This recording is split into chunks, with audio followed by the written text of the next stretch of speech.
A service of KIBMradio.com, the Internet's home for an all old-time radio.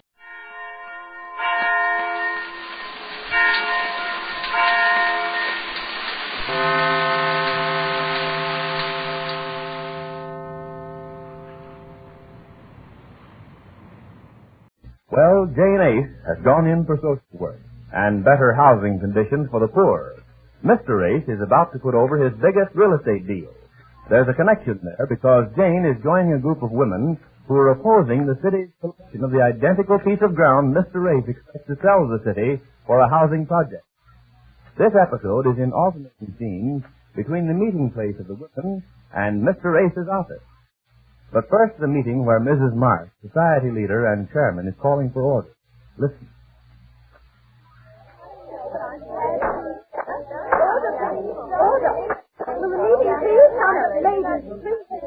I'm calling the meeting to order. I have word for you.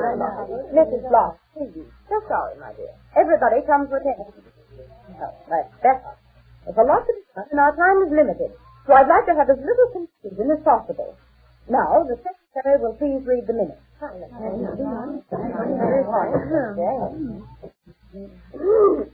The meeting was called to order by Mrs. Marsh, and the group went immediately into the plan for better housing conditions for the poor.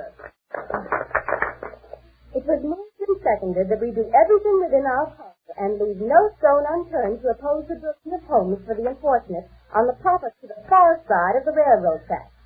A committee of 3 was appointed to look over other properties and recommend them to the city. In this way, our work will be constructive, as we can point out to the city the advantages of a better location for this housing project. It is just moved and seconded that we adjourn for 1 week to give the committee time to make a full report on all locations. The meeting is then adjourned. Signed, Adele Roslin, Joseph Secretary. Order, please. Now, are there any corrections to the minutes? Anybody have any corrections at all? Well, are there any questions before we proceed with the business at hand? Any questions? Anybody? Yes. Is that a one-piece dress the secretary's wearing, or a separate blouse and skirt? Quiet. I suppose you're all wondering who it was who asked that question. Ladies, I've taken the liberty of bringing a new worker to our group. I know she'll be received with open arms and the cordiality for which we are known. She's expressed a great interest in our work and will be of great service to us in our cause. Ladies, I want you to meet Jane Ace. Stand up, please, my dear.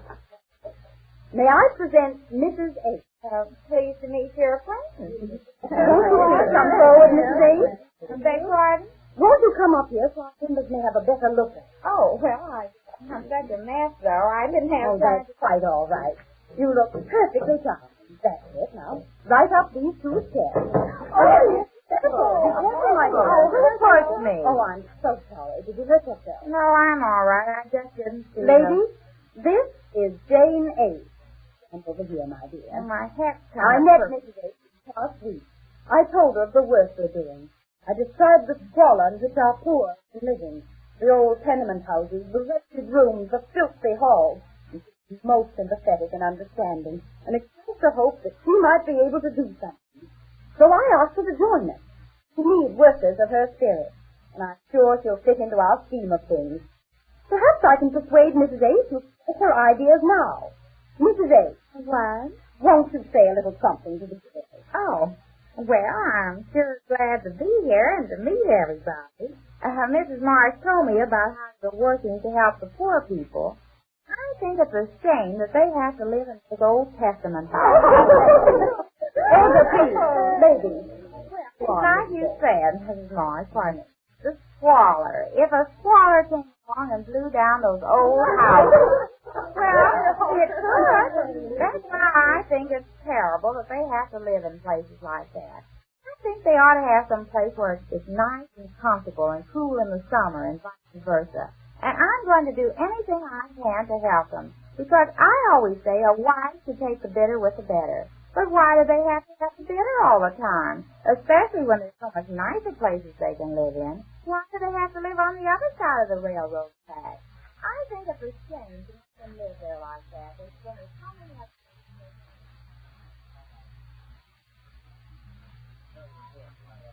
list of all my holdings, Miss Wilson. Yes, Mr. Ace. Is this everything, this list here? Oh, yes, sir. I checked and rechecked. Everything's there. But, But what, Miss Wilson? What are you looking so worried about? well, it's just that I hate to say this, Mr. Ace, but isn't this rather a risky gamble you're taking? Gamble? Well, since Oh, when? I know it's none of my business.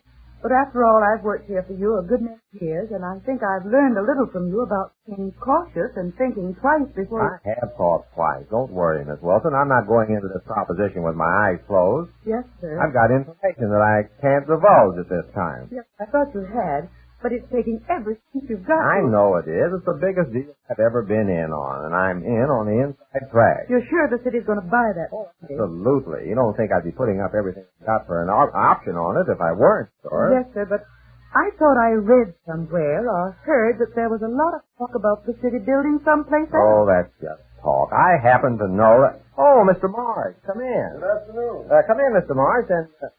that'll be all, Miss Wilson. Just go over this once more and make sure it's all there. I want to be able to close this deal by tomorrow. Yes, sir. How are you today, Mr. Ace? Oh, fine. Have a chair. Thank you. I was just going over this list of all my holdings. I'm liquidating everything for the ready cash I'll need to get this option. Fine. You ought to close it. Oh, I'm going to tomorrow. Well, that's the idea. Mr. Marsh, my secretary was just telling me. She's such an overly cautious gal. She thinks I'm taking quite a chance here. Nonsense. What chance? I bet the city is going to build on that ground. I'm a board of city alderman. Oh, sure. I know. I was just saying what she said. She's a pretty smart girl. Keeps in touch with all real estate developments in town. Well, even she knows about this agitation that the women are stirring up against the city's buying this ground. Oh, everybody knows it. The women have been pretty active, but they haven't been set. I know. My wife's even working against it. I know. Yeah, that was quite a shock to me when I found out that Mrs. Ace was joining up. Oh, but it's just Mrs. Marsh's way of having Ace get acquainted with our set. These women always have to be doing something. It gives them something to think about besides parties and drinks. Yes, I guess it does. Let them agitate. There's always agitation. Every time the city makes an important move, once the thing's closed, they'll forget all about it and find something else to agitate about. You know women. Yes, I guess they're Oh, always... seriously, you don't believe that anything your wife or my wife could do would influence the city on a deal like this?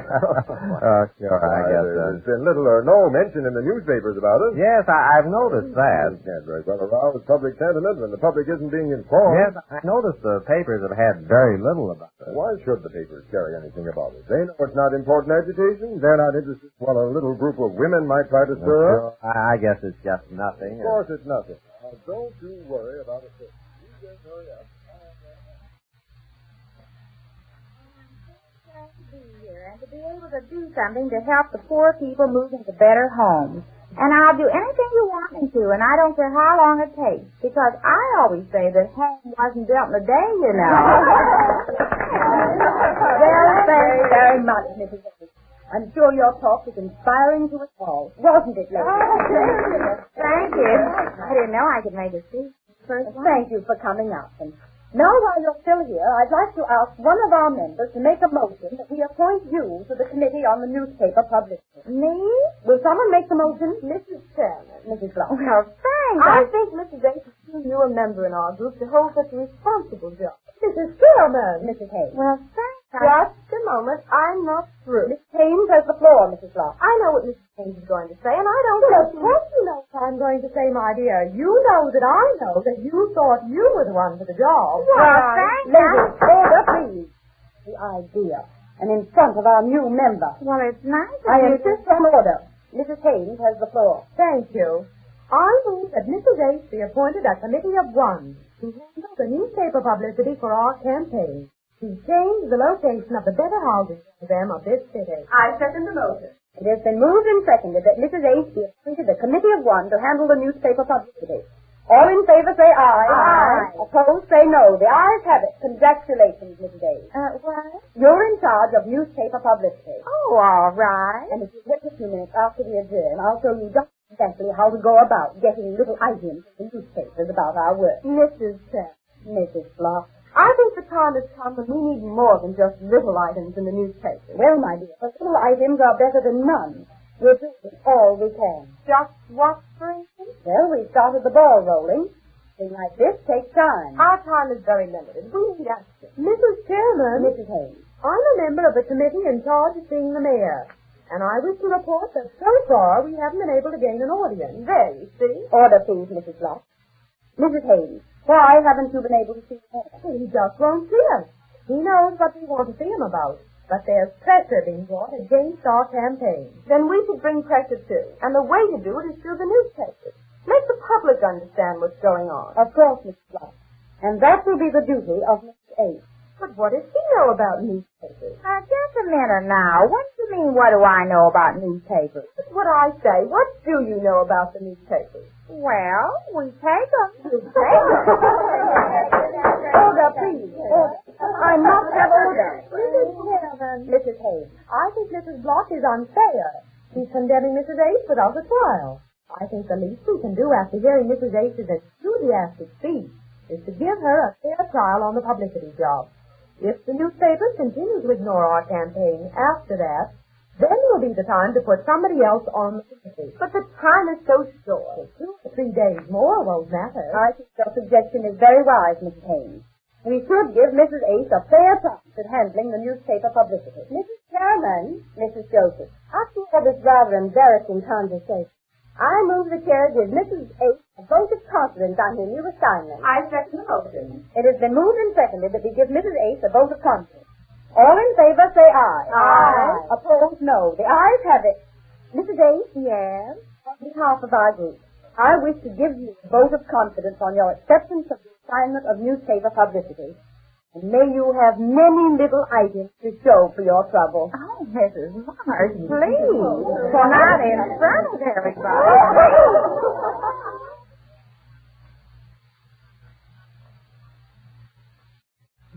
Well, at any rate, Jane's in charge of newspaper publicity, and Mr. Ace is preparing to stake his all on this deal. Both Jane and Mr. Ace swing into action when next we meet the Easy Aces. The Anchor Hawking Glass Corporation brings you Crime Photographer.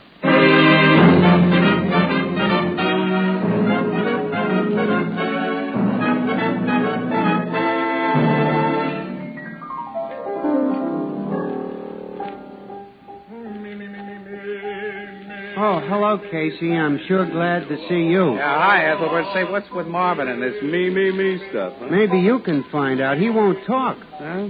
Hey, Tony, what goes with you and Herman Chittison and that me noise? Me. Hey, Herman, will you give me an A now? Me. First it's me, and then it's give me an A. Well, what's this A business, anyhow? Why, Casey, A is for Anchor Hawking, the world's largest makers of household glass.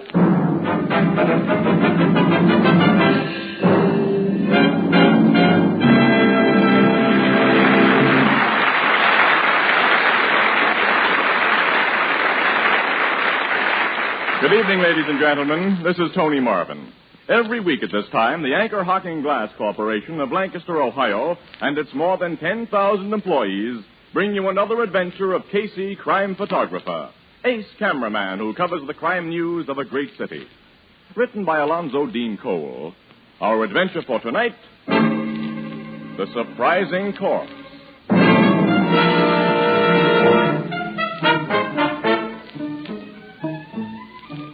2 o'clock in the afternoon, the living room of a beautifully furnished penthouse apartment. Mrs. Daybell. Yes, Marie? The Comte Gaston is here. Show him in. Yes, Mrs. Daybell. You may go in, Comte Gaston. Henriette, my lovely one. Hello, Leon. It was good of you to send for me. I kiss your beautiful hand. Don't. Henriette. Come into the library where we can talk privately. Very well. Sit down, Leon. You are mad at me, Henriette. I can always tell when you are chagrined. It shows in your so lovely eyes. Yes, well, now that we're alone, Count, suppose you drop the phony accent. Okay, what's the beef? I've advanced you almost $40,000. As you're to get it back with 500% interest, you've made a good investment. I'm not so sure of that. Henrietta, this silly, bird-brained girl I'm engaged to marry will inherit millions when she's 21, only a year from now. You can't lose. You even took out insurance on my life. Yes, but only for enough to protect my actual loans to you. You see, Leon, I expect a profit as well, and I won't get that unless you marry Paula Durfee and get your hands on her inheritance. Don't worry, she's mad about me. Her uncle, who controls her estate until she's 21, and her brother Arthur are mad at you. Paula pays no attention to that. When you drink, you talk too much.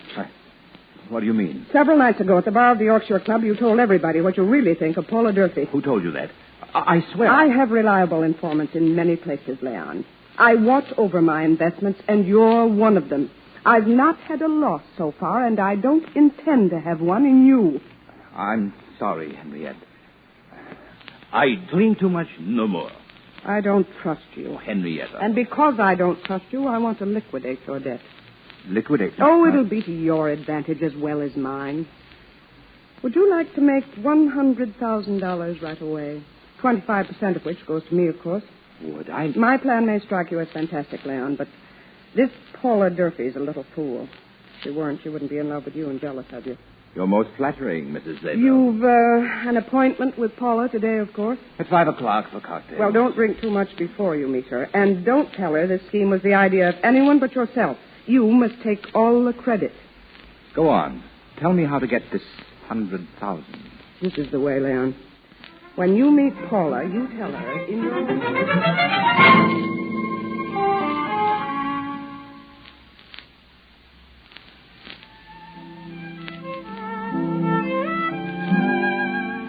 Leon, darling, you're not serious about this. My beautiful Paula, I've never been more serious in my life. But it's crazy, my sweet.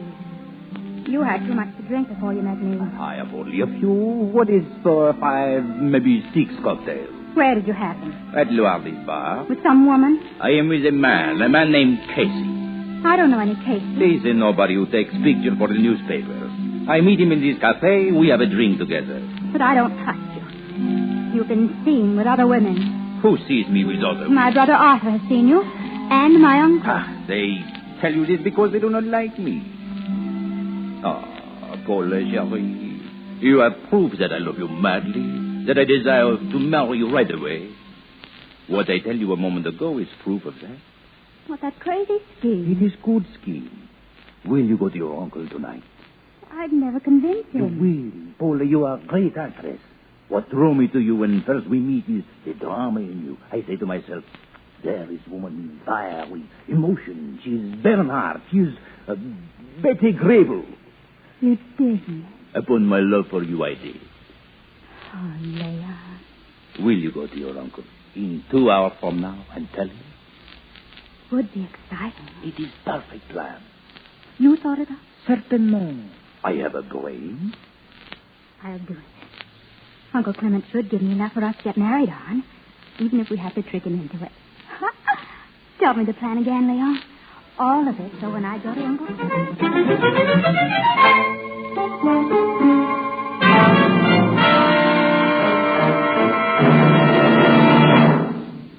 My dear, this is astounding. Devastating. I couldn't help it, Uncle Clement. I couldn't help it. Paula, I've tried to take care of you since your parents died. I've tried to shield you.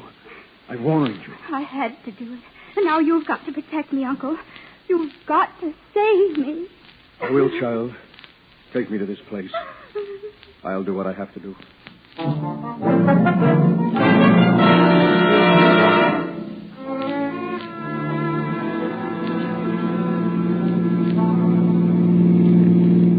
Why are we turning here, Casey? Annie, won't you ever learn this town? This is a shortcut back to the office. Oh, you and your shortcut. Hey, that car that just passed us, Annie.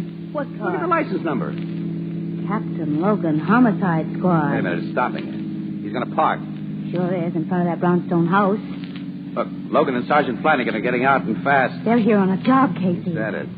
Let's see what this is all about. You and me both. Come on. What do you suppose they're here for? What's the use of supposing? We'll know in a minute. Logan just opened the door and walked in. We'll do the same thing. He probably won't like this. Well, so what? They're in that room. Hi, pal. Casey. Just happened to be passing by. Thought we'd drop in. Good evening, Hello, Sergeant. Hello, Casey. Miss Williams. Hi. Well, what brought you two uncouth characters to this swanky church, huh? Take a look behind this sofa. Say, A dead man.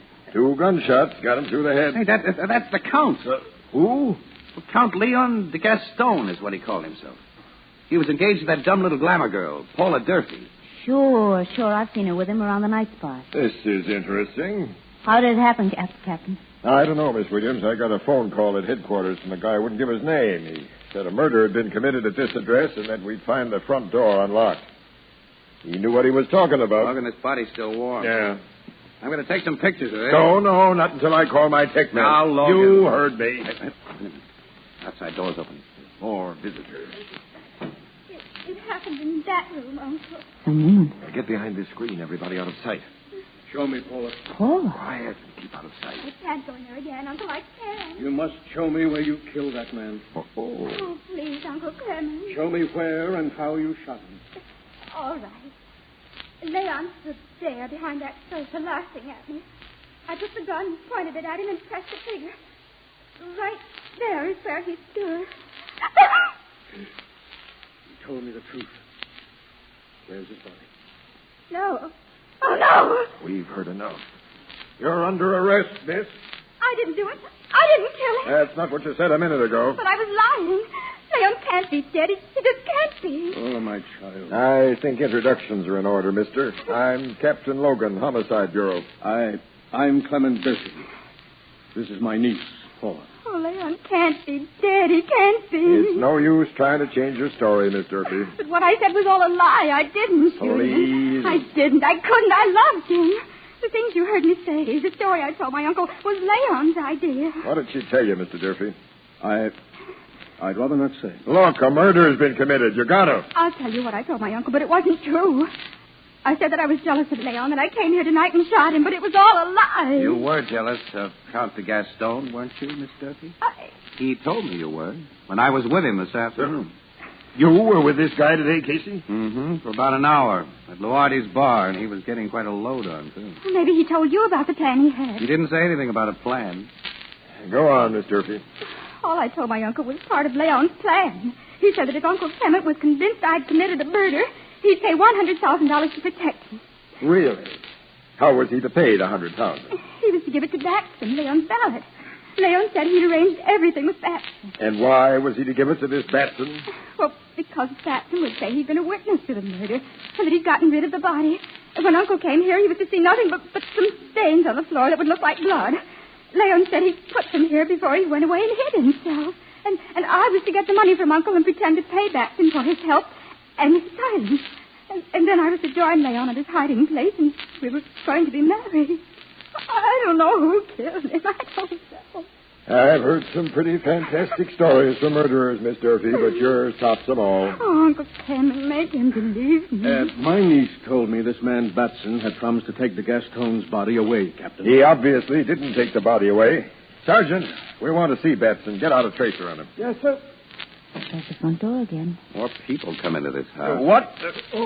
I beg pardon. Who are you? It's Batson. Good evening, Miss Durfee. Batson, tell them what the Count de Gaston told you to do tonight. Tell them. The Count told me to do nothing tonight, miss. He did. He must have. He was going to give you instructions. I haven't seen the Count since early afternoon, Miss Durfee. You're lying. You're lying. Really, miss. I say, what's going on here? Step back of this sofa, Batson. Take a look. The Count. Good heavens, he's dead. Yeah. But who? This very imaginative young woman did the job. I didn't. You'll have a hard time convincing anyone of that, Miss Durfee. Sergeant, phone the squad now and stay in charge here. The rest of us are going to headquarters. Yes, sir, Captain. Logan. Yes, Casey? That gal's story is so completely cockeyed, it might be true. Oh, Casey. Are you nuts? Maybe. But I'm getting what feels like a hunch.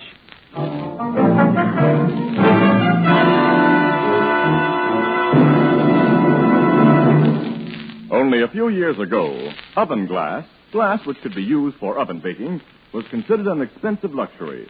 Anchor Hocking, with its vast laboratory and manufacturing facilities, changed all that by perfecting a new kind of oven glass, more beautiful than anything that had been known before, guaranteed it for 2 years against oven breakage, and offered it at unbelievably low prices.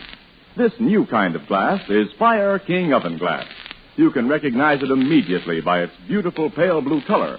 A special process makes its mirror-smooth surfaces miraculously easy to clean. Its lighter weight makes it easier to handle. If you've never tried oven glass, why not try it now?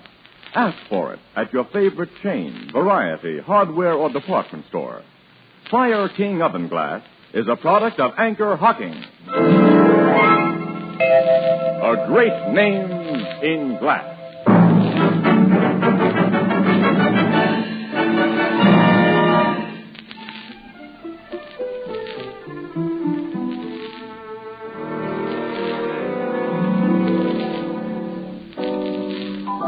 Casey, how in the world...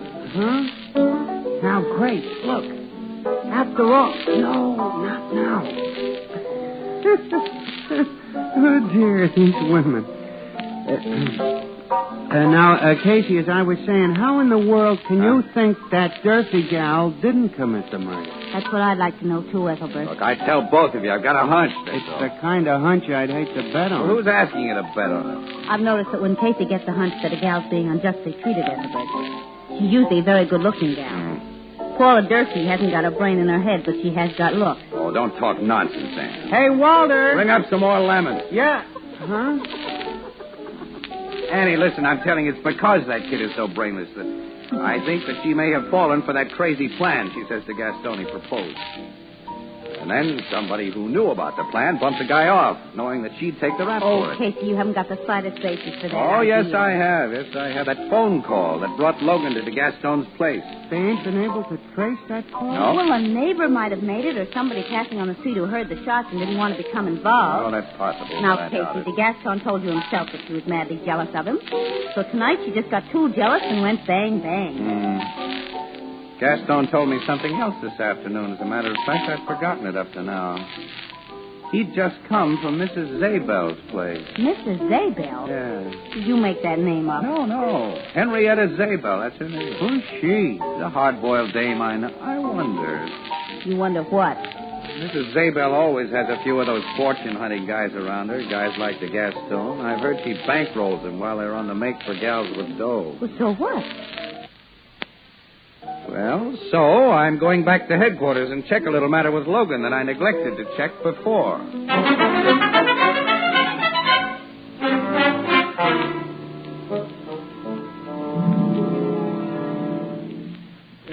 Captain Logan's in his office, Casey, but he's busy right now. Somebody with him, Sarge? Yeah, the brother of that girl who knocked off the gas tone, Arthur Durfee. Oh, yeah, that Paula kid's his only sister. Just two of them, huh? Yeah. Well, Arthur's about 5 years older than she is, I think. He's another case of too much dough. Uh-huh. He got his share of the Durfee millions when he reached 21, and he's been spending it. He's leaving the office now, Casey. Yeah. Good night, Mr. Durfee. I deeply regret the trouble that's come upon you and your uncle and your sister. That you must realize that I have a job to do. Yes, I realize that, Captain Logan. I can promise you she'll undergo no unnecessary hardships. Thank you. Good night. Good night, Captain. Tough luck, fella. Oh, who? I'm just a newspaper guy. I want you to know that I'm all for your sister. Oh. Well, thank you. Thank you very much. You want to see me, Casey? Yeah, Logan, yeah. Come on in. The toughest thing a cop ever has to do is talk to relatives of a prisoner he's shoving toward the chair. I can imagine. What's on your mind, Casey? Logan, you traced all phone calls to and from the Gaston's home today? Yeah. Did the Gaston make a call from his home not long before he was shot? Yeah, it's here in the report. Yeah, to whom? My Mrs. Henrietta Zabel. Mrs. Zabel, huh? Yeah. Lives in a swanky penthouse over on the boulevard. Yeah? She's 100%. 100% what? Well, okay. What makes you so sure of that? Oh, I went over and talked to her myself. She admits the Gaston phoned her. Makes no secret about it. Says they were old friends. Yeah? What did he call her about? Yeah, she doesn't know. She was out at the time. The maid answered. Oh. Where was she out at the time the Gaston was shot? How do I know? I don't ask everyone I talk to for an alibi when I got the killer in a cell. I don't think you have the killer in a cell. Are you going to start that again? Yes, Logan, I am, and you're going to help me prove that I'm right. Oh. Logan, look. Now, I've met this Mrs. Zabel, and she's a foxy character. And the Gaston hadn't enough imagination himself to cook up the scheme that Paula claims she fell for. Well, my hunch says that Mrs. Zabel put him up to it. Casey, there wasn't any scheme. But you don't know there wasn't? You've got to give that Durfee kid a chance. What do you want me to do? I want Mrs. Zabel watched and her telephone wiretapped. Hey, You can do it, Logan. You can do it. And be sure it's done by the time that I visit her tomorrow. So you're going to visit the lady? Yeah. I'm going to pull a bluff that I think she'll fall for.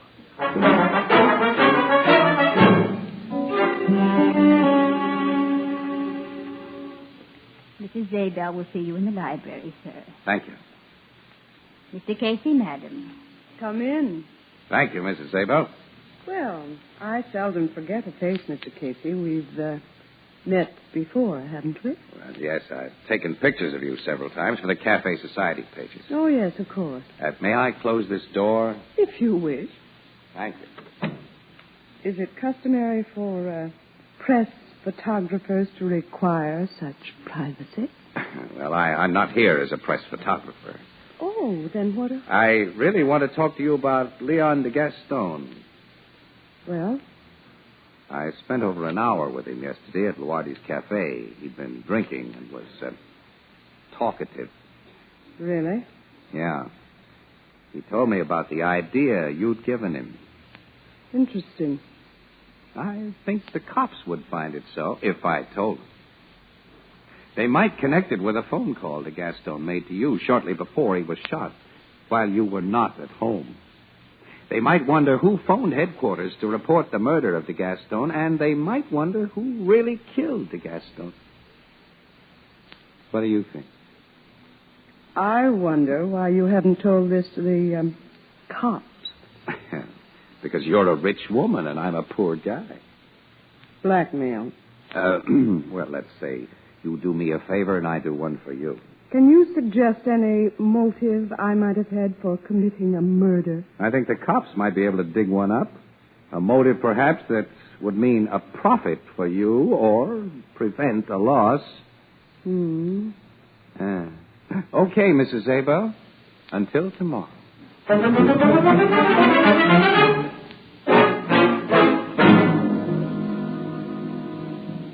Logan, you say she made a phone call right after I left her, huh? Yeah, but not from her own phone that I had a tap on. She went out to a public booth, so my guys don't know what she talked about. Oh. We traced the call she made to Clement Durfee's home. Paula's uncle. Uh-huh. So he's her partner in this scheme. Oh, now, wait a minute. Look. If you'd just been threatened by a blackmailer who accused you of conniving in a murder that you had connived in, wouldn't your first act be to contact the other party to your killing?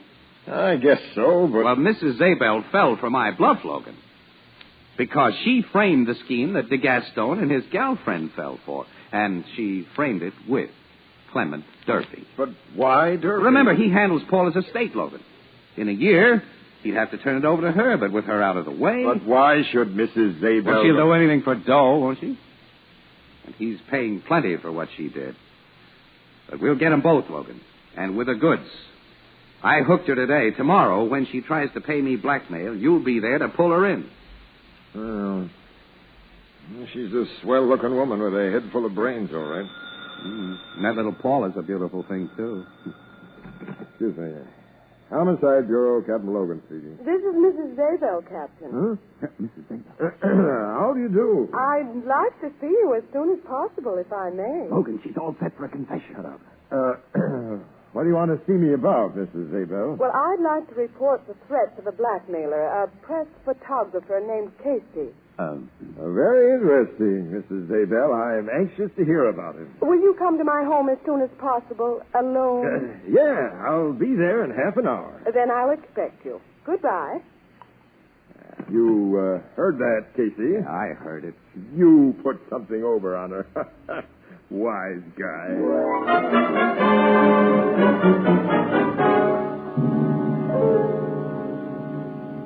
And that's a full account of the man's clumsy blackmail attempt, Captain Logan. And a true account. How do you know it's true? No, I know this Casey, Mrs. Zabel. I can figure he'd pull things like you said. Now, I want to tell you something else. Go on. That man Casey was right. I did suggest the plan that Paula Durfee told you about. What? Yes, I gave it to Leon de Gaston in detail, and I told him to make Paula go through with it. Well, then... No, I didn't kill him. Somebody else made dupes of all of us. Who's that somebody else? Telling you won't be so convincing as letting you see and hear for yourself. And now, look here, Mrs. This Daybell. will be done my way, Captain, or not at all. Let's hear your way. Can you install a radio contrivance in my car that will permit you in a car following to hear what's said? Yeah, my man can. Then have it done at once, and follow me tonight.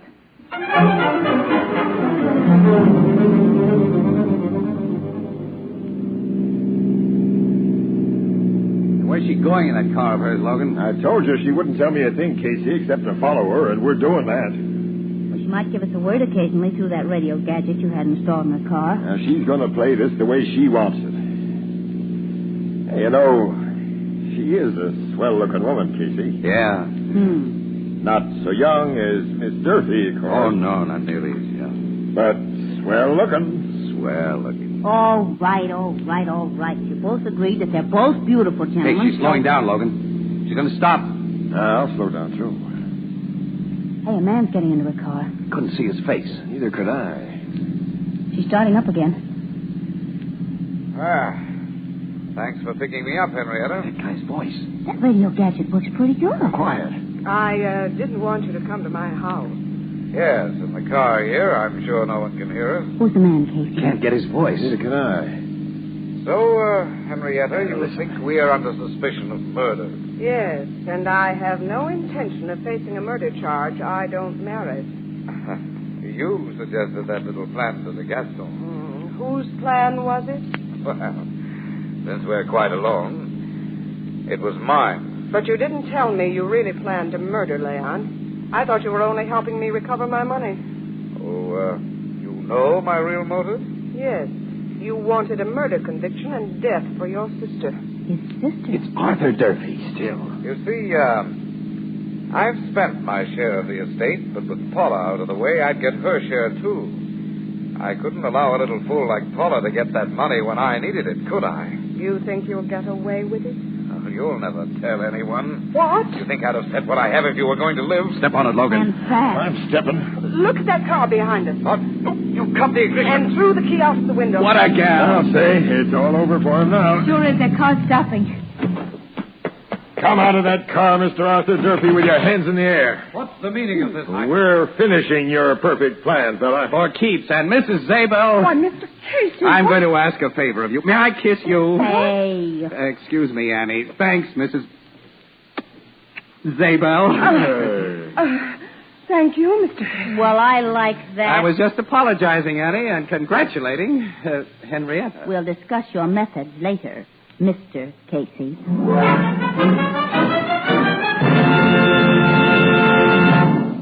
It's now possible to tell almost exactly what Americans think on almost any given subject. An independent research organization recently conducted a poll in an eastern city to find out what kind of containers housewives prefer for foods. An overwhelming majority said that they preferred glass containers, and most of them mentioned these 4 reasons. Glass lets you see exactly what you buy before you buy it. Glass containers are clean and sanitary. They don't affect flavor or purity. Glass containers are easier and safer to open and can safely be used to store leftovers. Now, in the same survey, 8 out of 9 mothers of young babies said they preferred prepared baby foods packed in glass. Most of your favorite food products and all of the better brands of prepared baby foods are now available in Anchor glass containers, protected by tamper-proof Anchor vacuum caps. Both products of Anchor Hawking. A great name in glass.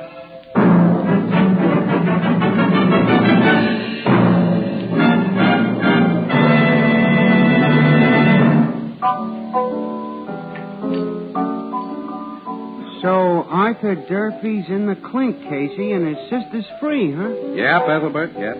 And Logan's treating me respectfully for a change. I don't know why you had this case all wrong. Well, even if Mrs. Zabel wasn't guilty, she led us to the murderer, didn't she? That's right. She did, and you didn't. Well...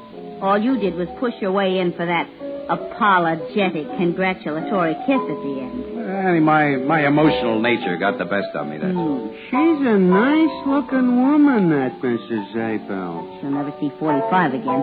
So what? Age brings experience.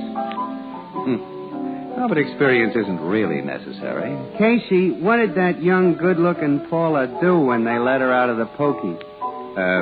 Well... Oh, yes. Tell him, Mr. Casey. Ethelbert, she kissed Logan. And as for you, Ethelbert, what's that on your lips? That looks like... Me? Good night, Ethelbert. Huh? Oh, good night, Grace. Oh, dear, these women.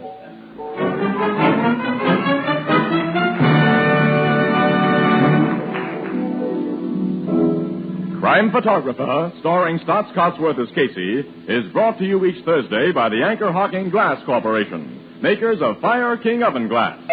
Anchor glass containers, Anchor caps and closures. All products of the Anchor Hocking Glass Corporation. A great name in glass.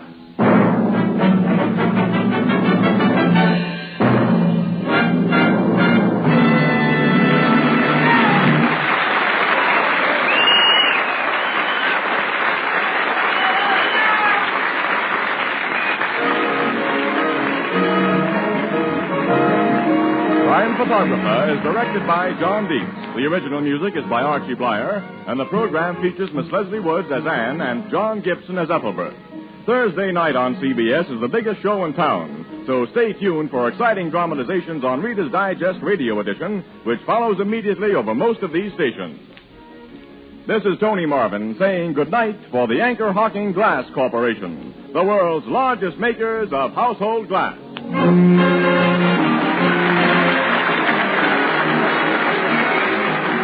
This is CBS, the Columbia Broadcasting System.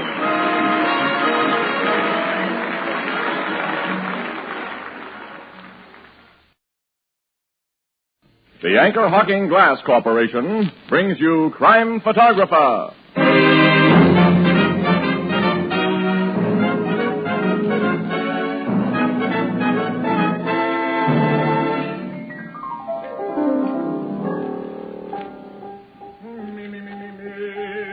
Oh, hello, Casey. I'm sure glad to see you. Yeah, hi, Ethelbert. Say, what's with Marvin and this me stuff? Huh? Me can find out. He won't talk. Huh? Hey, Tony, what goes with you and Herman Chittison and that me noise? Me. Hey, Herman, will you give me an A now? Me. First it's me, and then it's give me an A. Well, what's this A business, anyhow? Why, Casey, A is for Anchor Hocking, the world's largest makers of household glass.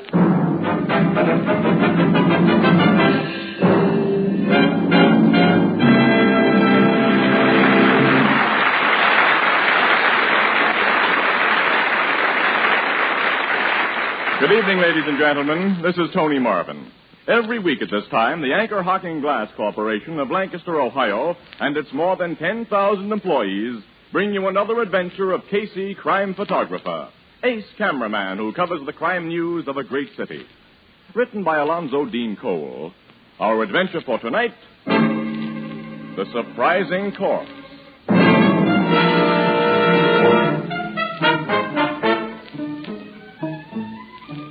2 o'clock in the afternoon. The living room of a beautifully furnished penthouse apartment. Mrs. Daybell. Yes, Marie? The Comte de Gaston is here. Show him in. Yes, Mrs. Daybell.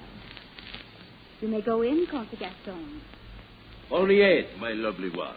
Hello, Leon. It was good of you to send for me. I kiss your beautiful hand. Don't. Henriette. Come into the library where we can talk privately. Very well. Sit down, Leon. You are mad at me, Henriette. I can always tell when you are chagrined. It shows in your so lovely eyes. Yes, well, now that we're alone, Count, suppose you drop the phony accent. Okay, what's the beef? I've advanced you almost $40,000. As you're to get it back with 500% interest, you've made a good investment. I'm not so sure of that. Henrietta, this silly, bird-brained girl I'm engaged to marry will inherit millions when she's 21, only a year from now. You can't lose. You even took out insurance on my life. Yes, but only for enough to protect my actual loans to you. You see, Leon, I expect a profit as well, and I won't get that unless you marry Paula Durfee and get your hands on her inheritance. Don't worry, she's mad about me. Her uncle, who controls her estate until she's 21, and her brother Arthur are mad at you. Paula pays no attention to that. When you drink, you talk too much. What do you mean? Several nights ago at the bar of the Yorkshire Club, you told everybody what you really think of Paula Durfee. Who told you that? I swear. I have reliable informants in many places, Leon. I watch over my investments, and you're one of them. I've not had a loss so far, and I don't intend to have one in you. I'm sorry, Henriette. I drink too much, no more. I don't trust you. Oh, Henrietta. And because I don't trust you, I want to liquidate your debt. Liquidate? Oh, it'll be to your advantage as well as mine. Would you like to make $100,000 right away? 25% of which goes to me, of course. Would I? My plan may strike you as fantastic, Leon, but this Paula Durfee's a little fool. If she weren't, she wouldn't be in love with you and jealous of you. You're most flattering, Mrs. Zabel. You've an appointment with Paula today, of course? At 5 o'clock for cocktails. Well, don't drink too much before you meet her. And don't tell her this scheme was the idea of anyone but yourself. You must take all the credit. Go on. Tell me how to get this 100,000. This is the way, Leon. When you meet Paula, you tell her in your own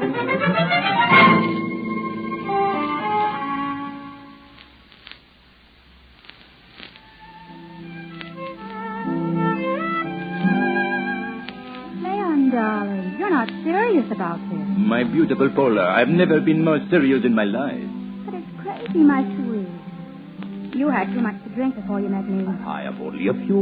What is for 5, maybe 6 cocktails? Where did you have them? At Luardi's bar. With some woman? I am with a man named Casey. I don't know any Casey. He's a nobody who takes pictures for the newspapers.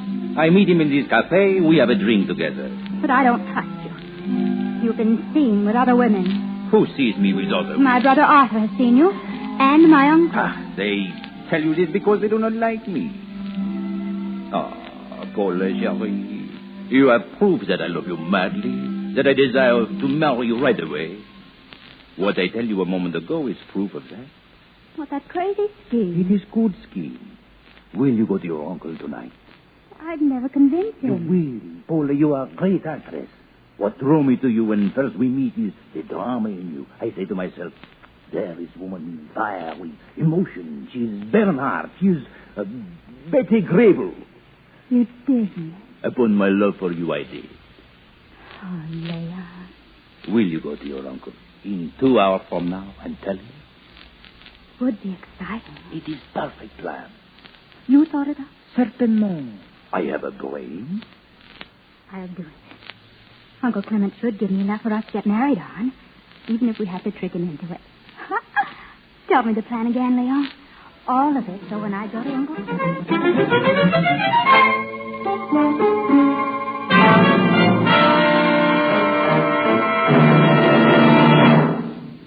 My dear, this is astounding. Devastating. I couldn't help it, Uncle Clement. I couldn't help it. Paula, I've tried to take care of you since your parents died. I've tried to shield you. I warned you. I had to do it. And now you've got to protect me, Uncle. You've got to save me. I will, child. Take me to this place. I'll do what I have to do.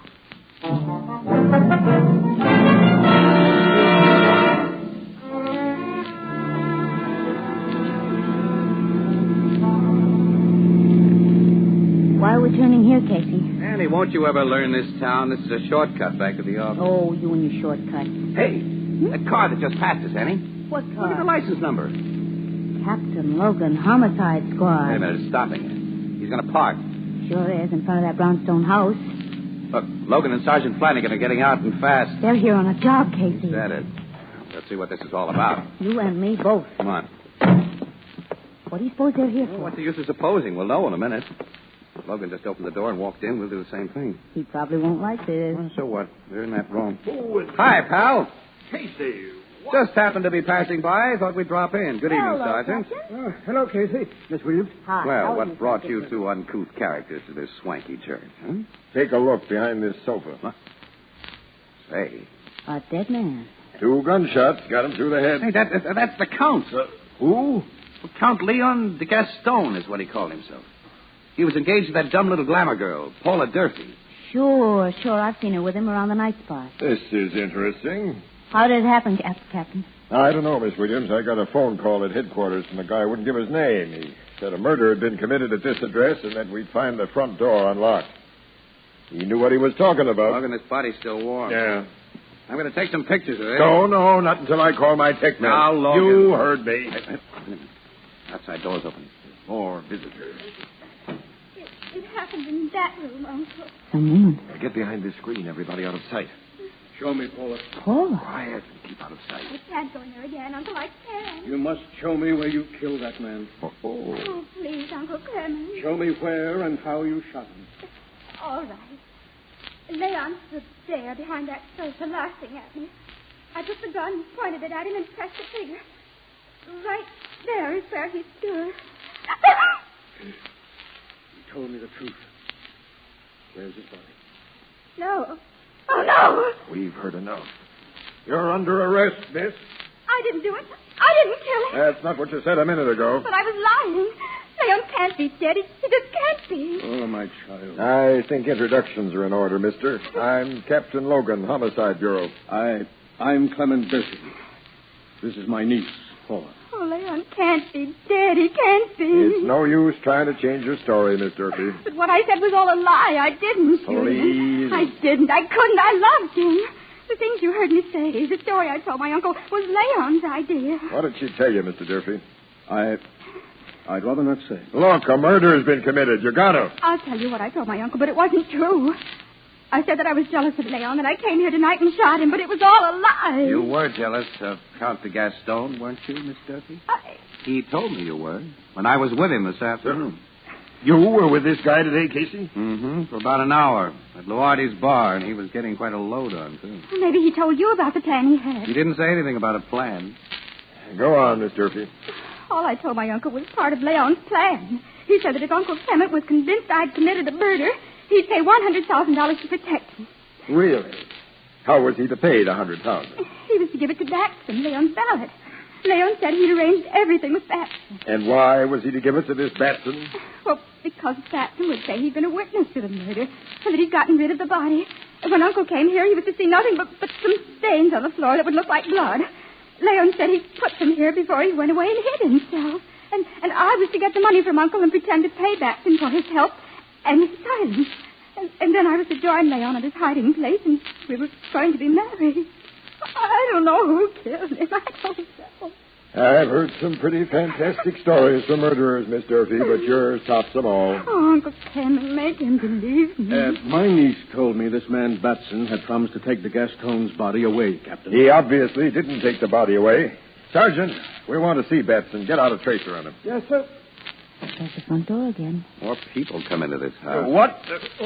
I beg pardon. Who are you? It's Batson. Good evening, Miss Durfee. Batson, tell them what the Count de Gaston told you to do tonight. Tell them. The Count told me to do nothing tonight, miss. He did. He must have. He was going to give you instructions. I haven't seen the Count since early afternoon, Miss Durfee. You're lying. You're lying. Really, miss. I say, what's going on here? Step back of this sofa, Batson. Take a look. The Count. Good heavens, he's dead. Yeah. But who? This very imaginative young woman did the job. I didn't. You'll have a hard time convincing anyone of that, Miss Durfee. Sergeant, phone the squad now and stay in charge here. The rest of us are going to headquarters. Yes, sir, Captain. Logan. Yes, Casey? That gal's story is so completely cockeyed, it might be true. Oh, Casey. Are you nuts? Maybe. But I'm getting what feels like a hunch.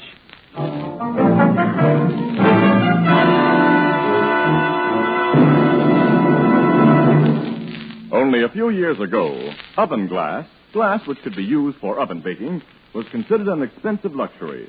Anchor Hocking, with its vast laboratory and manufacturing facilities, changed all that by perfecting a new kind of oven glass, more beautiful than anything that had been known before, guaranteed it for 2 years against oven breakage, and offered it at unbelievably low prices.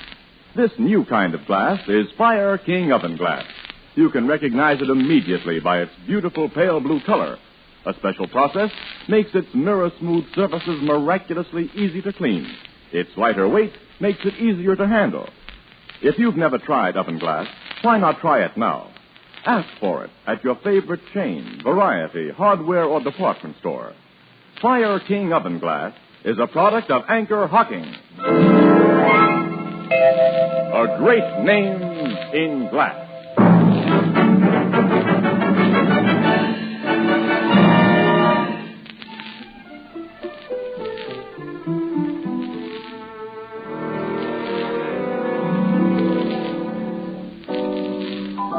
Casey, how in the world? Huh? Now, Grace, look. After all... No, not now. Oh, dear, these women. Now, Casey, as I was saying, how in the world can you think that Durfee gal didn't commit the murder? That's what I'd like to know, too, Ethelbert. Look, I tell both of you, I've got a hunch. It's the kind of hunch I'd hate to bet on. Well, who's asking you to bet on it? I've noticed that when Casey gets a hunch that a gal's being unjustly treated, Ethelbert, she's usually a very good-looking gal. Paula Durfee hasn't got a brain in her head, but she has got looks. Oh, don't talk nonsense, Anne. Hey, Walter! Bring up some more lemons. Yeah. Huh? Annie, listen, I'm telling you, it's because that kid is so brainless that I think that she may have fallen for that crazy plan she says to Gastoni proposed.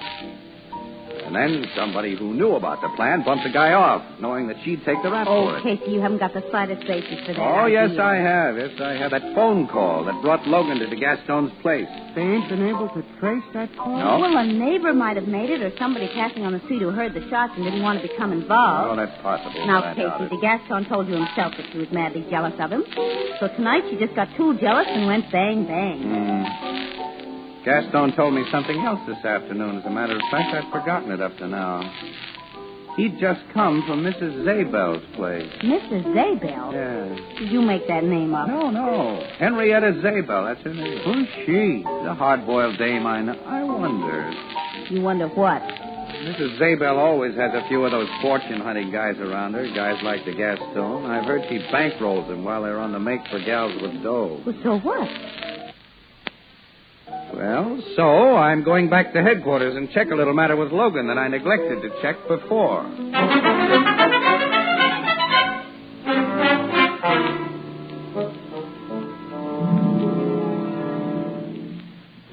Captain Logan's in his office, Casey, but he's busy right now. Somebody with him, Sarge? Yeah, the brother of that girl who knocked off the Gaston, Arthur Durfee. Oh, yeah, that Paula kid's his only sister. Just two of them, huh? Yeah. Well, Arthur's about 5 years older than she is, I think. He's another case of too much dough. Uh-huh. He got his share of the Durfee millions when he reached 21, and he's been spending it. He's leaving the office now, Casey. Yeah. Good night, Mr. Durfee. I deeply regret the trouble that's come upon you and your uncle and your sister. That you must realize that I have a job to do. Yes, I realize that, Captain Logan. I can promise you she'll undergo no unnecessary hardships. Thank you. Good night. Good night, Captain. Tough luck, fella. Oh, who? I'm just a newspaper guy. I want you to know that I'm all for your sister. Oh. Well, thank you. Thank you very much. You want to see me, Casey? Yeah, Logan, yeah. Come on in. The toughest thing a cop ever has to do is talk to relatives of a prisoner he's shoving toward the chair. I can imagine.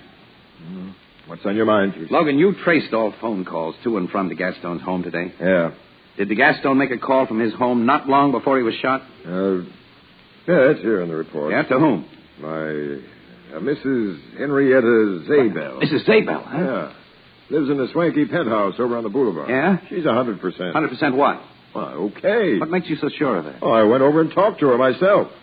She admits the Gaston phoned her. Makes no secret about it. Says they were old friends. Yeah? What did he call her about? Yeah, she doesn't know. She was out at the time. The maid answered. Oh. Where was she out at the time the Gaston was shot? How do I know? I don't ask everyone I talk to for an alibi when I got the killer in a cell. I don't think you have the killer in a cell. Are you going to start that again? Yes, Logan, I am, and you're going to help me prove that I'm right. Oh. Logan, look. Now, I've met this Mrs. Zabel, and she's a foxy character.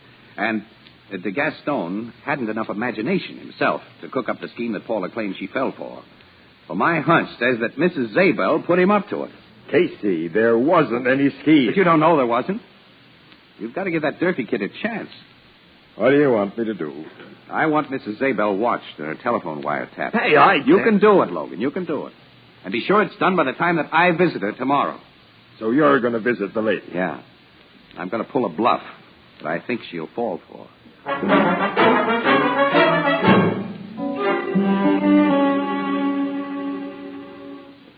Mrs. Zabel will see you in the library, sir. Thank you. Mr. Casey, madam. Come in. Thank you, Mrs. Zabel. Well, I seldom forget a face, Mr. Casey. We've met before, haven't we? Well, yes, I've taken pictures of you several times for the Cafe Society pages. Oh, yes, of course. May I close this door? If you wish. Thank you. Is it customary for press photographers to require such privacy? Well, I'm not here as a press photographer. Oh, then what? I really want to talk to you about Leon de Gaston. Well? I spent over an hour with him yesterday at Luardi's Cafe. He'd been drinking and was talkative. Really? Yeah. He told me about the idea you'd given him. Interesting. I think the cops would find it so if I told them. They might connect it with a phone call de Gaston made to you shortly before he was shot, while you were not at home. They might wonder who phoned headquarters to report the murder of de Gaston, and they might wonder who really killed de Gaston. What do you think? I wonder why you haven't told this to the cops. Because you're a rich woman and I'm a poor guy. Blackmail. Well, let's say you do me a favor and I do one for you. Can you suggest any motive I might have had for committing a murder? I think the cops might be able to dig one up. A motive, perhaps, that would mean a profit for you or prevent a loss. Okay, Mrs. Zabel. Until tomorrow.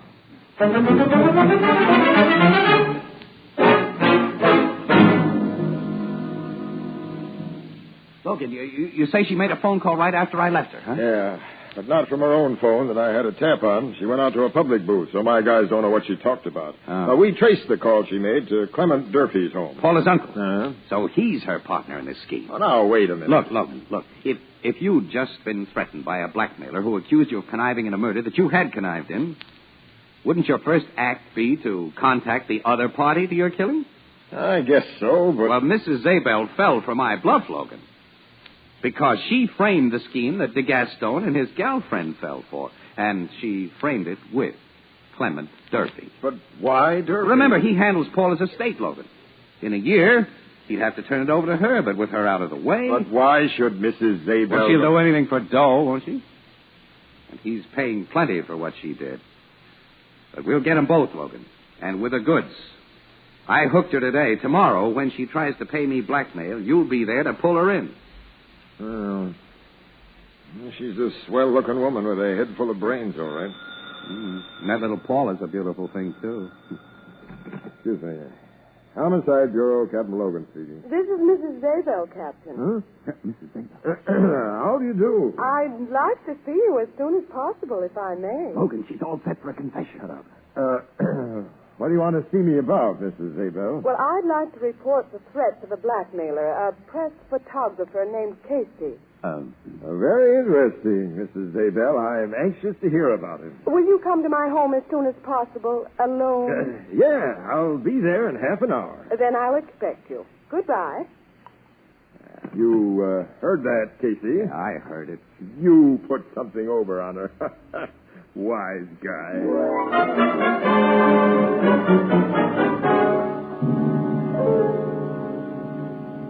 And that's a full account of the man's clumsy blackmail attempt, Captain Logan. And a true account. How do you know it's true? No, I know this Casey, Mrs. Zabel. I can figure he'd pull things like you said. Now, I want to tell you something else. Go on. That man Casey was right. I did suggest the plan that Paula Durfee told you about. What? Yes, I gave it to Leon de Gaston in detail, and I told him to make Paula go through with it. Well, then... No, I didn't kill him. Somebody else made dupes of all of us. Who's that somebody else? Telling you won't be so convincing as letting you see and hear for yourself. Now, look here, Mrs. Zabel. This will be done my way, Captain, or not at all. Let's hear your way. Can you install a radio contrivance in my car that will permit you in a car following to hear what's said? Yeah, my man can. Then have it done at once, and follow me tonight.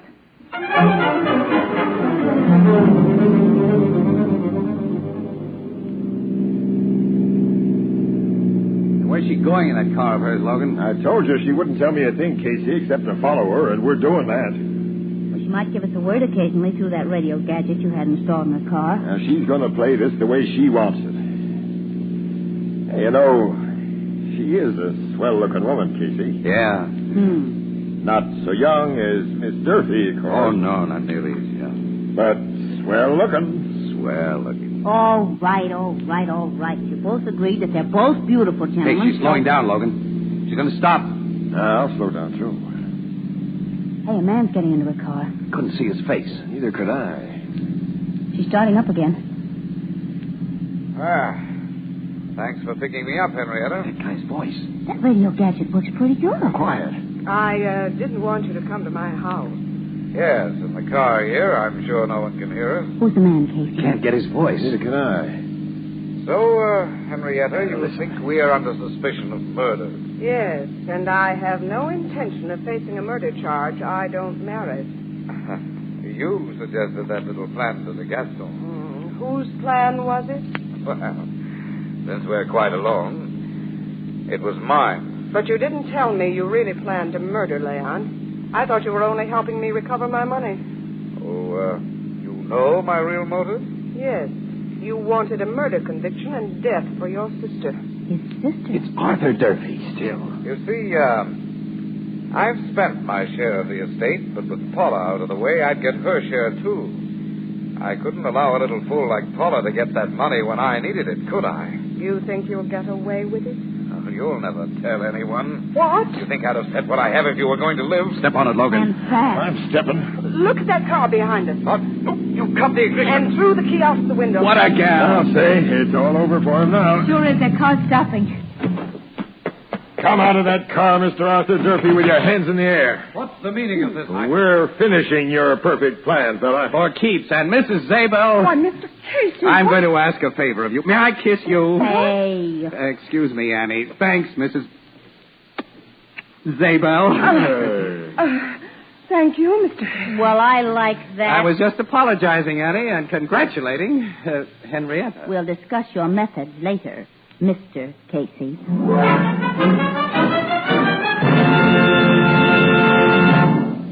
It's now possible to tell almost exactly what Americans think on almost any given subject. An independent research organization recently conducted a poll in an eastern city to find out what kind of containers housewives prefer for foods. An overwhelming majority said that they preferred glass containers, and most of them mentioned these 4 reasons. Glass lets you see exactly what you buy before you buy it.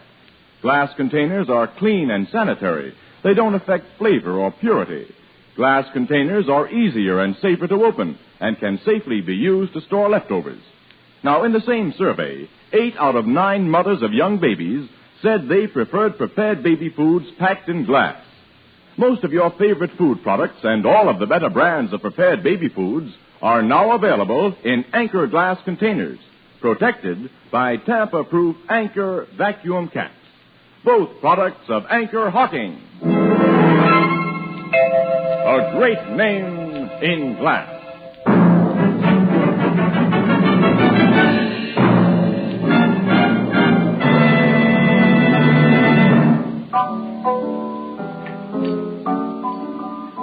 So Arthur Durfee's in the clink, Casey, and his sister's free, huh? Yep, Ethelbert, yep. And Logan's treating me respectfully for a change. I don't know why you had this case all wrong. Well, even if Mrs. Zabel wasn't guilty, she led us to the murderer, didn't she? That's right. She did, and you didn't. Well... All you did was push your way in for that apologetic, congratulatory kiss at the end. Annie, my emotional nature got the best of me, that's all. She's a nice-looking woman, that Mrs. Zabel. She'll never see 45 again. So what? Age brings experience. No, but experience isn't really necessary. Casey, what did that young, good-looking Paula do when they let her out of the pokey? Well... Oh, yes. Tell him, Mr. Casey. Ethelbert, she kissed Logan. And as for you, Ethelbert, what's that on your lips? That looks like... Me? Good night, Ethelbert. Huh? Oh, good night, Grace. Oh, dear, these women.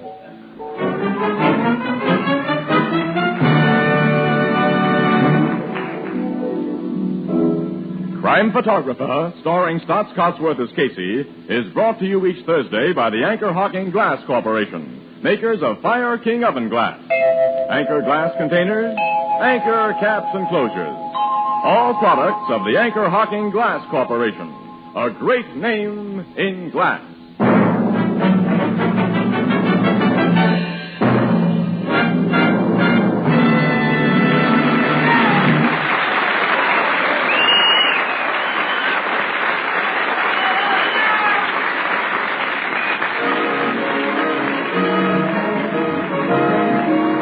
Photographer is directed by John Dietz. The original music is by Archie Blyer, and the program features Miss Leslie Woods as Anne and John Gibson as Ethelbert. Thursday night on CBS is the biggest show in town, so stay tuned for exciting dramatizations on Reader's Digest Radio Edition, which follows immediately over most of these stations. This is Tony Marvin saying goodnight for the Anchor Hocking Glass Corporation, the world's largest makers of household glass.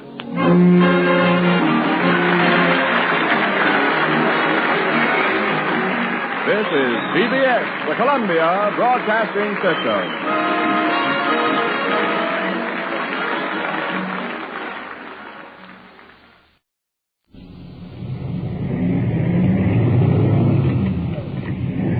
Repeat to all units on the Night Watch in District 8. Be on the lookout for suspect described as Yankee Pants. About 18 years, 195 pounds. Blondish hair, last seen in the vicinity of Beverly Drive and North Venice. Suspect is reported to be carrying a .25 caliber automatic. If apprehended, hold for Detective Bureau for further investigation. KMA 394, 6:08 p.m. This is Don Reed, a police recorder. Right now, you're riding in the back seat of Detective Unit 5-6. While you're with us tonight... 5-6 to Control 1. Starting mileage 9223, 9223. Officers Perkins and Krause reporting in service on the Night Watch. Control 1 to 5610-4, 6:09 p.m. Unit 5-6 in service on the Night Watch. As I started to say before that call, you're going with us tonight. And remember, the people you hear are not actors. You're right here on the spot. Because this is real. This is Night Watch. Night Watch, the actual on-the-scene report of your police force in action. There are no actors, there is no script. Every voice, every sound is authentic. The investigations are recorded as they actually occur. Night Watch, presented with the cooperation of the Police Department of Culver City, California, W.N. Hildebrand, Chief. We switch you now to Detective Unit 5-6, somewhere in the field, and to police recorder Don Reed.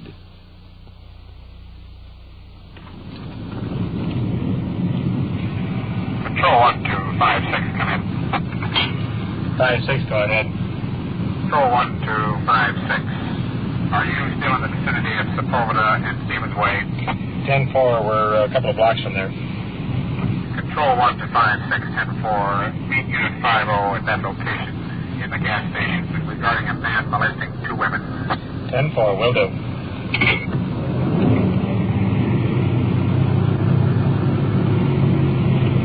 In just a matter of a few seconds, we'll get the particulars on this deal. Actually, we only have a block or two to go. We've been checking out alleys in this district. We've had a number of burglaries here recently. Won't be long now, we'll be there. As a matter of fact, it should be here in the next block. There's the flashing red light of our uniform car.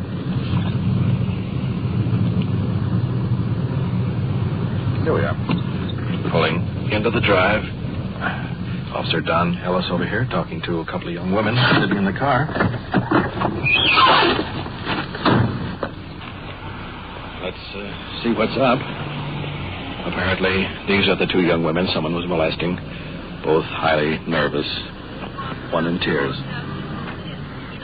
Take too much notice, and then all of a sudden we notice started following us. He was right on our tail for a long time, and going our direction, and I stopped slow, and I even went to a red signal. He thought maybe he'd stop and I get rid of him. He came right up, and he's been following us for blocks, and I've gone everywhere to get rid of him. I've gone slow, I've gone fast. I pulled in the service station and everything else that he'd take off. And then he came back right in. And they started following us with these lights out for blocks. Well, just to keep this fellow from following you anymore, we'll follow you on down while you let her out. Well, I got to let her on home, and then he knows where I was going to let her out because he was following that's us. right. I mean, we'll follow you on down there, and if he's hanging around, we'll find out what he's doing. Because when I tried to let her out of the house, I just was going to pull in front of the house, and he was coming behind us with his lights out and followed us for blocks, clear down the street until he had to turn his lights on. I went down to the center of town. Did you get his license number? I tried, but I couldn't get close enough to him. And he was over here, and then he was right on my tail half the time. Well, you go ahead and start on down towards the house. We'll fall behind you about a But I block. can't. I want to get her home, and I was scared to death of the Well, lights out. don't worry about it. I have It's to get fine. home myself. I live way down in Mill Way. And Well, we'll follow you on down there, and then we'll follow your way back. If he doesn't show up anymore, then but we'll... he's got sympathy of mine. I mean, I'm a nervous wreck already. Okay, we'll follow it. Okay. Alice, we'll search the area and try to pick the fellow up. If you want to cross anything, why, give us a call. Fine.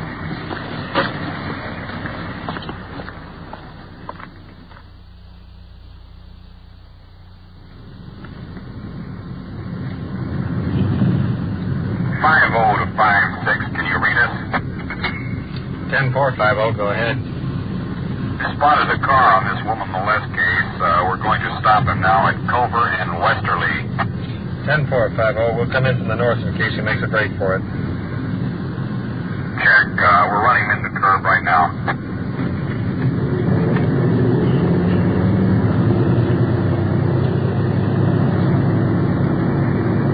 We'll swing in just north of that intersection now. Want to hand me that red lens in the compartment there? Yeah, we'll do. Let me get squared away here. Gosh, looks like Fibber McGee in Molly's closet. Here you go. Thanks. Get that red lens on now. There we are. Well, just recapping for a moment. The uniformed car apparently has the suspect stopped that was molesting those two women we were talking to a short while ago. We'll know more about that in just a few seconds. Hold on, we're going to flip a turn here.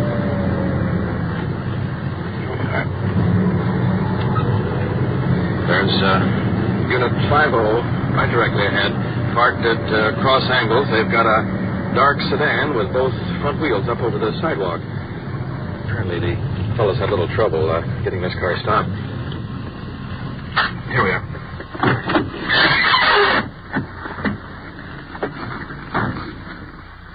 Oh, here's a quick look. The uniformed officers have the suspect standing in front of the headlights.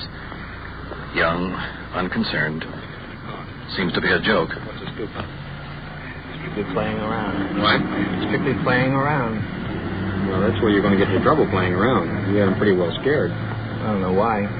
Well, they claim that you followed them every place they went. I didn't think I could do it. I did very, very good in my estimation. What do you mean you did good? Well, I didn't think I could follow the car that well. Well, weren't you rather aware of the fact that they didn't want your attention? Well, let's put it this way. I had no intentions on them. They were much too old for me. Well, what was the object in following and scaring I could do it. Have you been drinking tonight? I have been drinking. How long ago? 1:30, perhaps. Have you taken any dope or narcotics? No, thanks. When's the last time you saw a doctor? A doctor? Yes. Not since my re-enlistment in July of last year. Well, I'm going to tell you something. You're going to get yourself into trouble following women this time of night. I get a kick out of this. You get a kick out of it. So I realize your position, but listen to this. We have a citizen's complaint of you annoying two women. Annoying. Well, I consider it annoying. Okay, you do, but I consider it a joke. You consider it a joke? As far as they're concerned, because they're way beyond me as far as annoying goes. Well, then why do you follow them? I told you to see if I could follow a car. Well, why? What business of yours to follow a car? I never tried it before. It's something new. I get a kick out of it. You get I have gotten a kick out of it. I don't anymore, that's for sure. What else have you tried? You had kicks. Well, not dope as you Well, I'm not talking about dope necessarily. What else do you do to get kicks?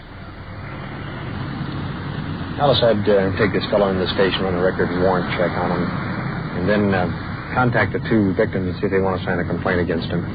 Okay, we'll do.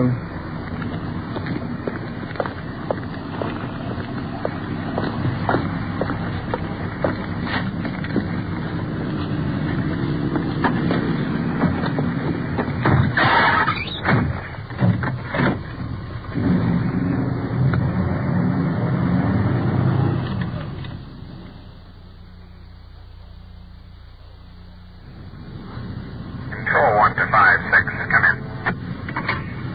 5-6, go ahead.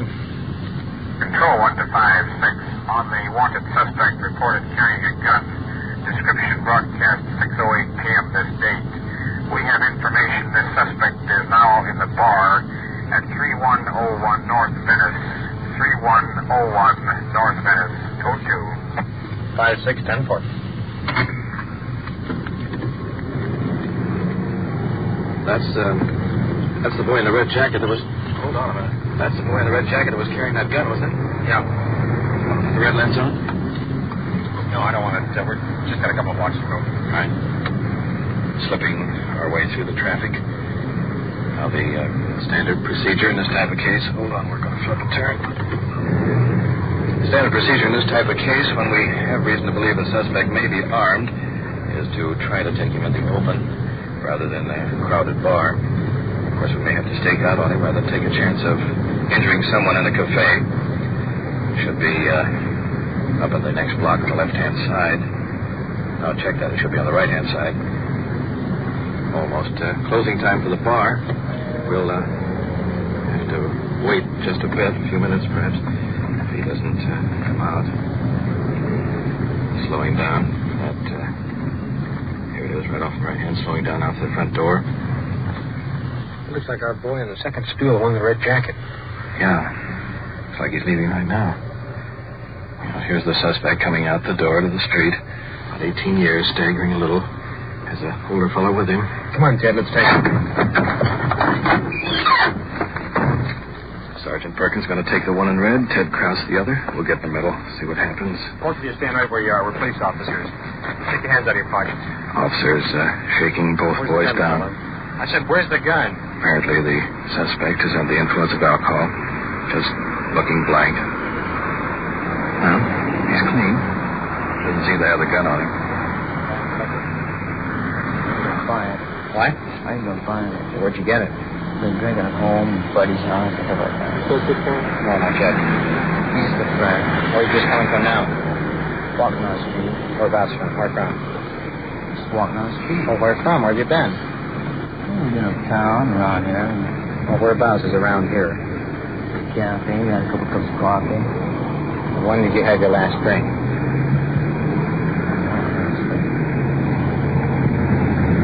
Put your hands up. 45 minutes ago, whereabouts? At home?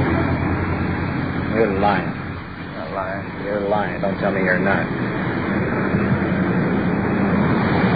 Been in any of these bars? No.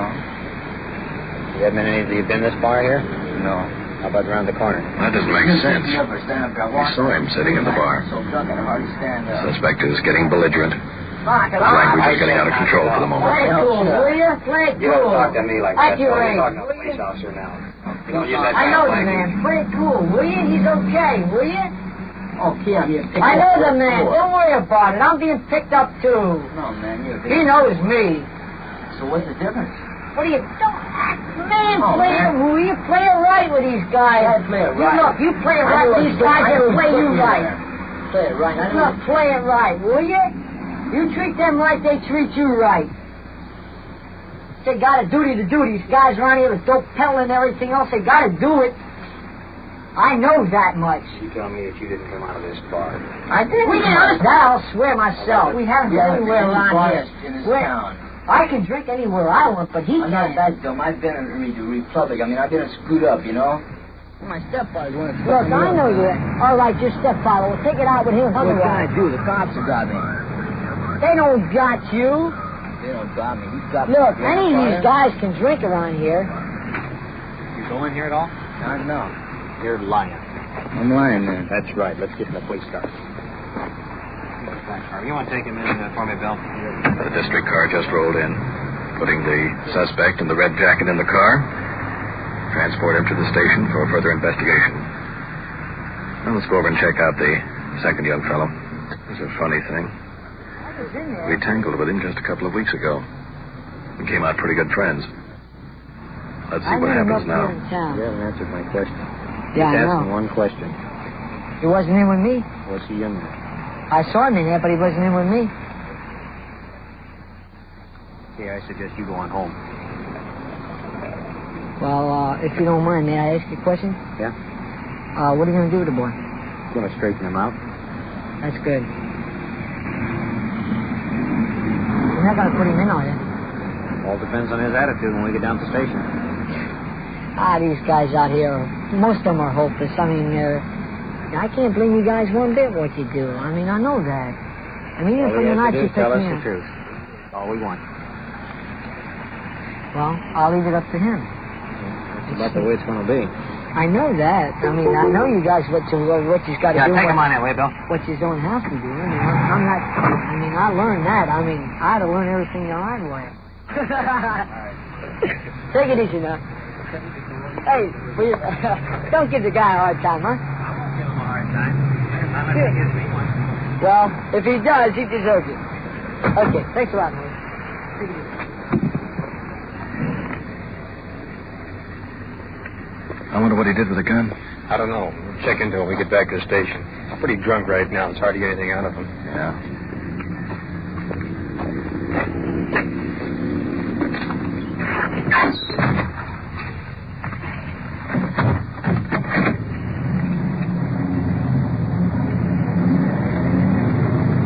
On the code 6 at 3101 North Venice. 50 is bringing in the suspect. We'll talk to him when we get to the station.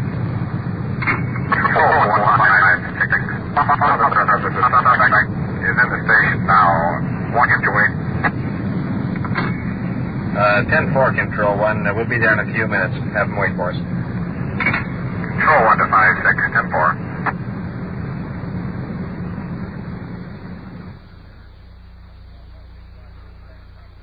You are listening to Night Watch and following the activities of a detective unit on its tour of duty. Remember, the people and sounds you are hearing are real, and the investigations are recorded in the field as they actually occur. We'll bring you the final results of tonight's action at the conclusion of Night Watch. CBS. Radio. I like it there. Radio. I like those CBS radio shows. If you're sitting at home, If you're out in the park, CBS Radio's where you are. CBS Radio.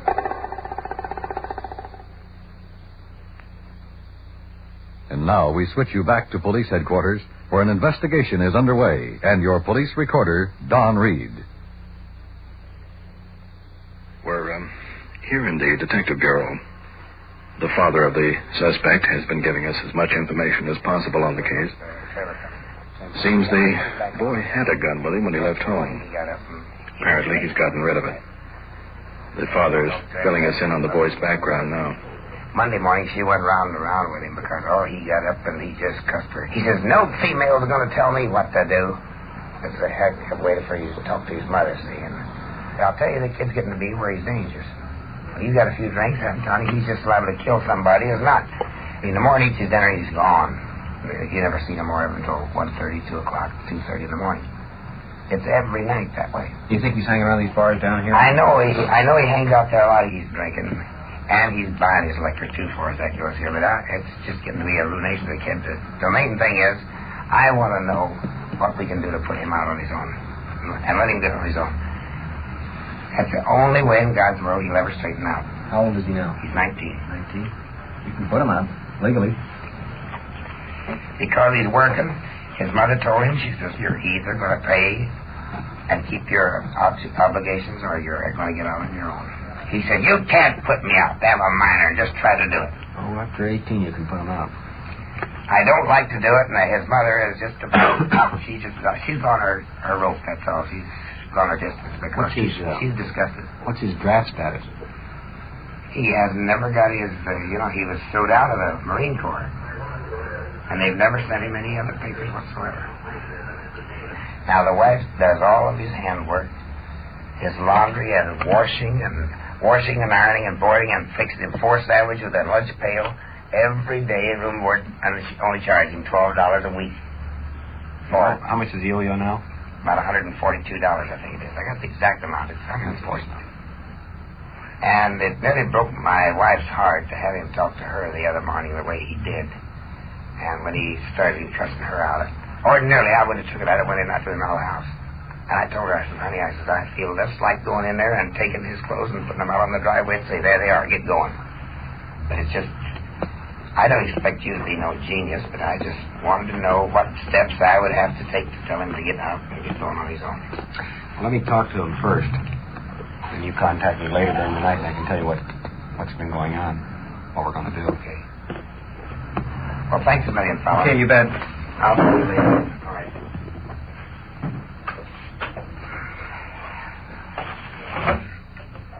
Ray, bring in that young fellow now, will you? Yeah, his father's just going out the front door. Right. He's sure off on the wrong track, isn't he? Yeah. We'll see if we can find out anything more about the gun. You want me to wait with him in here? No, Ray. Wait outside, will you? Leave the door open.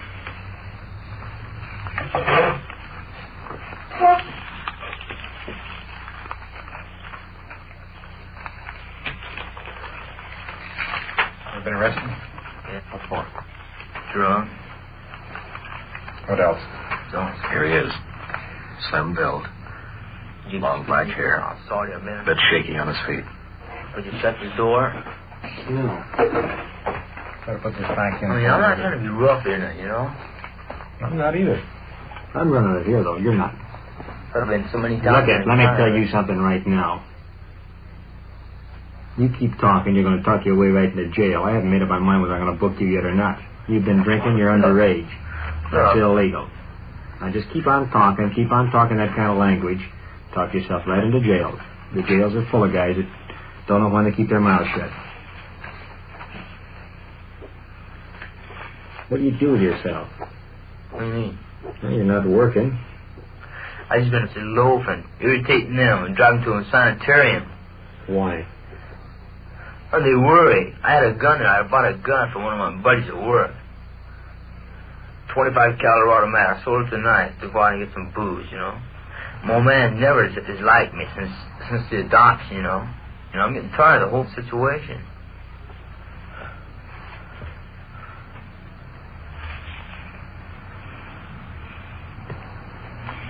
Look, we're not trying to roust you, give you a bad time. When I see you in a bar, then I ask you 10 minutes later if you've been in the bar, and you say no. Yeah, but, I mean, you know, you could have been drinking coffee, but when you picked me up, under the circumstances, just see my father. I mean, look at it this way. What do you think a kid can do nowadays?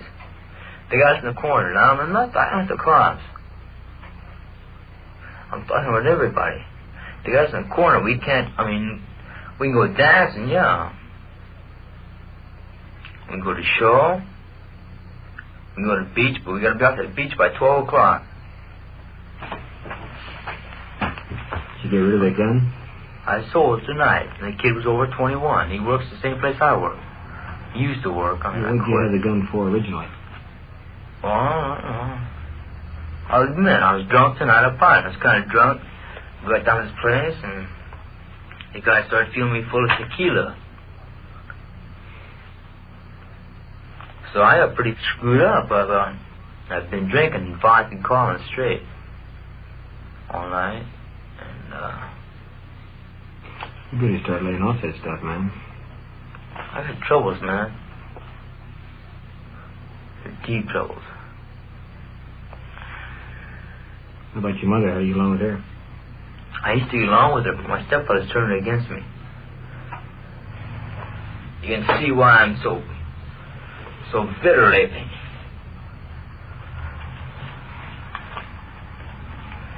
What's the solution? What's the solution? Yeah.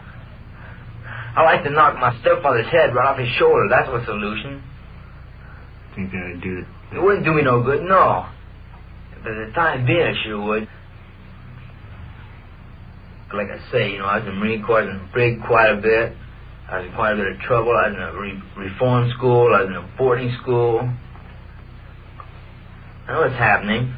I know what's trying to happen to me right now. Well, you're going to put a stop to it sometime. Why should I? What's it getting you?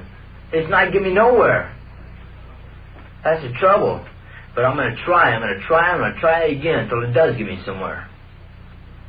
You're on the wrong track, man. I know it. But I can't play the winning game, I mean the losing game all the time. You're playing it. I know it so far. If I was playing a losing game, I'd deal me another deck. Well, so far I ain't been able to deal that deck. But my day's going to come sometime. And my stepfather's going to deal it. That'll give you a satisfaction. That would give me a great satisfaction. I sold that gun tonight. Now I wish I hadn't. So then what would you accomplish? I'd accomplish all I wanted to accomplish. So then they pull me to jail. I've been in jail before. It's not that I'm drunk. I spent 14 months behind locked bars, so another 14 or 20 months wouldn't hurt me a bit. In that case, you won't mind spending the evening with us. Your condition with your attitude, I think you'd better cool off before you go home. Ray? Yeah? Don't take him off and book him plain drunk. Give him a chance to sober up.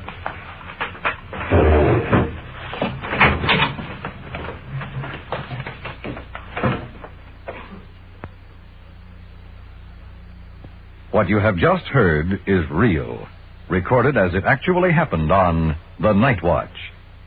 And now back to Police Headquarters in Chief W.N. Hildebrand. Tonight's first case involving the suspect that was molesting the two women resulted in his being held for investigation. This consisted of checking into his background and poring through dozens of reports to determine if the suspect was involved in any similar events. As it turned out, the victims refused to sign a complaint, but a record of the incident was listed for future reference. The final case of the young fellow reported carrying a gun. As you heard, he had disposed of it prior to his having been picked up for intoxication. It's no secret to tell you this case was highly censored because of the verbal abuse the suspect heaped on the investigating officers. But we had more than just a defiant boy who was intoxicated. We had a person who was mixed up mentally and capable of committing a serious crime. Although he was held temporarily, the investigating officer gained his confidence, and today he drops into the station regularly to ask advice. Now that we have this boy back on the right track, and if through this program we can reach others in a similar position and help them, then we have a purpose for bringing you Night Watch. Thank you, Chief Hildebrand. You have been following the on-the-scene reports of your police force in action. Every voice, every sound has been real. Night Watch, brought to you through the cooperation of the Police Department of Culver City, California, is produced by Sterling Tracy and Jim Hadlock, with technical advice by Sergeant Ron Perkins, and is described in the field by police recorder Don Reed.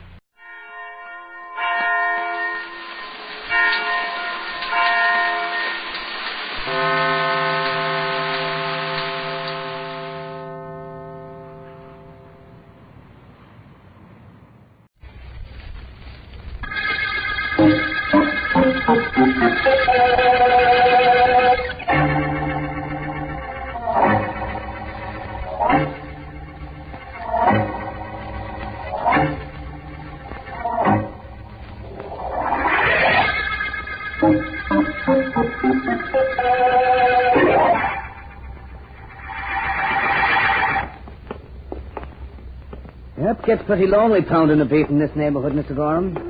Glad to walk a little way with you. Oh, it's just the other way around, officer. Walking home alone at midnight in this section isn't my idea of fun. You know pretty near all the characters around here, don't you? All of them that ever checked into the hotel I clerk at. That is, if you're charitable and can call it a hotel. Ah, poor fellas. I kind of feel sorry for some of them. Yes, some of them. Yes, fellas like Johnny Edwards, Boxcar Charlie, or Billy Duke. Nice boys who just never quite made it. They'll work, only nobody will give them a job. Well, Mr. Gorham, everybody's got their own problems. Yes, indeed. Some guys who... Look where? Well, over there, behind the ash cans, there's a body lying there. There is. Oh, we'll soon see about that. Oh, it's a body, all right. Oh. A body in a full-dress suit. Oh, that is all I need. I won't sleep for a week. All I need. I won't sleep for a week. All I need. I won't sleep for a week. All I need. I won't sleep for a week. All I need. I won't sleep for a week now. I've got to phone in a report on this right away. Yes, hurry. Swell got himself murdered. But why did he have to do it on my beat? Officer, wait just a minute. For what? I think I know this man. Now, Mr. Gorham, you know a lot of the characters from around here on account of your job, but you think you know this fella in the full-dress suit? I'm positive I know him. Evening clothes or no evening clothes, I know him. He stays at my hotel anytime he has a buck for a room. The dead guy, all dressed up in a full-dress suit, is Boxcar Charlie.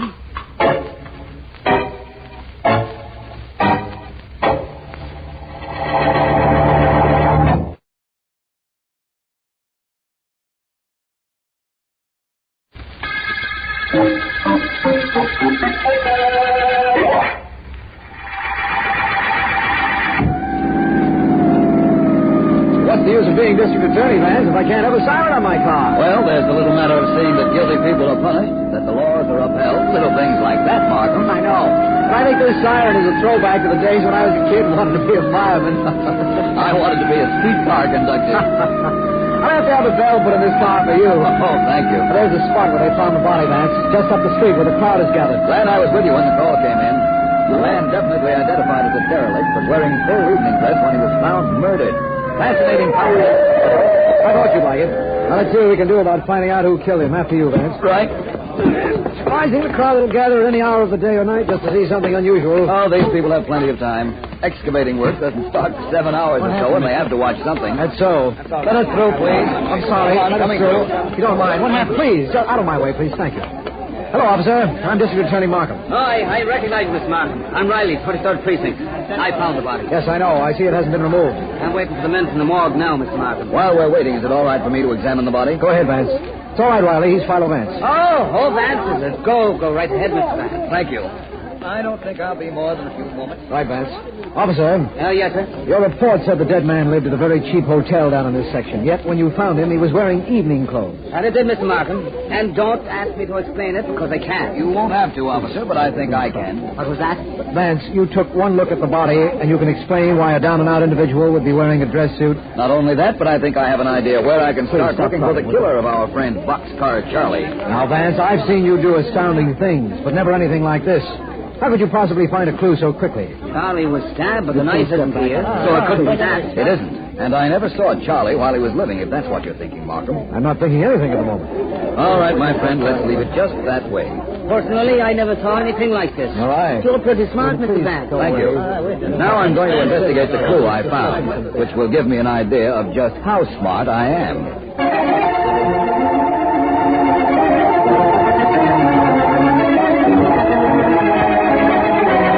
Okay, bum out. Come on, out. Just a cup of coffee, George. Just a cup of coffee. Get out, I said. This is a diner, not a free lunch joint. Willie, open the door. I gotta toss this guy out of here. George, quick, Well, that's that. Yeah. Got rid of him, Willie. Maybe he'll be back. I doubt it. Suppose we get organized on that gimmick we got going. Everything's all set up for us. I don't think so. I got another idea about that. What's the matter with you? Do you have to argue about everything? It's the use of living if you can't argue. No fun in agreeing with people. And it's no fun in listening to you doubt everything either. Look, let's get something straight. As if anybody as crooked as us could get anything straight. There you go again. Anyhow, here's something you can't argue about. Boxcar Charlie is dead, ain't he? It seemed like that when I stuck a knife in him, but I ain't no doctor. I ain't sure, you know. I am. He walked into this lunchroom of mine at the wrong time. He heard something he shouldn't have heard, and he had to go. Well, maybe he didn't hear nothing.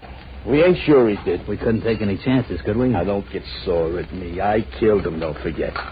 Anybody traces that knife and back to us, we can forget about this place and that big plan we got and everything else. Nobody's going to do that. Don't worry. Who's doing the contradicting now? Okay, Georgie. We got rid of the one guy who might interfere with us.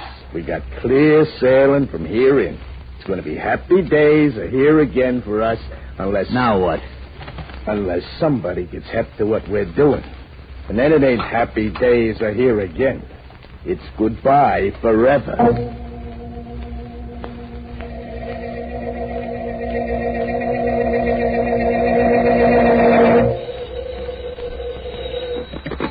Hello, District Attorney Markham speaking. Anybody that calls the DA's office at 2 o'clock in the morning doesn't rate as dignified an answer as that. Hello, Vance. Hello. I thought you'd come right back to your office when I left you after we found that dressed-up body. And I thought you'd get in touch with me, so we both thought correctly. That's right. It's a little difficult getting information at this hour, but I think I've finally come up with something. Something like what? Something like what I promised you. A place to start investigating the murder of Boxcar Charlie. I thought you knew that when you looked at the body. I had only a general idea.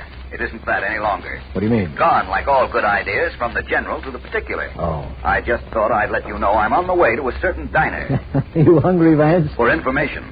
I've been to 5 diners since I left you. According to the phone book, there's only one more particular diner left in town. One? Apparently, I've left it to last. And like most of the cases we've had in this office, when it comes to a lead on a killer, I've left it to Vance.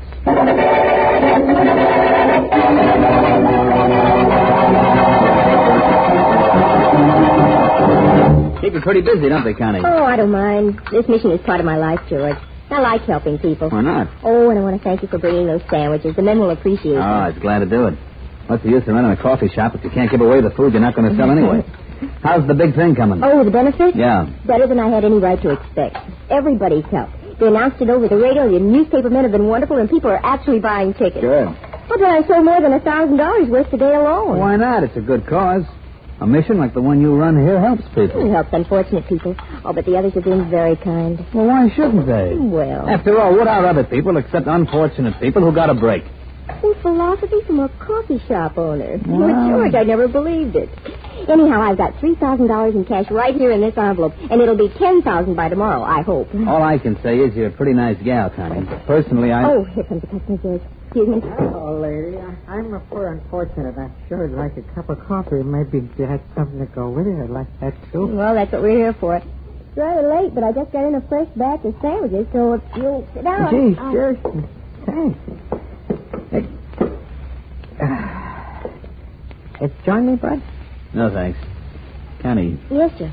don't you think you ought to put this money in a safe or a bank or something? Oh, not tonight anymore. I haven't got a safe and the banks aren't open. Besides, nobody knows how much there is in this envelope. $3,000 is a lot of dough. Hey, that bum is going for it. Stop him, George. George, stop him. That I will. Give me that Let envelope. go, Mary. Let go. I'll let go, all right. This. Oh, George.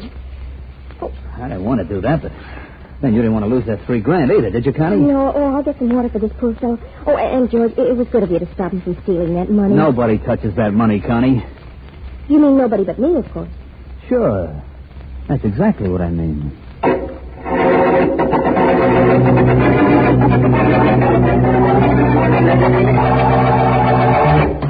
Hello. Look, the joint is open, but nothing is going on. The boss is out, and I don't sling no hash. I wasn't looking for food. And what are you doing here at 2:30 in the morning? Slumming? Could be that. You look like something from uptown. It doesn't matter where I come from, does it? Maybe it does. Now, don't be difficult, friend. I'm Philo Vance. That name mean anything to you? No. But I'm glad for your sake you got it. Everybody's got to have some kind of a name. Of course, you overdid it a little. Listen, you. Hey, the coat. Don't bend the coat. Relax. Okay.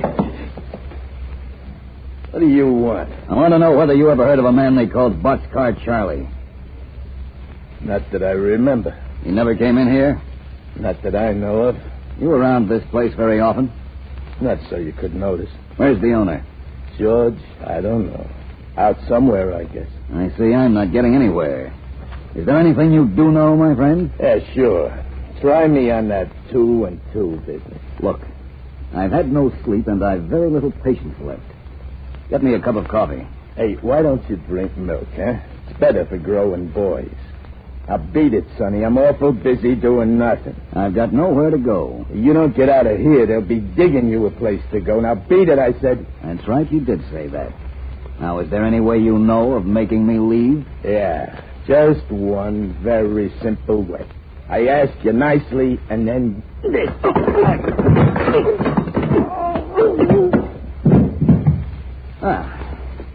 That was better than walking around the reservoir. Gave me some exercise, but very little else. What else did you want? What happened to Willie? Willie is out. You, George? Yeah. What hit him besides you? The truck that just happened to be going through your coffee shop. That's a shortcut, I guess. More trucks go through here. George, I've got some questions to ask you. That's funny. I got no answers. I'll look around for some if you like. Now, don't you be cute. Why should I answer anything you ask? Well, they are. Look at Willie. That a good enough reason? What'd he do, argue with you? Take the other side or whatever you said? He always did that. You shouldn't have got sore. The next time I feel my emotions carry me away, I'll remember to ask your permission. Yeah, do that. George, I'm Philo Vance. I want to know something about a man called Boxcar Charlie. Who? Here we go again. George, remember Willie here? Oh, Boxcar Charlie. Why didn't you say so? What do you want to know about him? When did you see him last? Yesterday sometime. Why? He was knifed to death earlier tonight. He was? Yes. Well, ain't that too bad. Well, he didn't have very much to live for, though, did he? What are you, a detective? Not exactly. Well, in that case, if I was you know what I'd do? Should I? Yeah. If you're smart, you'd follow your nose right out of here. It's the only way I know of keeping it out of a business that don't concern you.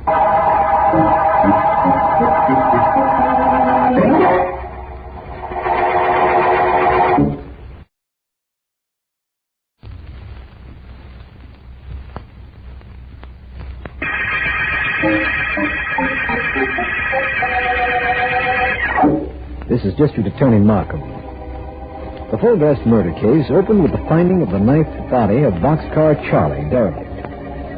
When discovered, Charlie's body was clothed in full evening dress, which led Philo Vance to announce he knew where to start looking for the killer. Vance told me that a certain diner would supply a clue. And how he arrived at that, or what happened at the diner when he went there, I've yet to find out. Vance is here, however.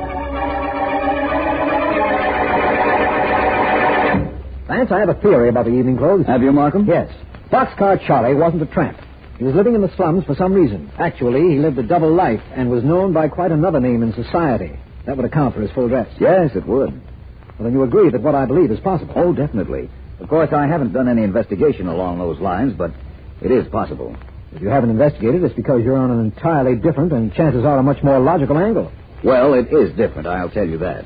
Will you also tell me what it is, what other reason there could be for a broken-down character to be wearing top hat and tails? No, I will not. Not yet. But I must very shortly. Well, that's something. And, by the way, why must you? Because you'll find out for yourself very shortly. Well, that's interesting news. Tell me what you found out at George's diner, will you, Vance? I think I found out who killed Charlie. Just like that. Yes. I have several reasons for thinking that. One of them being the fact that it was so hard to get information about Charlie from the owner of the diner and his friend Willie. How do you know they knew him? That I've got to keep to myself until I'm sure they did. Remember, I said I only think I know our killers. When I'm sure and when I find why Charlie was killed, I'll let you know. And let you in on how I know.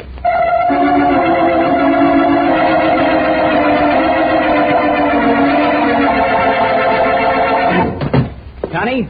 Oh, I'm over here, George. Come on over. Brought you some fresh coffee from the shop this morning, Connie. Oh, thanks. Would you set it down right there, please? Sure. Thanks.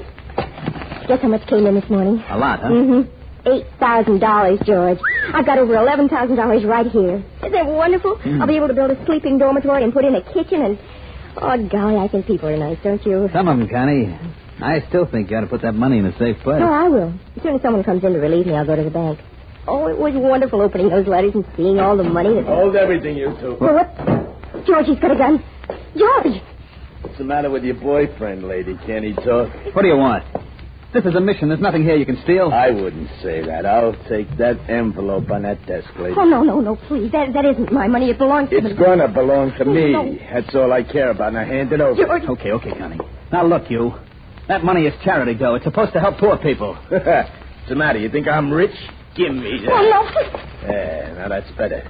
Now, both of you be nice and quiet for 5 minutes. No, you don't. Hey, I knocked your gun out of his hand. Grab it, Connie. You're not grabbing any gun, lady. George. Hold it. I got my gun back, and you got your boyfriend on the floor. Please. Now, see that he stays there for a few minutes, and you stay here, too, to take care of him, which will be also taking care of yourself.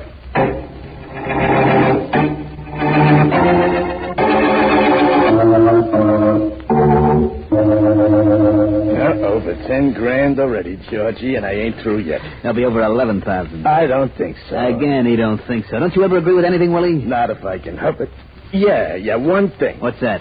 That is a pip of a shiner you got on your right eye. I didn't know I could hit so hard.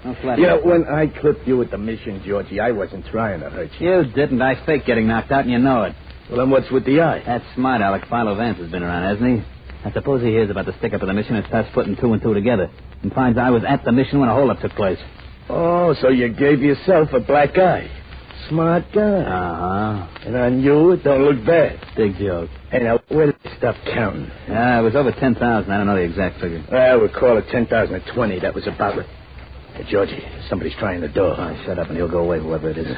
Come on, open up in there. I heard you talking. Open up. Hey, that sounds like Vance. For once, I wish I could argue with you. You better open up as soon as I stash this money out of sight. Okay, get rid of it. I'm going to open the door. All right. Hold it, I'm coming. Okay, Georgie, let him in. Okay. Hello, Vance. Hello. Aren't you open for business? Does it look like we are? No. I came over to see you about that holdup at the mission, George. I understand you were quite a hero. Well, are you back again? Finally. Right at the moment, I want to talk to George. Any objections? Not from me, no. I thought you were investigating Boxcar Charlie's murder, Vance. How come a stick-up interests you? There might possibly be a connection, you know. That's a lovely eye you have. Like it? Maybe you'd like one to match. Willie would talk you out of trying. But I'm hoping he won't, if you know what I mean. Have any trouble seeing out of it? Not a bit. My left eye is awfully good. Well, you're here, Vance. I'm still waiting to find out why. Just to get your story of the holdup. What story? Guy came in with a gun. He grabbed the envelope with the money in it with his left hand. He started backing away when I knocked the gun out of his mitt. Cut me while I was trying to grab the envelope, and that's all. It probably ain't, Vance. Ask him more questions. I really don't have to, Willie. I'm quite certain I know all the answers now.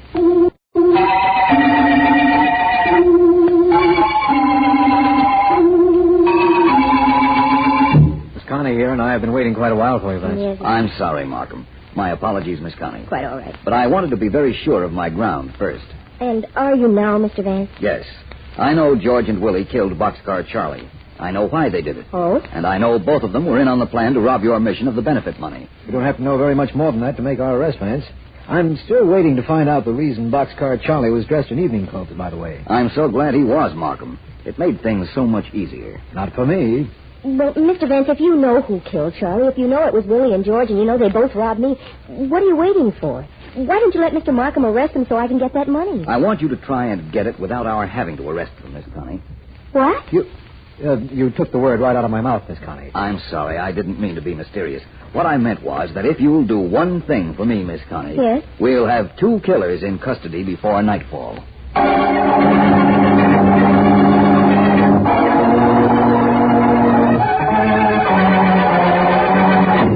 Sure, I know where George lives, Miss Connie.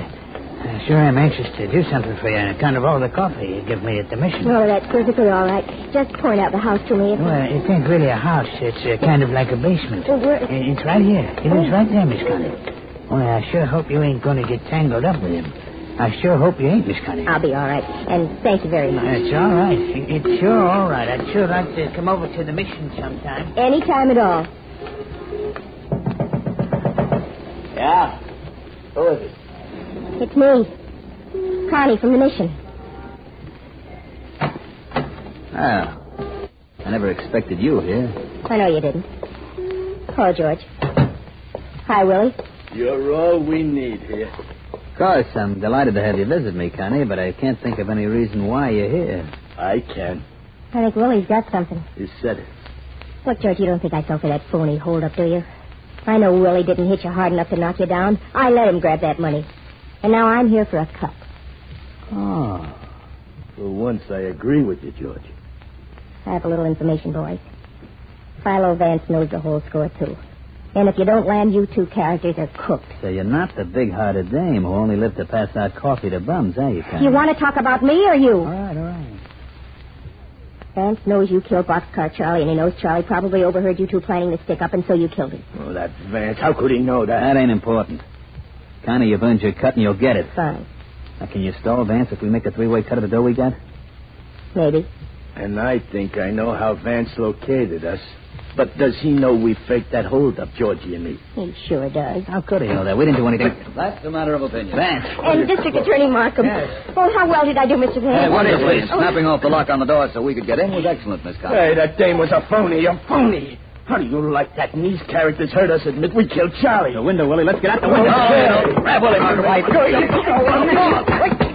One down. How are you doing, Markham? Watch. Well, I'd say you were doing very well. And now, Miss Connie, your money is probably in this place somewhere. I hope so. I think we'll be able to find it and officially close this case. Oh, no, you don't, Vance. No? Why not? First, I want to know how you tracked Boxcar Charlie's murder to George and Willie and how you knew that holdup was fake. All right, Markham. I'll tell you. But let's take George and Willie downtown first. And I'll tell you how I knew second.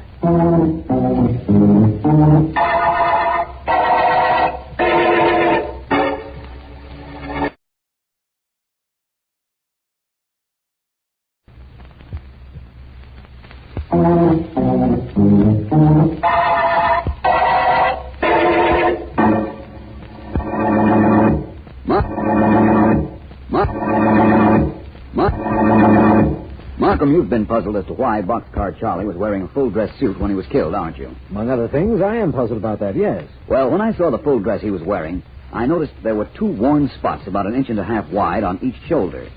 Now, what would make worn spots like that? I haven't the slightest idea. I thought it might be from a sandwich sign that was being carried around. The straps from the sign would wear down the cloth just that way. That still doesn't tell you anything. Rather, it doesn't tell me anything. I believed that if the man were in evening clothes, there had to be a reason for it. I believed he was carrying a sign advertising something to do with high hat or full dress. I looked in the phone book. Yes, I remember you telling me you used the phone book. I did, and found a number of high hat diners. 5 of them, to be exact. I investigated them all until I found George's place. It sounds very simple now when you tell it. Do you mind telling me how you knew the holdup at the Mission wasn't on the level? Not at all. According to Miss Connie's story and George's, he was standing facing the masked holdup man. Yes. And was trying to get the envelope with the money in it out of that individual's left hand. That's right. Then the hold-up character allegedly hit George in the eye and dropped him. That's the story George and Connie told. Certainly, but George's eye made it a lie. You see, in that situation, the hold-up man must have hit George in the left eye. Yes. Yet it was George's right eye that was black, an indication that somewhere along the line there was something a little bit spurious. No doubt about that.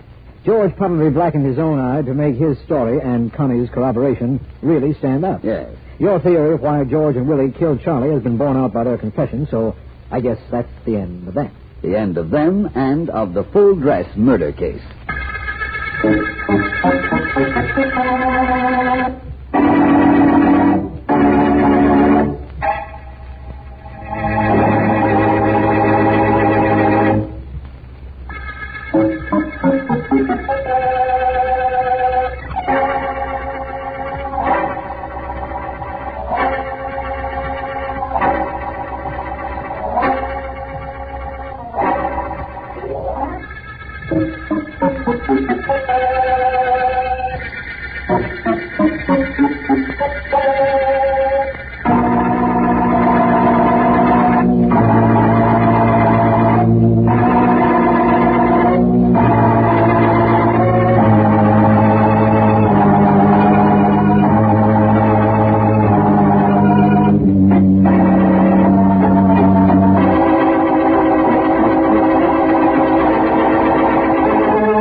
Calling all detectives.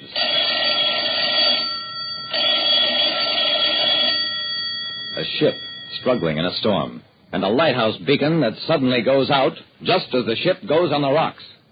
That is the situation on this page from my casebook, the casebook of Jerry Browning, private detective. You don't have to be a private detective like me, Jerry Browning, to prove the old saying, any port in a storm.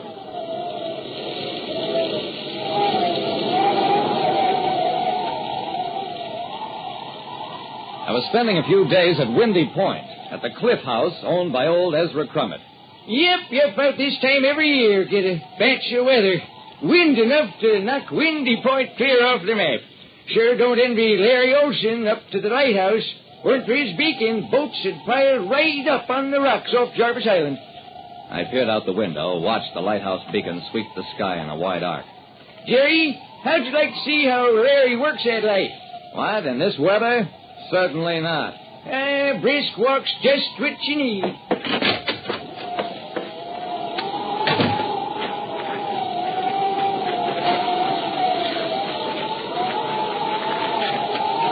That wasn't a walk. It was a battle.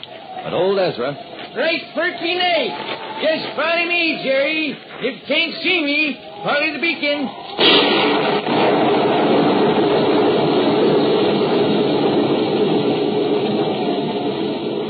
The beacon. Even as Ezra said it, the beacon went out. In the flash of the lightning bolt, the whole countryside was illuminated for a second. But time enough to see the outline of a vessel far out on the water. Hurry up, Jerry! Something wrong at the lighthouse. Let's get fixed quick. That ship's a goner.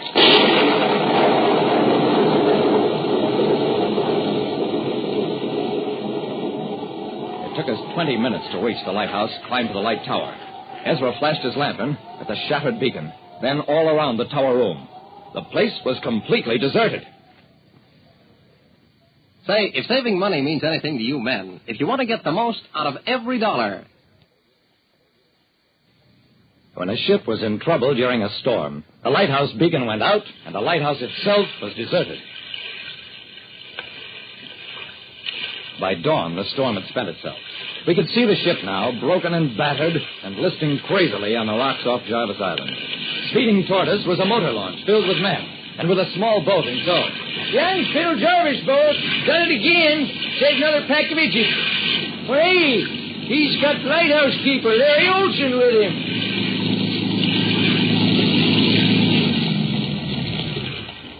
When the launch docked, Ezra made himself a one-man reception committee. Come on up to the Cliff House, folks. Dry clothes and grub for everybody. Thank you, sir. I'm Liggett Creighton, captain and owner of the Mary Ann, or what's left of her. My crew and I owe our lives to these men, Phil Jarvis, Larry Olson. Olson didn't say anything, but Jarvis grinned. No need for thanks, Mr. Creighton. I'll be well paid for what I did. Creighton nodded. You mean salvage? It cost me more to salvage the Mary Ann than what she's worth now. If you want her, you can have her. Jarvis smiled and shrugged.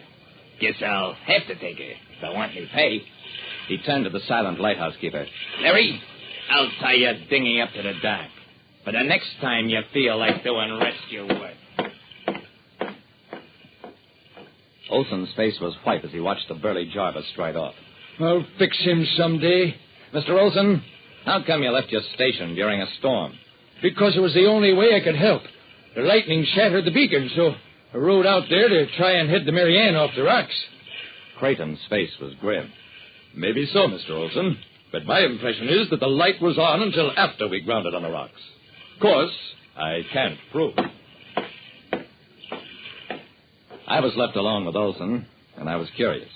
So, Mr. Olson, why don't we go up to the tower and see if we can figure out what did happen to that beacon, and when?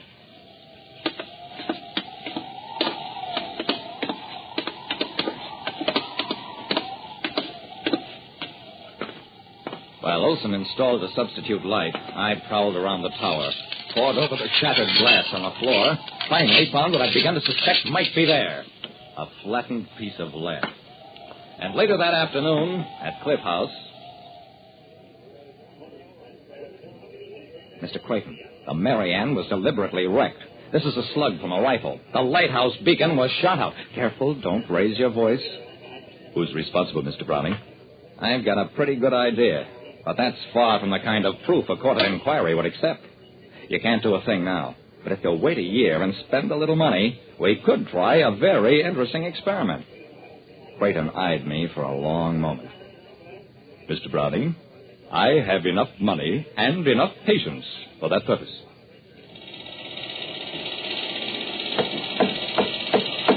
The shipyard contractor was very unhappy. Mr. Creighton, who ever heard of a ship being built to crazy specifications like this? Why, she's nothing but a rowboat with a fancy superstructure. She'll skitter over the water like a frightened doodlebug. Creighton ignored the outfit. Is this the way you want it built, Mr. Browning? I nodded. It was perfect. Creighton took out his checkbook. Complete her according to specifications, and we'll name her the Doodlebug.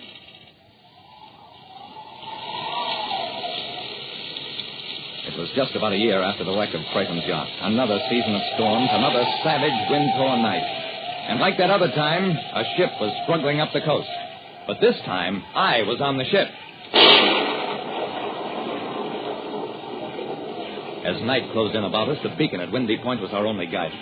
At the wheel, Creighton grimly kept his eyes on the light. Then it happened.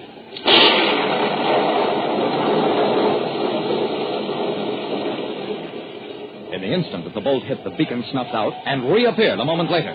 This time, instead of being to our right, it had shifted far over to our left. There goes the light. If we weren't expecting it, we'd never noticed it change positions. What do we do now? Head for the light. That's why we built the Doodlebug.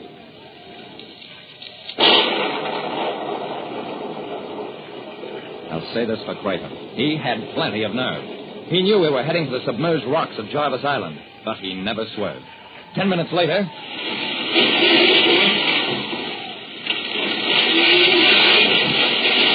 For a long moment, the Doodlebug hung poised on those wicked rocks. And then, light as the bug she'd been named after, she skittered over the rocks and into the calm water in the lee of Jarvis Island. We ran her right up on the beach. And caught a wrecker red-handed.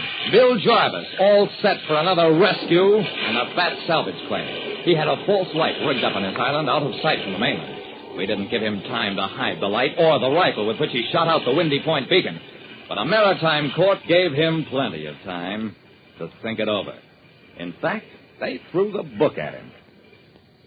Today, Windy Point is as safe as any place can be for people who insist on going out in stormy weather. If you happen to pass by there, drop in on Ezra Crummett at Cliff House. He'll show you the Doodlebug, given to him and Larry Olson by Creighton, as thanks for true heroism and hospitality. They don't think much of the Doodlebug. Too shallow draft. Like I said, it's easy to be at sea in any undertaking. But if you're willing to take a chance, you'll generally find smooth sailing. Listen next time to Calling All Detectives. Mystery drama, mystery quiz, and a chance for you to match wits with yours truly, Jerry Browning, private detective. Get this and get it straight. Crime is a sucker's road, and those who travel it wind up in the gut of the prison of the grave. This time, rain slashing a glass roof, an old man's curiosity, and an imaginary imp out of place. They all became important when two people died violently so a third could make a killing. From the pen of Raymond Chandler, outstanding author of crime fiction, comes his most famous character in The Adventures of Philip Marlowe.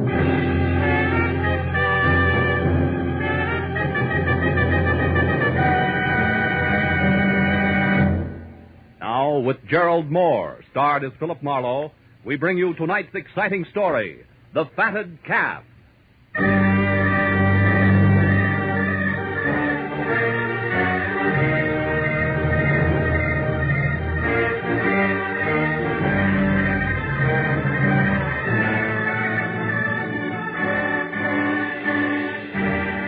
First film of the season came as a surprise. It always does in L.A., where somehow or other people are never ready for it. It's funny in a town where people are ready for anything. Where every year the opening flash of lightning stands nerves on edge and cracks composure like it was so much Dresden china. And by 5 o'clock in an afternoon of driving rain and thick gray sky, I was no exception. I wasn't helped any by the arrival of a special delivery letter. A $100 bill enclosed which dragged me out of my suddenly cozy office, into my car and over to Studio City in the San Fernando Valley, where, according to the letter, Junius Poppy, the veteran cartoonist and creator of the impish Peter Pageant comic strip, wanted to see me at once. But as I wound up the spiral of macadam called Sunswept Drive toward number 3840, I forgot about the storm around me and wondered instead about the man I was going to meet. Wondered just how many parts Pixie, the originator of a half-leprechaun, half-very funny human being who tickled the nation's satiric funny bone daily from coast to coast was going to be. And when I was parked in front of the place, which was a few million raindrops bouncing off a roof that was all glass, out of my car and going to the front door, I had made up my mind. Junior's puppy had to be small, slight, delicate, and maybe self-effacing, but certainly pleasant. Mr. Marlowe? How wrong can I be? Eh? Oh, Mr. Poppy. Yes, of course. Come in. You're getting wet. Follow me. But don't touch anything. You're soaked. Junior's puppy was tall, heavy-set, gruff, and a crab. I dripped little puddles of water behind him through a long hall into a studio, which was a half a dozen easels under twice as many fluorescent lights, and a litter of Peter Pageant drawings everywhere. Then, while Mr. Poppy did not offer me drink, cigarette, or even chair, I became resourceful. I took off my own coat, dropped it in a corner where it sloshed into a disgruntled heap, and I defiantly lit a cigarette and started to... Please, I despise tobacco. Oh, excuse me. Now, first, Mr. Marlowe, a few facts. I've been drawing Peter Pageant for 27 years, but unlike most of the syndicated cartoonists, I employ no staff. We use no material, allow nothing to be published that I haven't created personally, down to the last stroke of the pen. However, I do have an assistant who serves two purposes. One, he inks in the balloon. What? The circle is where the words go. Oh. And two, and more important, he watches me work daily so that when I'm gone, yes, even cartoonists die, you know, Peter Pageant will continue uninterrupted. My assistant is named Sid Kagan, and he, to be more exact, his wife, Louise, is the reason I'm hiring you. Twice I opened my mouth to ask a question, but twice he waved the question aside. So liking him less by the minute I listened to him tell me what for the past week Kagan had been. First preoccupied, then upset, and finally rebellious. Poppy, a bachelor who didn't want to lose a good man because of anything as trivial as a marital problem, had investigated and learned that Louise Kagan had spent a week in San Francisco recently. But he hadn't learned any more because an appointment he had made with her to talk it all over, since the sleuthing was not subtle, hadn't quite come off. Yesterday, Marlowe. We were to meet at a cocktail lounge. I was early, and so I saw her come in and sit down. She's the type of tall brunette you don't miss. I was about to start toward her when she suddenly leaped from her table and hurried out of the place. For no reason? Please don't interrupt me, Marlowe. Of course she had a reason. She was frightened at the sight of a man approaching her. He was very ugly. Patent leather hair, sallow complexion, eyes that belonged on a hawk. He followed her out, but she got away from him. And then he disappeared, too. Louise hasn't called you since to explain? Until late last night, no. And then she apologized and lied about why she didn't show up. Forgot, she said. Casual-like, huh? Overly casual-like, Mr. Mann. Please don't touch those drawings. Oh, I'm sorry. Yes, now. We made another appointment for 6:30 tonight at a different place. An artist hangout called the Talisman on Lancashire. This time, Marlowe, I want you to go in my place. Perhaps my approach is too mechanical. There's just a chance. Now, Mr. Poppy, a few questions. First, the Kagan's home address. 717 Magnolia Boulevard. 717. And Kagan himself, he's still working for you regularly? Yes, although he called this morning, said he was sick. Now, please, ask your questions quickly. I must return to my work. Peter Pageant's schedule, 4 frames a day, hasn't been interrupted in 27 years. Oh, here, this might interest you. Here, take a look at this. The last frame has a lot of detail. Yeah, it has. Peter addressing the U.S. Senate, huh? It's cute. You always work in pencil and ink in later? Yes, that's right. Now, anything else? Yeah, there is, Mr. Poppy. The whole business. Kagan's problem, I mean. If it's only a case of a gal not being true to a guy, I quit, and you get your dough back. I graduated from the over-the-transom class. Louise Kagan is not the kind of girl who plays around. I know. What makes you so sure? For one thing, an example. Maynard Roper. Who? Maynard Roper. He's an agent for Empire Features, the syndicate that handles my work. And though extremely handsome and what the ladies would call smooth, he got no place being, should I say, attentive to Louise. I could tell, I observed. Now, satisfied? For the moment, you can still play that Roper just wasn't her type. I'll call you later, Mr. Poppy. Goodbye. And don't bother showing me out. I can find the way myself.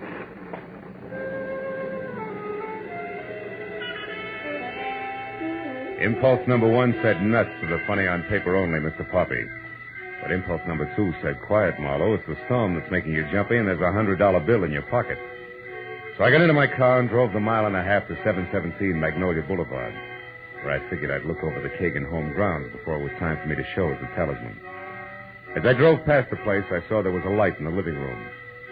And a woman, brunette and attractive, who was no doubt the lady of the house, paging through a magazine. And things stayed like that each time I came around the block. But 20 minutes later, when I parked in front of a nearby corner drugstore to get cigarettes, I forgot the lady of the house because getting out of a parked car in front of me was a man with sallow complexion and eyes borrowed from a hawk, easily seen by the rain-splashed light from the display windows. And when he hurried inside into a phone booth, I saw the patent leather hair Mr. Poppy had already described. And he got his call through and turned his back to the street. I moved quickly to his car, opened the front door, struck a match, and read the name and address on the owner's card strapped around the steering wheel. It was Bert Slack, 200 Central Avenue, San Francisco, California. The city in which Louise Kagan had recently chosen to spend a week. The clock on the dashboard reminded me it was 6:15 and time to head for my rendezvous with the talisman. But a little voice deep inside said Mr. Bert Slack shouldn't. So, for what it was worth, I reached under the dashboard and yanked the ignition wire. Then I got back into my car, hoping to gain 10 minutes, and headed toward the club on Lancashire Boulevard.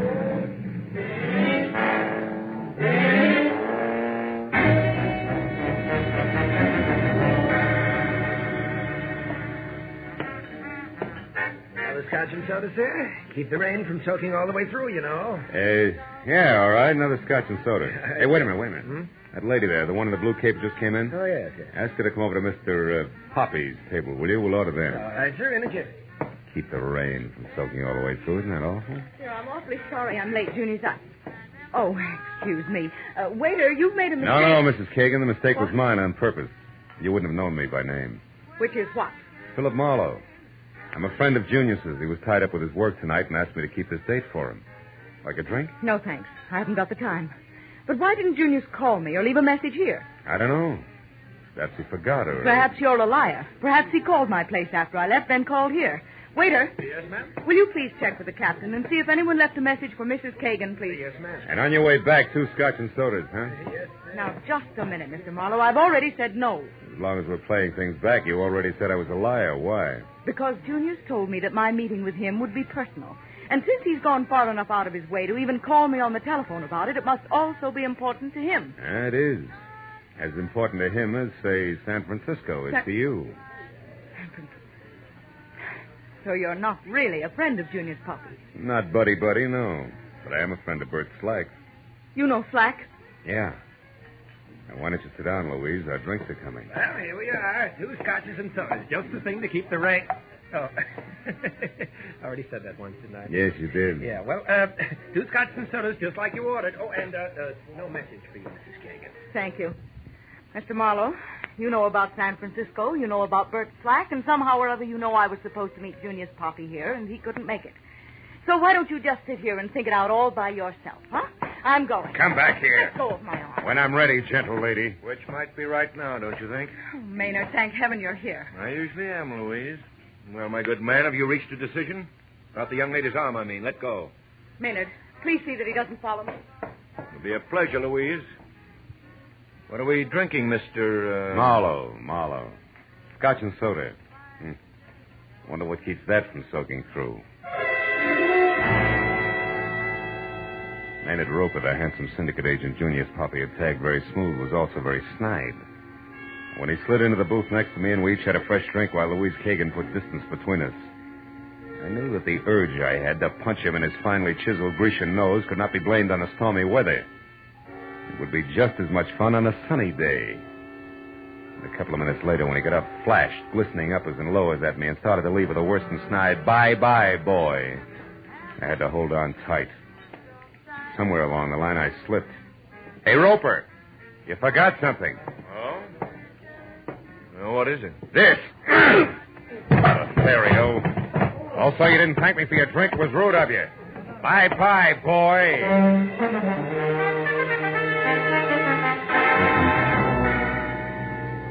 Outside, I felt better.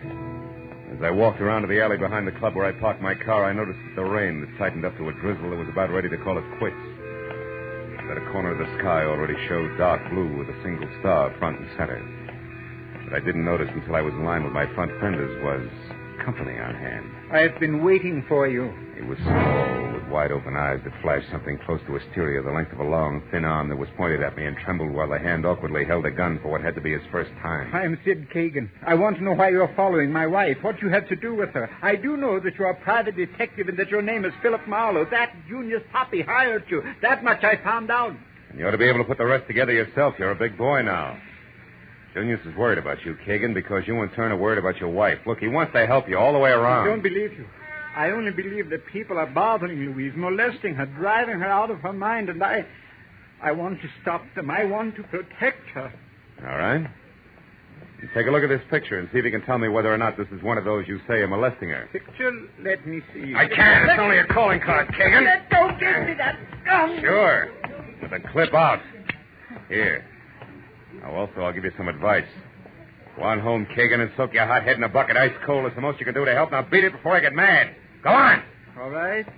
I'll go. But remember, Marlowe, I'm still going to protect my wife. Yeah, I'll remember, Kagan. You jerk. Nothing as stupid as an amateur with a gun. Stand still, Marlowe. I'm no amateur. Oh, fine. I wouldn't bother looking under the hood, either. We're now even. One torn ignition wire deserves another. Hmm? Well, Mr. Slack. You and that 38 been waiting long? Long enough. So you're a private detective, huh? Now, that's interesting. I'm a private eye, too. Really? You find crumbs in every profession. Where do we go from here? No place. It's a team, anyhow. I'm finished. I've done my little job. I'm leaving town. The personal business that brought me here is over and done with. All's well. You'd be smart to look at it that way yourself, Jack. Yeah, brilliant. We'll go over big with my client, wouldn't it? What's the difference how it goes over with your client now? Why don't you read the papers? Meaning what? The latest edition. Here, catch. Huh? And read. Junius Poppy. Out loud, Marlowe, please. Found dead in his Studio City home. Creator of Peter Pageant shot to death. Mm-hmm. Surprised, huh? Yeah, plenty. No, that's too bad. But I guess you'll get over it while you walk all the way down this alley without turning around. Now, go on. Move, Mr. Marlowe, as directed. Goodbye.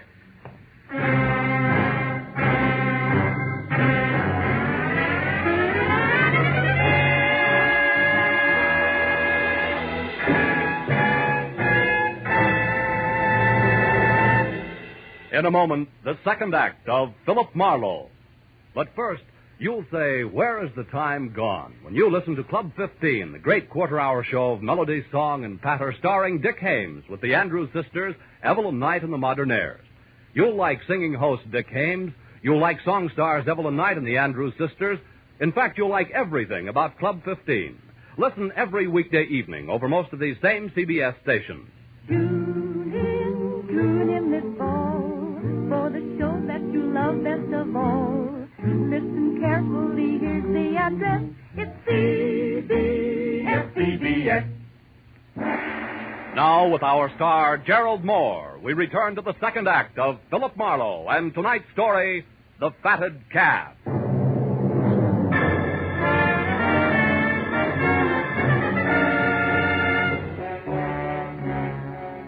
When the man named Slack with a code of ethics to match said walk, I walked. By the time I'd taken 10 steps, I knew that he was already gone, so I went back to my car, cursed my way through a fast repair job on the wiring, and headed for my late client's studio again. When I got there, the usual messy routine of cameras, tape measures, and notebooks was still in progress, and I was about to go inside. But changed my mind when I saw Louise Kagan step blithely out the door and walk almost jauntily over the flagstones that led from the house to the parking area. Hey, Louise, wait! Oh, you again? Well, what do you want? Just one good, morbid reason why you're not making with tears over what's inside? I never lost any love in there. If I pretended I had, it wouldn't fool anybody for 5 minutes. Nobody liked Junius Poppy, and I was no exception. I'd go real easy with that kind of talk from now on if I were you. What's that crack supposed to mean? That not later than tomorrow morning, your husband, Sid, will take over Peter Pageant completely. So? So you struck gold, you're in, you got it made. Are you implying that I had something to do with Junius's death? Oh, I doubt that you pulled the trigger, baby, personally. But there's a good, solid connection, and I'm going to find it. Where's your husband? Inside with the police? No. I came here looking for him. He must be at home. Mm-hmm. How much do the cops know so far? Nothing except that Junius died between 2 and 3 hours ago. Look, Why don't you trot in and ask them yourself, Quizmaster? I don't think they can help me. You see, I'm still interested in a big, ugly question mark all wrapped up with San Francisco. Look, Mr. And before I turn loose of it, I'll understand it, believe me. I'm going over to your place now to talk to Sid. Can I give you a lift? No, thank you. Suit yourself. I'll get there ahead of you, and I might find something you wouldn't want me to know about. All right. I'll ride with you. Let's go. Let's do that. Get in.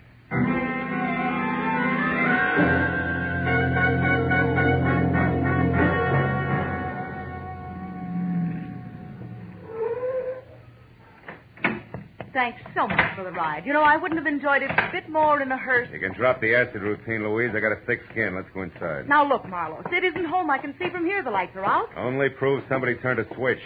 Come on, open up. All right. Come on. That's better.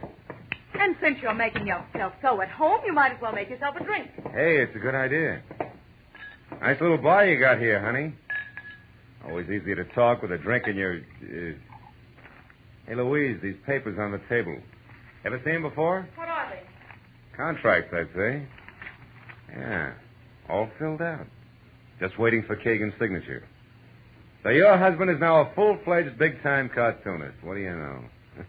Pretty fast work, huh? Just what do you... Creator of Peter Pageant's been dead not more than 3 hours, and already his successor's contracts are drawn up. No wonder Junius was bitter. Maynard Roper had those drawn up beforehand, just in case. Yeah, just in case somebody's patience ran out. Could be your husband's. I want to talk to him. You're out of your mind. He's been here, baby, and not long ago either. Here's his trench coat on the chair. What? Maybe he left again, and maybe he didn't. Now, you take a look through the rest of the house, and if you find him, tell him to come on out. There's still time to talk. Well, go on. She gave me a glare that said she'd like to run my head through a garbage disposal unit and walk past me into the hall. As I held the trench coat, I saw an interesting smudge on the elbow of the right sleeve. It was an imprint of the little cartoon character, Peter Pageant, in the exact pose I'd seen earlier. Peter Pageant addressing the United States Senate. It could only mean one thing. The right sleeve of the coat I was holding had been jammed down into wet ink on Junius Poppy's drawing board shortly after I'd left the studio tonight. I was still looking at the coat when Louise came back. She started to say something, but the doorbell interrupted and kept on interrupting, and finally she walked over and answered it. It was Bert Slack, the man from San Francisco. His face green and waxy would have worn the same look if he'd been falling out of a 10-story window and knew he couldn't hold on. He gripped the door casing with both hands, like a slow-motion fireman sliding down a pole. Suddenly he jerked up one hand and pointed at Louise. He turned his eyes at me and tried to speak. Then he took 5 sliding, stumbling steps into the room and pitched headlong to the floor. The handle of a knife, ringed by a patch of drying blood, stuck out of his back between his shoulder blades. Sid, you Sid? couldn't have... You think Sid did it? Why, Louise? What's the reason? No, I didn't mean that. Oh, get away, get out of here. Not yet. Slack was a cheap private eye from San Francisco, and you just got back from there. What happened up there, Louise? Why do you think your husband had to kill this guy? No, I won't tell you. I don't know anything. Oh, leave me alone. Get away from me. All right. Get hold of yourself. You're hysterical. Now listen to me. Where does Roper live? Come on. Maynard Roper, his address. 94 Addison Avenue. Why? Because your husband might be there, and I want to talk to him now more than ever. You're on your own, baby. Get good and hysterical if you want to. I'll see you.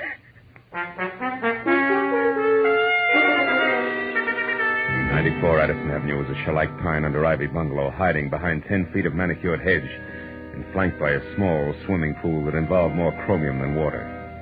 When the door opened in response to a deep-toned gong, I saw several $1,000s worth of Chinese modern doodads behind the quilted silk smoking jacket wrapped around Maynard Roper, who first glared at helping have hated me and then changed his mind and smiled. Well, hello, Marlowe. You seen our hot-tempered Louise lately? Yeah, I just left her. She had the temper scared out of her when a guy died on a living room floor. How horrible. Yeah. This one had a knife in his back. He'd been carrying it for some time. Made it as far as Kagan's because he had something important to say, but he couldn't get it out. His name was Slack from San Francisco. Ever hear of him? Slack? Why, no. Hey, tell me, have you seen Sid Kagan recently? I mean, within the last hour? Yes, twice. Once when I took his new contracts to his place, and again when he came here to talk them over. He left a few minutes ago. Say where he was going? No. Wait. He did say he intended to stop at a drugstore. He had a headache. Which drugstore? Well, the one down the street about a block. Mm-hmm. Oh, but look, Marlowe, surely you don't really believe that Sid killed this man? He had a motive. You realize what you're saying? What have you got to go on, actually? A slip his wife made, and a Peter Pageant that turned up out of place. Oh, look, Louise was no doubt hysterical. Under those circumstances, I'd be, too. And as for Peter Pageant, don't forget that Sid's been practicing him for 6 years. He probably combs Peter Pageant's out of his hair at night. Not this one. It was on a trench coat sleeve. I found it in Sid Kagan's living room. It was picked up from wet ink on Junior's Poppy's drawing board tonight. In fact, it was the last Peter Pageant Junior's drew before he was killed. That's what I've got to go on, Mr. Roper, so thanks and good night.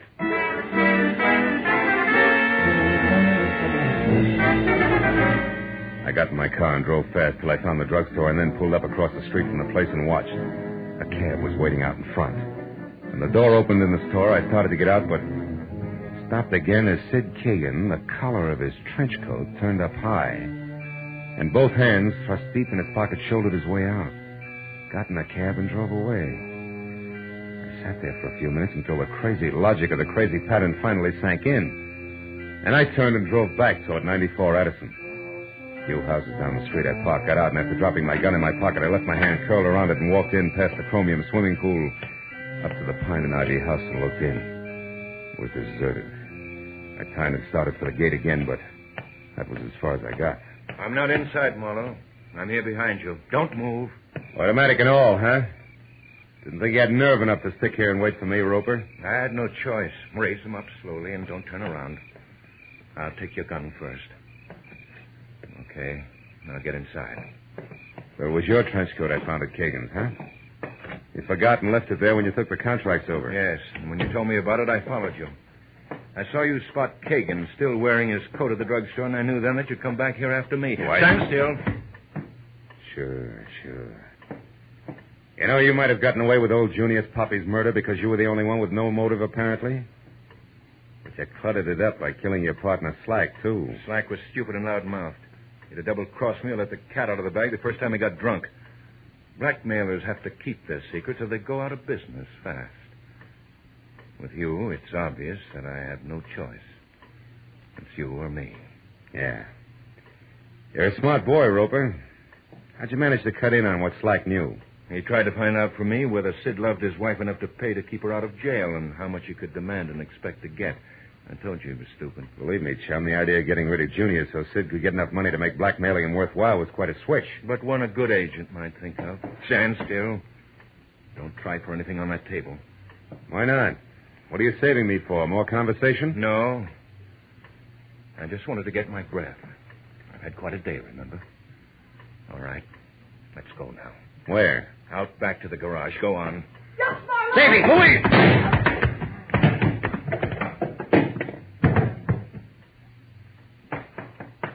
Marlowe, is he dead? I don't know. I don't think so. You sure picked a sweet time to show up, baby. How'd you manage it? I was out there a long time listening. When I realized what was happening, I came in. Yeah. Save my thick skin or kill a blackmailer. Once I killed a man, unintentionally.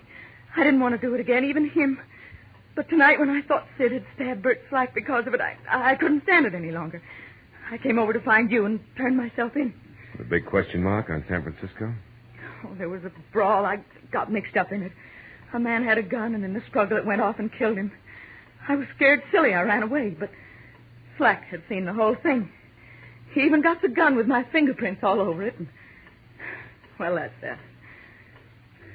Let's go, Marlowe. Yeah. Okay, baby. Let's go.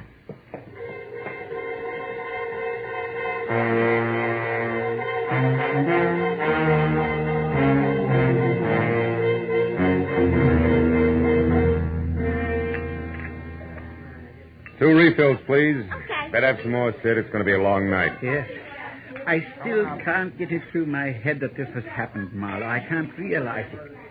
Slack saw that fight in San Francisco, got the gun with Louise's fingerprints on it, and came here to blackmail. That's right. He went to Roper for information on you, and Roper was smart enough to take it and cut in.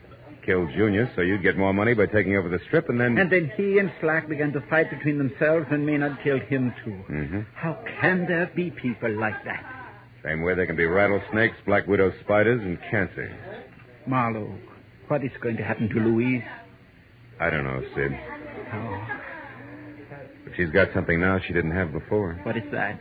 You. You loved her all the time. But she didn't know what that meant. She does now. Look, she might be finished with the police. Maybe you better go over, huh? Yes, I guess I'd better. Good night, Phil. And thank you. So long, Sid.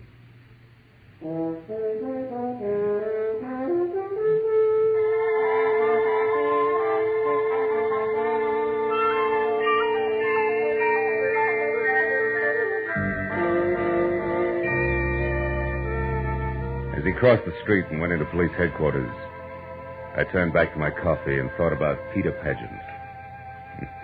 The impish, whimsical little character with a sly, knowing smile, half sad, half amused at the foibles of the world. Yeah, the world seems more and more to be made of halves. Like that old song. How's it go? Sometimes I'm happy, sometimes I'm blue. Sudden storms and sudden calms. Maybe most of us are only half alive, huh? Take me, for instance. Half of me wants to go home and sit in front of a roaring fire with a drink and a good book. And the other half? Yeah, there's always that other half.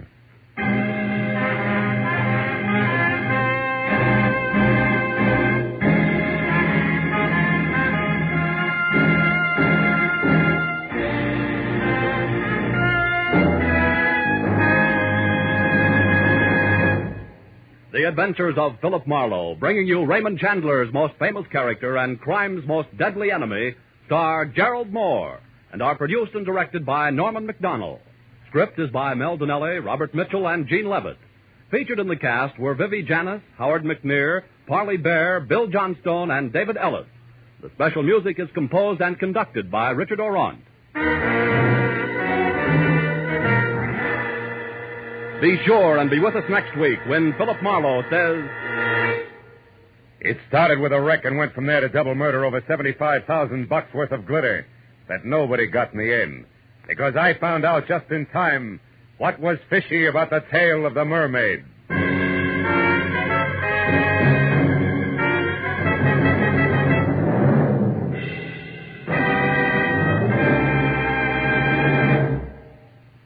If you want to keep ahead of the headlines, listen every weekday evening, Monday through Friday, over most of these same CBS stations, to Edward R. Murrow with the news. Mr. Murrow is radio's most distinguished reporter. His informal but informed manner of presenting the news has earned him more awards than any other newscaster on the air. This is Paul Masterson speaking. Now stay tuned for Gangbusters, which follows immediately over most of these same CBS stations. This is CBS, the Columbia Broadcasting System.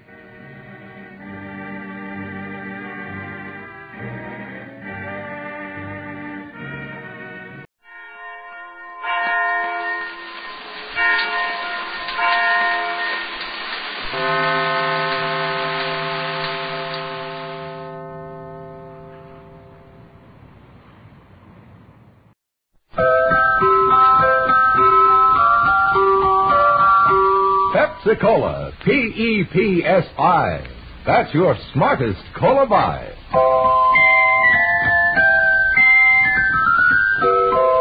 Pepsi-Cola presents Counterspy.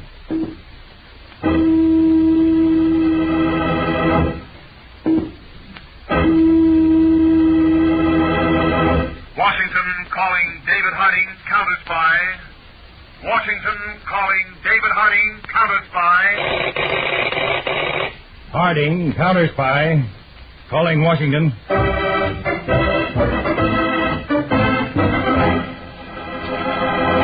United States Counterspy. Especially appointed to investigate and combat the enemies of our country, both at home and abroad.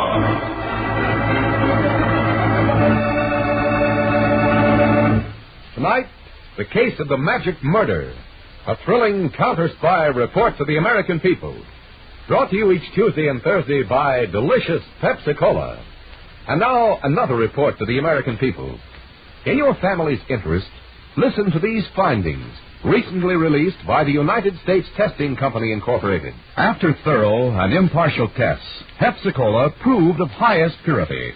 Pepsi-Cola has more quick food energy and value, ounce for ounce, than any other leading nationally known cola. Yes, tested, compared against all other leading nationally known cola drinks, Pepsi-Cola won out. You get the best and twice as much in delicious Pepsi-Cola. And now to Counterspy.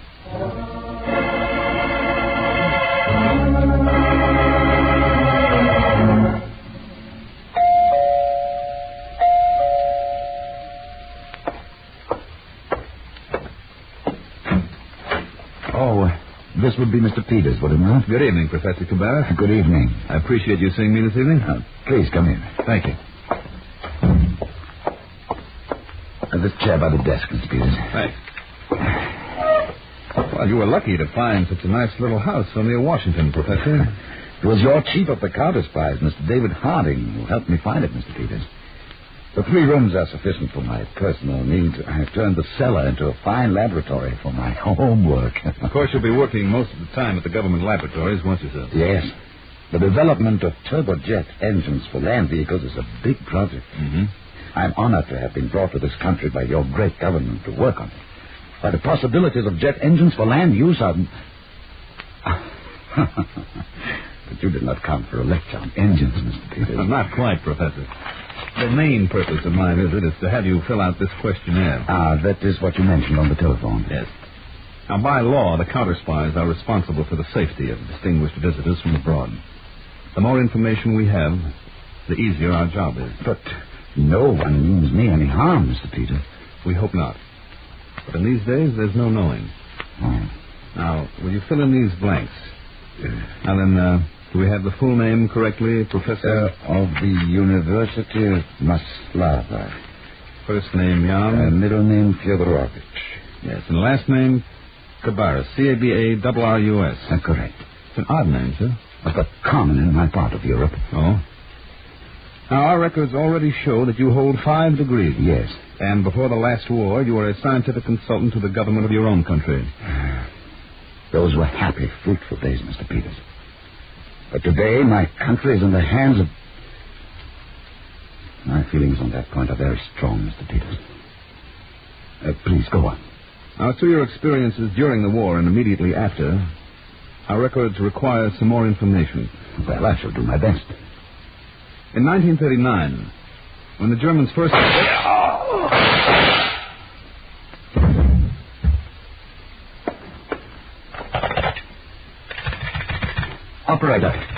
Operator, give me Counterspy headquarters at once.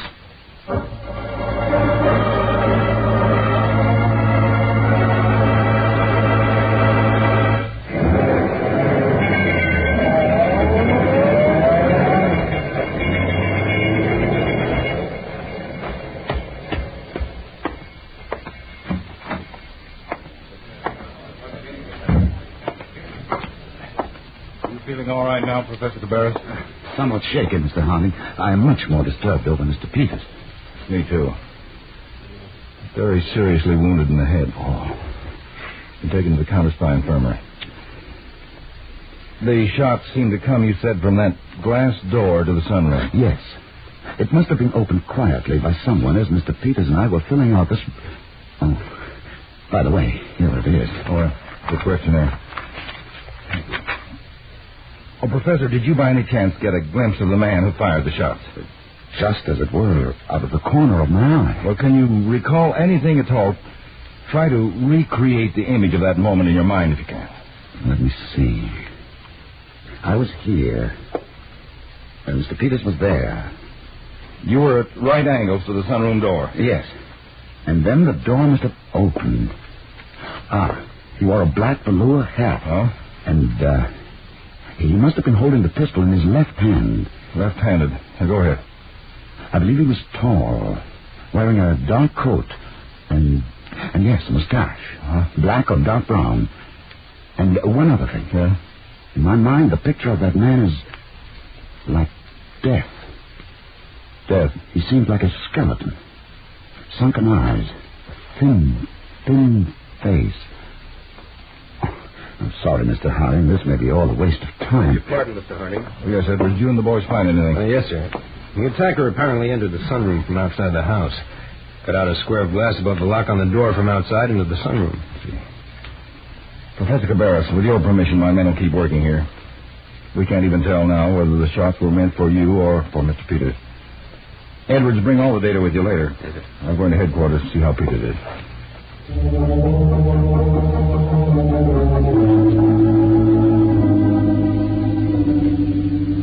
Peters is still on the operating table, Mr. Harding. The man who fired the shots was very accurate. All three hit Peters. One raked a furrow along the top of his head. I expect Edwards will find that bullet buried in a wall at the house there. And the second bullet lodged at the side of his neck.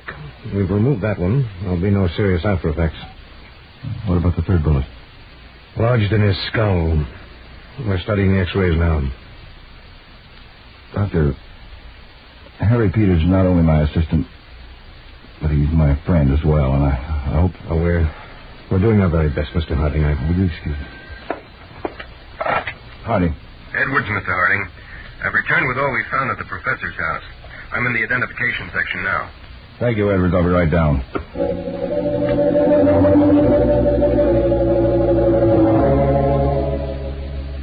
We couldn't find any trace of footprints around the house, Mr. Harding. The grass is all pretty well grown. Well, what about car tracks? Oh, no, sir. Well, then, let's add up what we know about the attacker. Now, that bullet you dug out of the wall. It's a .38 caliber, sir. From an automatic. All right. Man using a .38 caliber automatic. He fired at a distance of about 20 feet. In imperfect light, that suggests he's a good marksman for a gunman. If he was aiming at Peters. And we know he gained entrance to the house at the back through the sunroom by cutting out a square of glass above the door lock. Yeah. I guess then he reached inside and let himself in. This complicates the problem, Edward. It's a burglar's technique. Not often you find a professional gunman who uses burglar techniques, or vice versa. All right, Edwards, let's get to work. Now, if you'll be good enough to handle the loudspeaker system to the floor below there. Identification. This is Edwards with Mr. Harding in the supervisor's booth. We've got an identification job. Electronic classifiers, stand by. First fact, gunman, .38 automatic. Gunman, 38 automatic.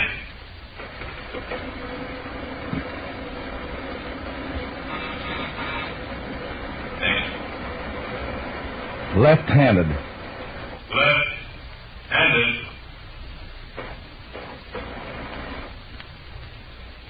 Next. Technique of entry by rear of establishment. Technique of entry by rear of establishment. Next. By door. By cutting out glass. By door.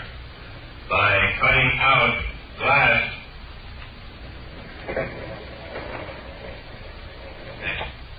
Appearance, mustache, black or dark brown. Appearance, mustache, black or dark brown. Eyes, black or dark brown. Eyes, black or dark brown. Those are the facts. Let her roll.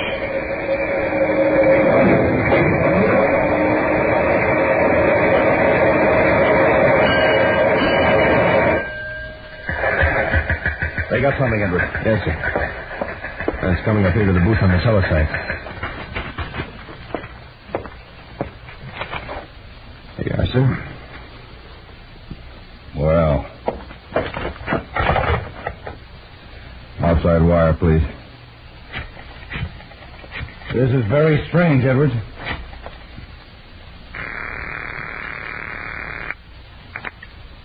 Yes, hello. Professor Cabarrus, this is David Harding. Yes, Mr. Harding. We've located the name of a man answering the description you gave us. And so quickly. It's amazing. The name is Bones Cleburne. We can have him in our hands inside of 2 hours. I'm so relieved, Mr. Harding. There's only one difficulty. He was in an automobile accident in Florida. He's been dead for 8 months. Dead? Well, then, I'm afraid my recollection of the attacker's appearance was not accurate enough. How's Mr. Peters? Well, I'm very hopeful that when Mr. Peters regains consciousness, he'll be able to give us a vital clue in this case. But how is he, Mr. Harding? The doctors are waiting for the shock to subside before operating. He will live? I'm told his chances are only 50-50.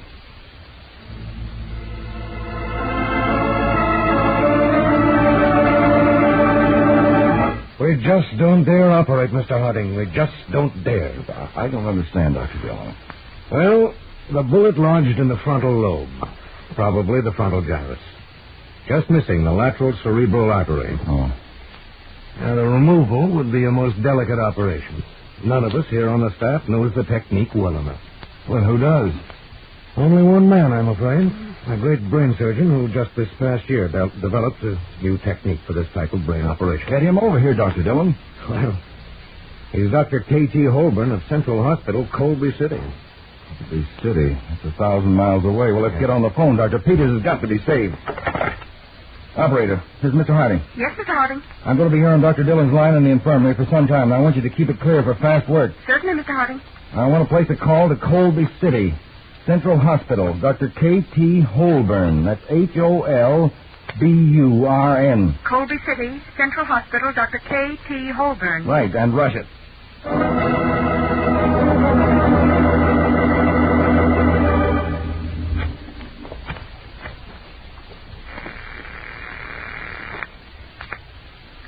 Long distance. Operator, this is Counterspy headquarters. I want Colby City 6700. Colby City 6700. Dr. K.T. Holborn. Dr. K.T. Holborn. What is your number, Fizz? Equator 1000. Will you hold the line, Fizz?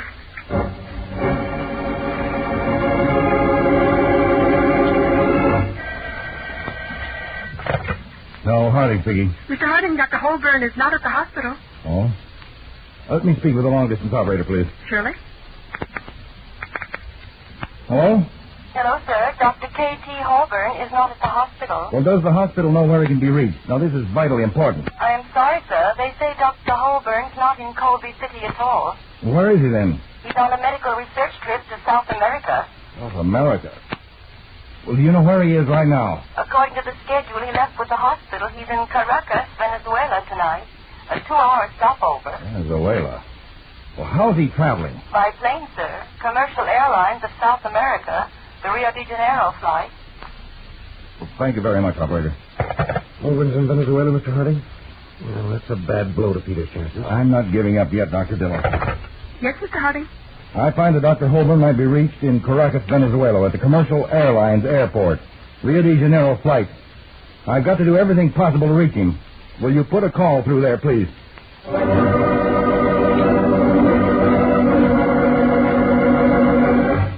Hello, Miami. This is Washington, long distance.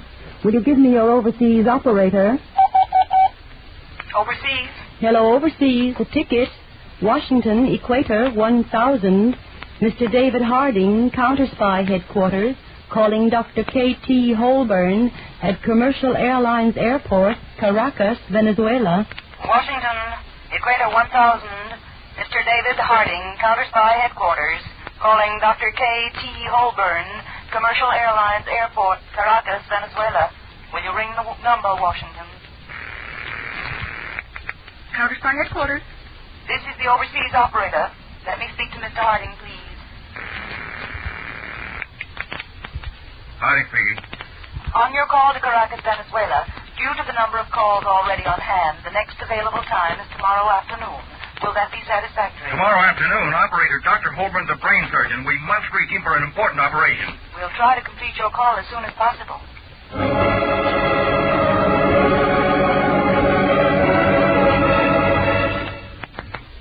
Caracas. Miami, overseas operator. A ticket. A ticket. Washington, D.C. Washington, D.C. Mr. David Harding. Mr. David Harding. Calling Commercial Airlines Airport. Commercial Airlines Airport. Rio de Janeiro flight passengers. Rio de Janeiro flight passengers. Dr. K. for Kenneth, a T for Thomas Holborn. Dr. K.T. Holborn. The call is wanted as soon as possible, Caracas. It's in connection with the surgical operation. We will hurry. The serial number is 14979. Serial 14979.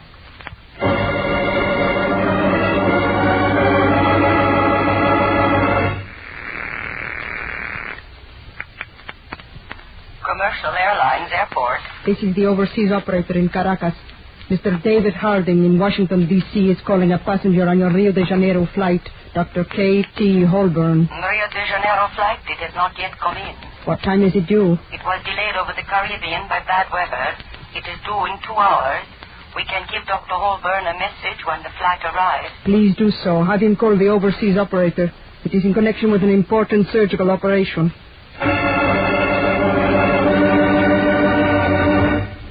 2 hours, Mr. Harding, and there's nothing we can do for Peters. There's got to be. Yes, Mr. Harding. Connect me with the airport in Caracas, will you, please? Put the call through no matter what.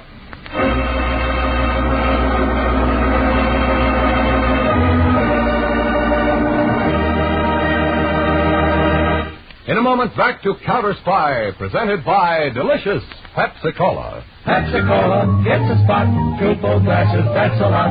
Twice as much and better, too. Yes, twice as much and better, too. You know Pepsi gives you twice as much. You know Pepsi's better, tastes better. But now I want to make sure you know which cola drink is of proven highest quality. Listen, impartial tests were made comparing all the leading nationally known colas. And here's the news. Delicious Pepsi was rated tops for quick food energy and honest-to-goodness value, ounce for ounce. Yes, more value and quick food energy in every tasty sip of Pepsi. That's why Pepsi's so refreshing. Why you feel so good. Why you're on the beat. Why people call Pepsi their favorite drink. When the quality's proved tops and the taste is so delightful, so refreshing that you bubble and the quantity is double. Say, is it any wonder Pepsi's America's big, big favorite? Insist on tasty Pepsi wherever you may be. At the fountain, say, Pepsi, please. At the stand, say, Pepsi, please. And at the store, get Pepsi in the money-saving carton of 6 big bottles. How about getting a carton tonight of delicious Pepsi-Cola? Delicious Pepsi-Cola, delicious Pepsi-Cola, delicious Pepsi-Cola, delicious Pepsi-Cola. Now back to Counterspy.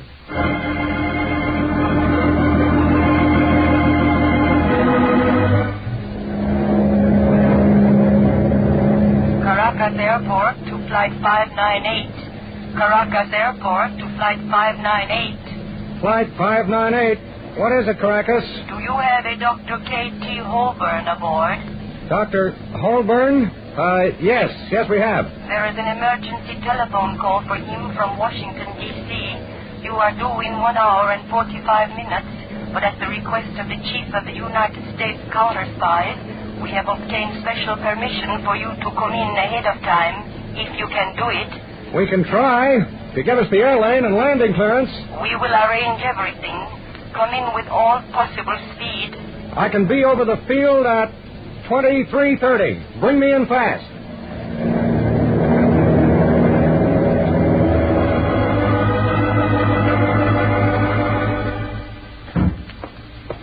Doctor. How's Peters? Resting comfortably, but every minute counts.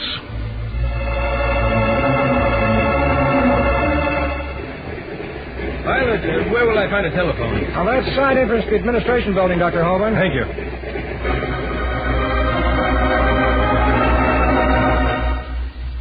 Overseas operator, Caracas. And this is Dr. Holborn. I understand you have a call for me? Yes, sir. 1 moment, please. Overseas Miami, your call to Caracas, Venezuela.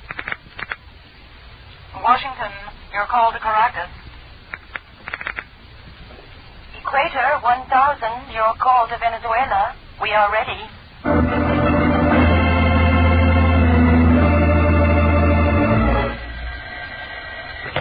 Harding. Dr. Holborn in Venezuela for you, Mr. Harding. Go ahead, please. Dr. Dillon. Talk to him. Yes. Hello. Holborn speaking. Dr. Holborn, this is Dr. Henry Dillon, Chief Medical Officer of the United States Counterspy. Oh, yes, Dr. Dillon. We have a serious case here that requires your technique, the Holborn incision. And none of us here is familiar with it. Suppose I fly right back to Washington. And I'm afraid there isn't time for that now, Dr. Holborn. Could we do this? If I acquaint you with the X-rays, could you then direct me in the operation over the phone? We'll have the phone connected right in the operating theater.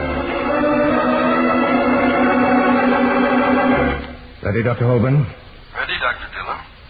Anterior-posterior and lateral X-rays show the bullet to be midway between the third ventricle and the sella turcica, with the head of the bullet approximately 2 millimeters from the anterior aspect of the lateral ventricle.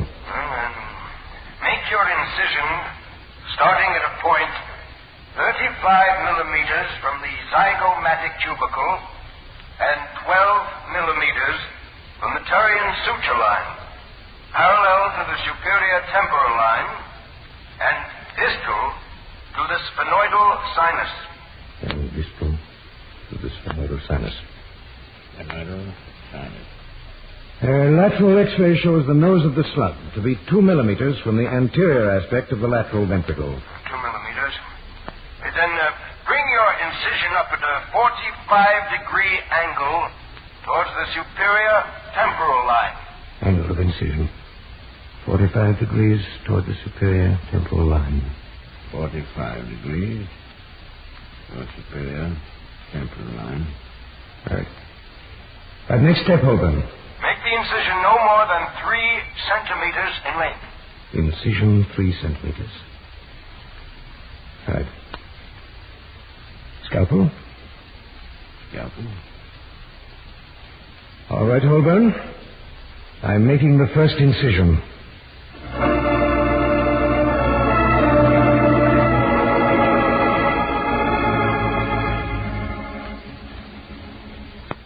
Hello, Peters. Hello, Dave. Yeah, it was pretty close, fella. The doc said you tore up the international phone system. Now, the main thing is you're going to be all right now. Well, I may miss a couple of days, Chief. That wouldn't surprise me. Well, I guess my time's up. Now, Dr. Dillon wasn't even going to let me in at all. Dave, about Professor Cabarrus. Did you get the questionnaire finished? Finished? Well, that was finished before the man opened the sunroom door and fired. Professor Cabarrus gave it to me. Man? Sunroom door? Yeah. Well, the shots came from behind me, Dave. I was sitting at the... Easy, Peter. You better take it easy. Look, I'll come back this afternoon. We'll talk about it. You go to sleep.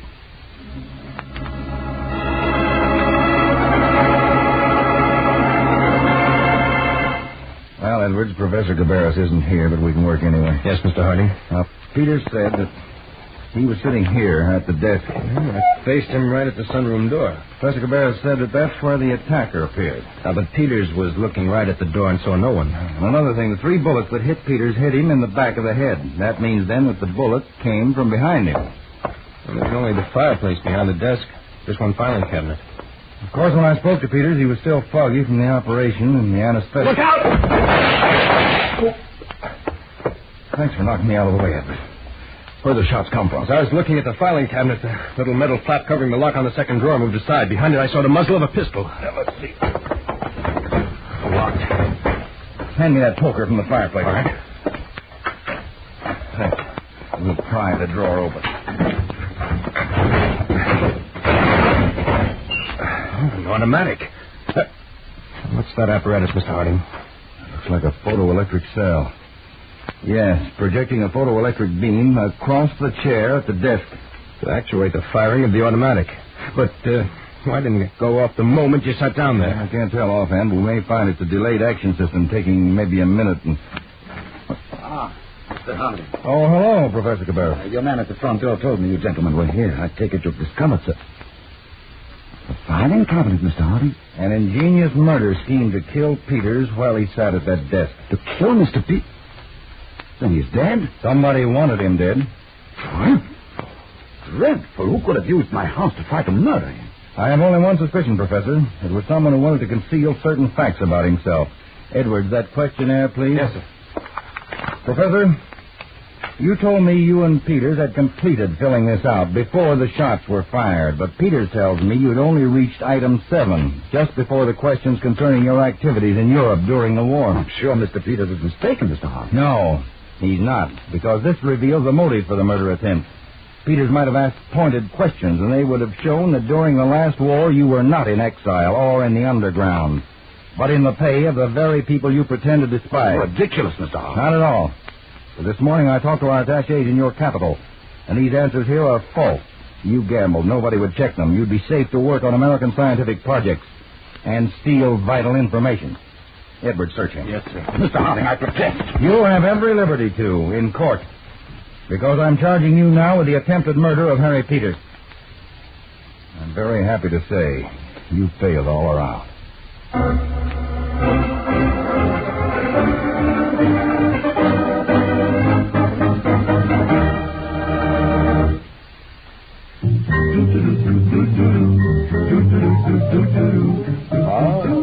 Delicious Pepsi-Cola. Bring it on now. Enjoy that bubbling, tangy, tasty treat. Sure hits the spot. At parties, it's a wonderful idea to serve delicious Pepsi. That extra quick food energy gives folks that bounce, that zing. And Pepsi's big 12-ounce bottles go twice as far. You get a carton of 6 bottles, and you serve 12 full-size drinks. So save that money. Get the best, and get twice as much in delicious Pepsi-Cola. Pepsi-Cola hits the spot. 2 full glasses, that's a lot. Twice as much and better, too. Pepsi-Cola is the drink for you.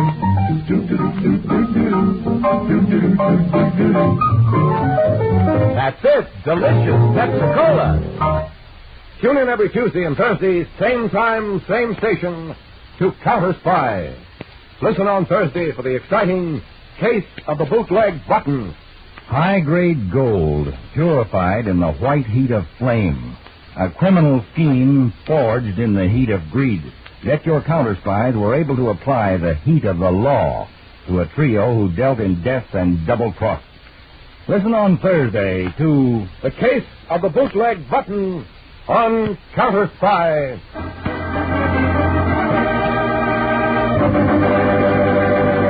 Tonight's Counterspy program originated in New York and was directed by Leonard L. Bass, dramatized by Paul Milton, and featured Don McLaughlin and Mandel Kramer with music by Jesse Crawford. This is Jay Jackson speaking. Counterspy is a Phillips H. Lord production for Pepsi-Cola. Enjoy some delicious Pepsi tonight.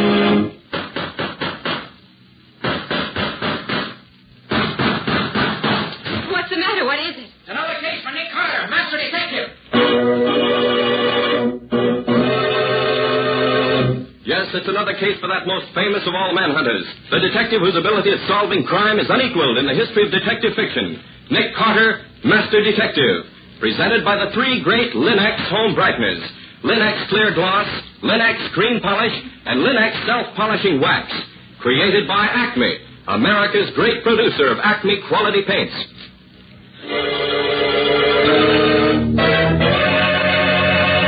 Today's curious adventure: Murder Goes to College, or Nick Carter and the Mystery at Spring Lake. In just a moment, we'll hear how Nick Carter solved the mystery at Spring Lake. But first, a Christmas suggestion. There's nothing that adds more to hospitable cheer than a bright, well-kept home. American homemakers have learned how much surroundings can mean.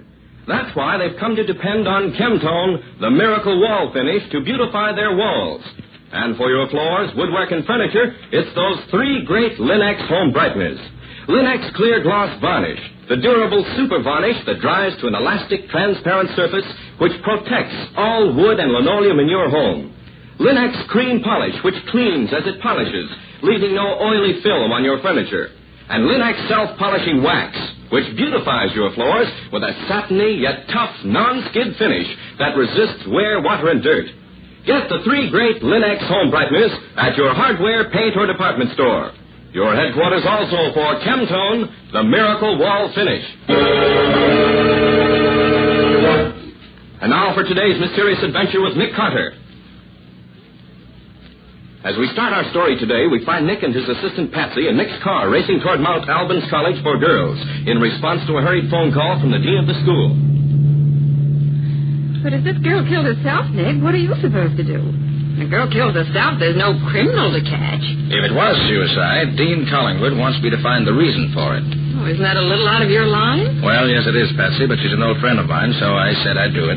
But why does she care why the girl killed herself? Oh, she thinks that if some of the parents felt that the girl disliked the school enough to kill herself to get out of it, they'd take their own daughters out of Mount Albans in droves. Huh? The school will be ruined. How did she die, Nick? The dean said she found a box of sleeping capsules at a table beside the girl's bed, together with an empty water glass. She thought they might be the cause. Well, when Nicholas Carter gets on the scene, everything will be all straightened out. We'll all know exactly what happened and why.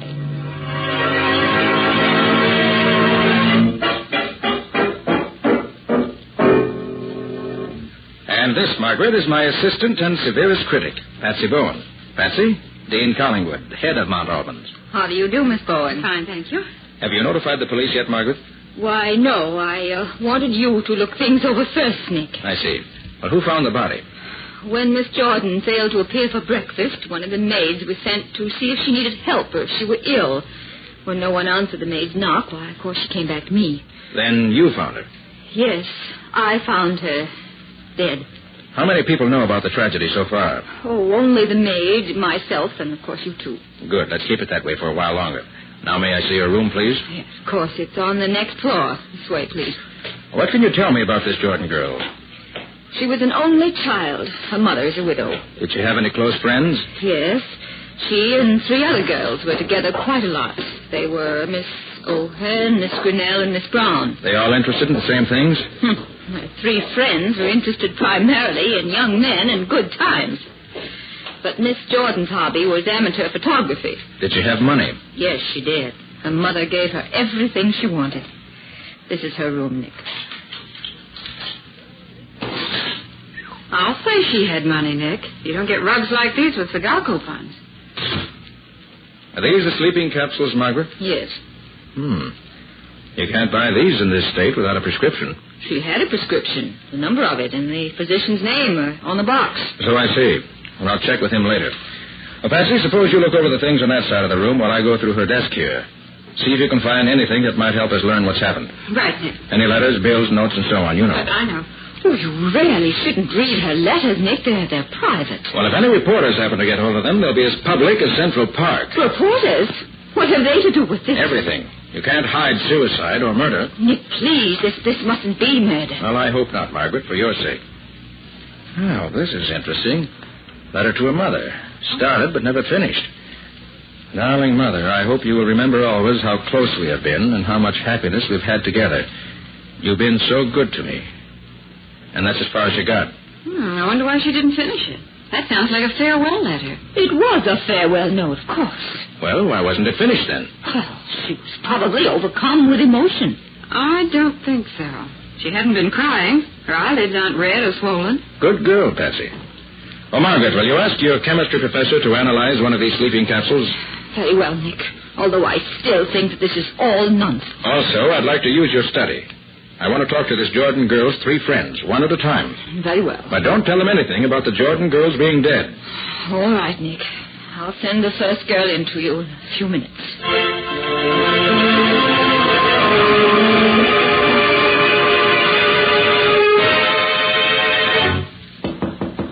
Come in. You wanted to see me, sir? I'm Mary Grinnell. Yes, Miss Grinnell. Come in, won't you? Yes, sir. Miss Grinnell, I'm afraid I have a shock for you. Your friend Edith Jordan has just killed herself. Oh, no. Edith wouldn't do that. She just wouldn't. No? Well, at any rate, she's dead, I'm sorry to say. Can you shed any light on the situation? I'm afraid not. I'm sorry. Well, do you know anything about her actions last night? We studied together for our mid-year exams. In your room or hers? In mine. She went back to her room early, though. Said she wanted to write a letter and then turn in early. That must have been the letter we found there, Nick. Probably. Can you tell me anything else, Miss Grinnell? No, sir. Nothing. All right, then, run along. And please don't mention what I've told you to anyone.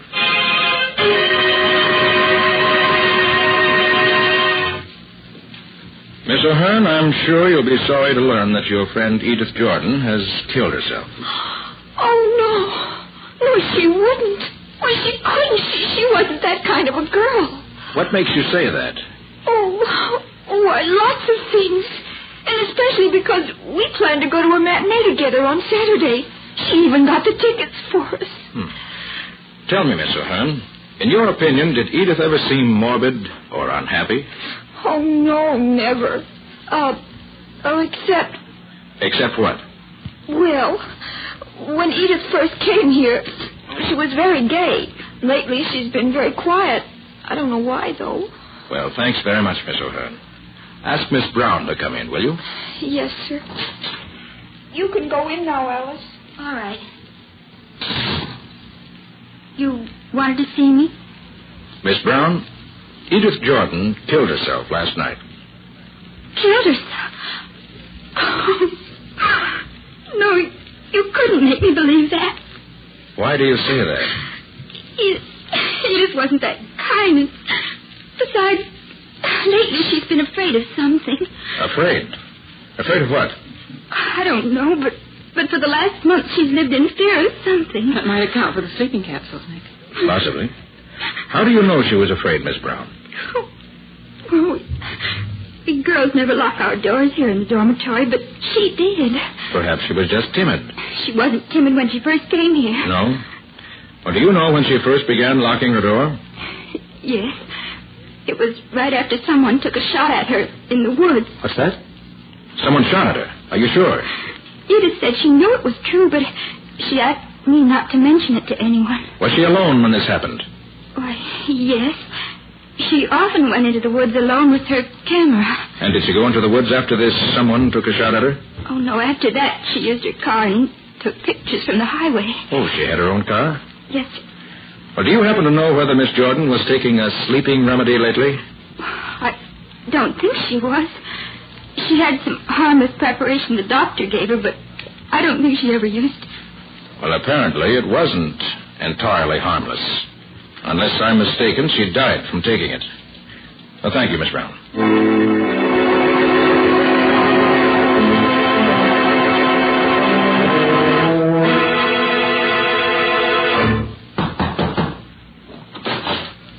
Yes? Mr. Carter, Dean Collingwood asked me to let you know what I found out when I analyzed the sleeping capsule she gave me. Oh, yes. What was it? Well, I found nothing unusual about it. Just a sleeping remedy that's in common use. Would they be enough to kill anybody? Oh, no, indeed. Not unless they were accompanied by something far more deadly. Well, thank you, Professor. Thank you very much. It's quite all right, Mr. Carter. Oh, hello, Margaret. Come in. Well, Nick, have you learned anything yet?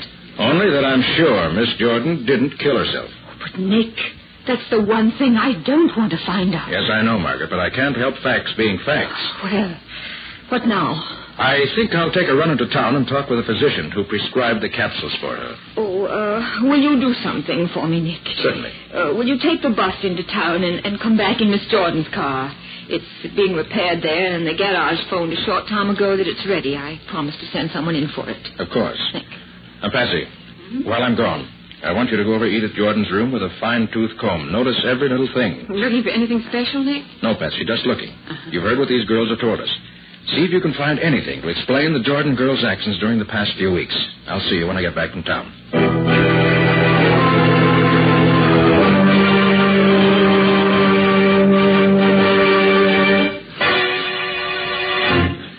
Dr. Steele, according to the label on the package, you prescribed some sleeping capsules for Miss Edith Jordan.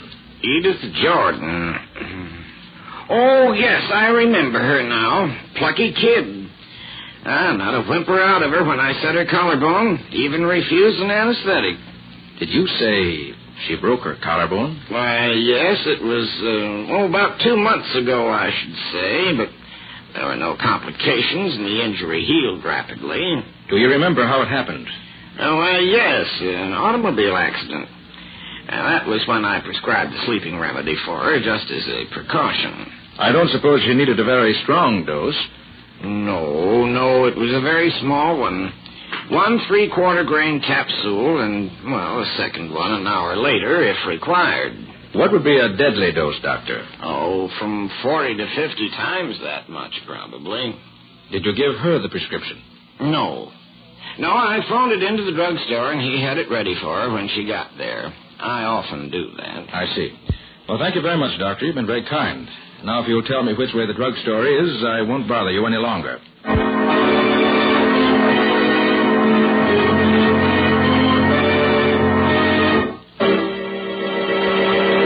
Well, so Edith Jordan had a broken collarbone a few weeks ago. That's something no one but the doctor had ever known about before. What else is Nick going to uncover in his search for the real reason why Edith Jordan was found dead in her bed in exclusive Mount Albans College? We'll see in just a moment. If you're a homemaker, you have every reason to take pride in a home that fairly gleams with the evidence of careful attention. And every wood and linoleum surface in your home will gleam when you use Linex Clear Gloss Varnish. Because Linex Clear Gloss lends a lustrous finish that keeps its beauty a long, long time. It lessens your housework amazingly, too, for it's so easy to keep clean. Dirt stays on the surface where you can wipe it away in a jiffy. And Linex Clear Gloss is so simple to apply. You just brush it on, and it dries without brush marks to an elastic, transparent finish that wears and wears. A finish which protects every surface to which it's applied. Yes, it's a fact. Linex Clear Gloss protects all the wood and linoleum surfaces in your home against damage by boiling water, hot grease, fruit acids, perfume, even alcohol. In every way, it's truly the super varnish. Ask for it by name at your dealers. Linex, L-I-N-X, Linex Clear Gloss Varnish. You'll find all three great Linex home brighteners and Chemtone, the miracle wall finish, at hardware, paint, and department stores everywhere.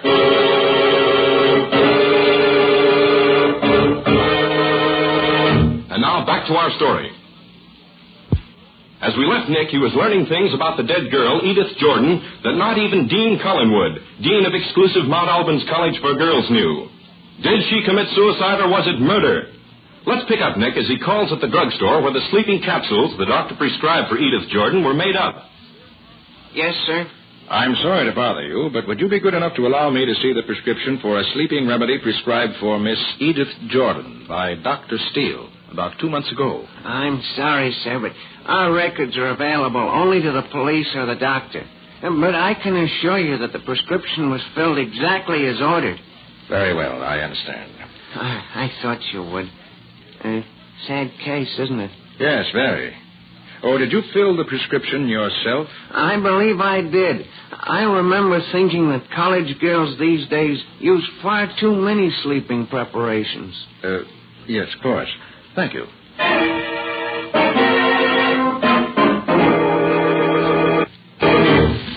This is her car, Mr. Carter. Well, I should have expected a girl with her money to have a more expensive car. Oh, she wasn't no show-off. Yeah, too bad her luck ran out, finally. Luck ran out? What do you mean by that? Her accident? Look, Bud, that was no accident. How do you mean? Why, someone sawed the gadget on the steering wheel almost through. First time the car went around a sharp curve at high speed, it gave way. Only, as luck would have it, instead of going over the embankment, the car just turned into a hill of dirt along the road and buried its nose in the dirt. Miss Jordan got off with just a broken collarbone instead of being killed altogether. Did you tell Miss Jordan what you just told me? You bet I did. It didn't worry her at all. I'd have told the cops, too, only the boss said it was none of our business if she didn't want to report it. I see.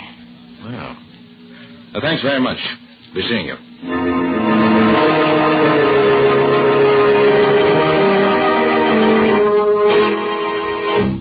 Well, what can I do for you, Mr. Carter? You're running a story on the suicide of the Jordan girl at Mount Albans College? Sure we are. It's big news for this town. Well, could you add one little paragraph to your story? What kind of paragraph? Miss Jordan left a diary. It's locked in a steel box for which we've not been able to locate the key. Well? May take a day or so to have a new key made, as it's a very special type of lock.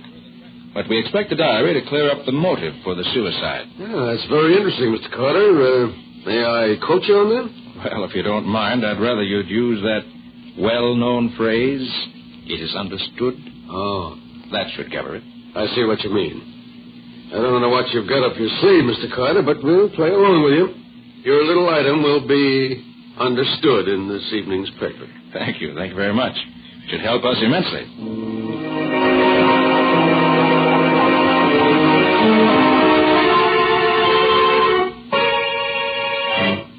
Well, Patsy? Find anything in Edith Jordan's room? I don't expect it amounts to much, Nick, but here it is. Exhibit A, a hat with what looks like a bullet hole through the crown. Yes. So Miss Brown was right. Someone did shoot at her. Anything else? The only other thing I found was this, Exhibit B, the picture that Edith Jordan took just before she was shot at. What?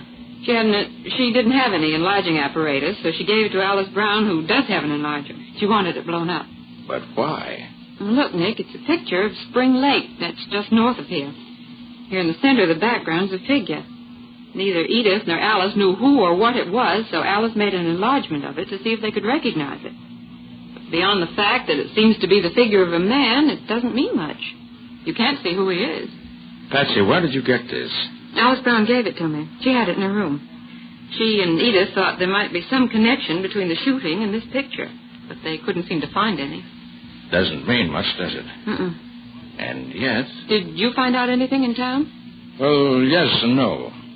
The way things look now, this is the situation. Edith Jordan, perhaps unknown to herself, knew something that placed her life in danger. What?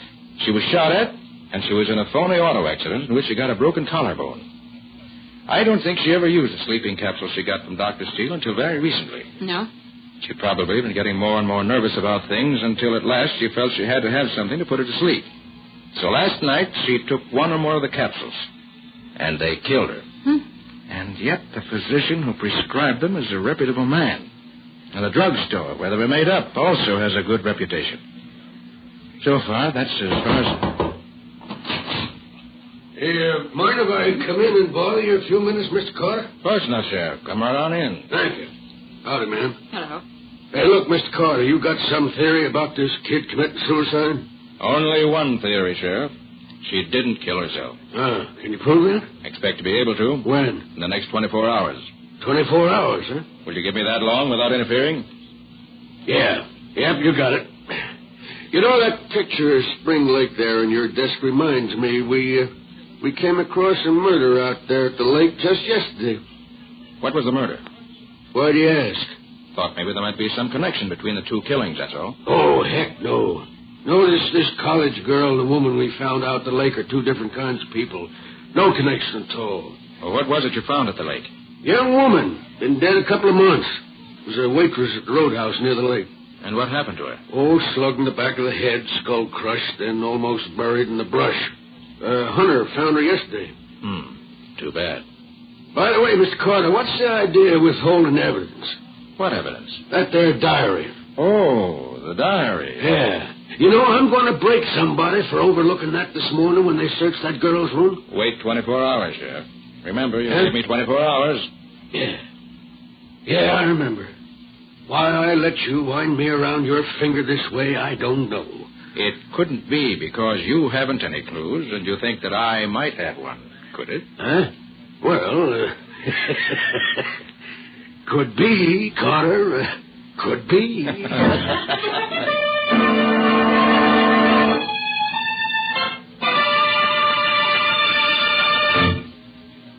Did I understand you correctly, Nick? You want to spend the night in the girls' dormitory? That's what I said, Margaret. I want your permission to spend the night in Edith Jordan's room. Nick, that would be most irregular. Margaret, murder is most irregular, too. You're sure it is murder? Absolutely positive. And I hope to solve it by spending the night in her room. But if it was murder, how was it done? Probably the contents of one of the sleeping capsules was changed to a deadly poison. But, Nick, that means... That means that no stone must be left unturned to catch the murderer.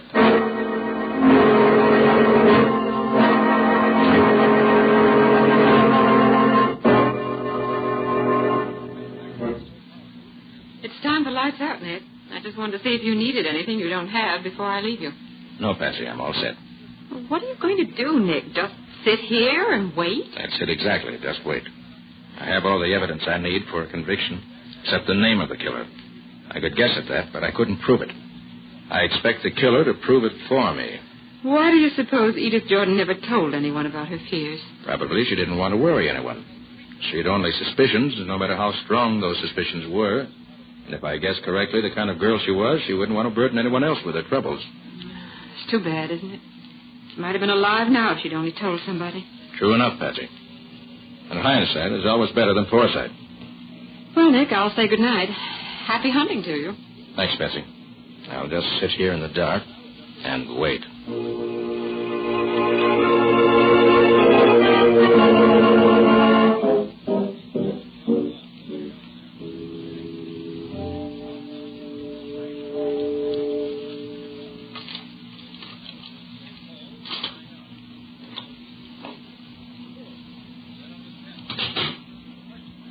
Get your hands up. Up with your hands, I said.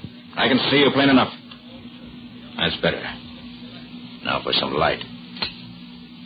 Well, so it's you, the mechanic from the garage. What's all this about, anyway?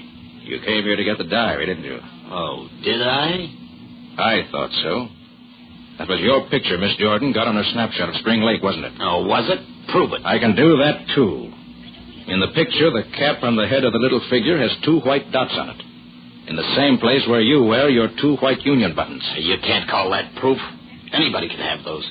You must have taken that picture at the time you were burying that girl you killed, the waitress. You were afraid she'd identify you as the one in the picture, so you took a shot at her. But you missed. Then you tried another stunt. You worked late at the garage one night and weakened the steering gear of a car. When that failed to kill her, you were very careful to be the first to point out to her that the steering gear had been tampered with. In that way, she'd never think to blame you for it. Which was very clever, my friend. But then you were stumped.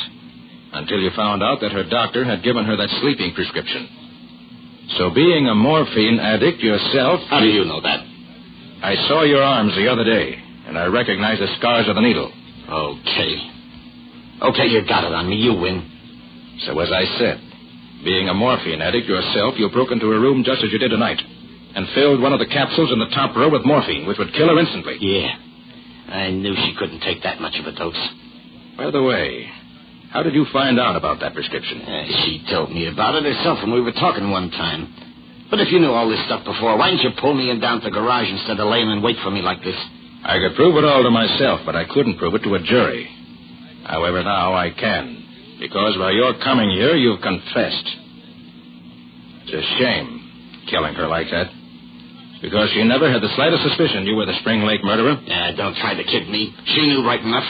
That's why I had to get that diary. The whole story would have been in that. Mabel, that girl I killed. She was in love with me. She wanted me to marry her. She said if I didn't, she'd tell the cops where I bought my dope. Made such a fuss, I finally had to hit her over the head. And you were burying her by the lake when the Jordan girl came along and took that picture. Yeah. Then I knew that when the body was discovered, like it would be someday, this dame would remember seeing me out there, so I had to get that diary before the cops got it. Well, as you go to the electric chair, I want you to remember one thing, my friend. There is no diary. Huh? I invented it to smoke you out in the open. Why, An imaginary diary and a guilty conscience have done what clues and detection could only do with great difficulty. You've convicted yourself. A man's own conscience is a better detective than the greatest detective on earth. Always.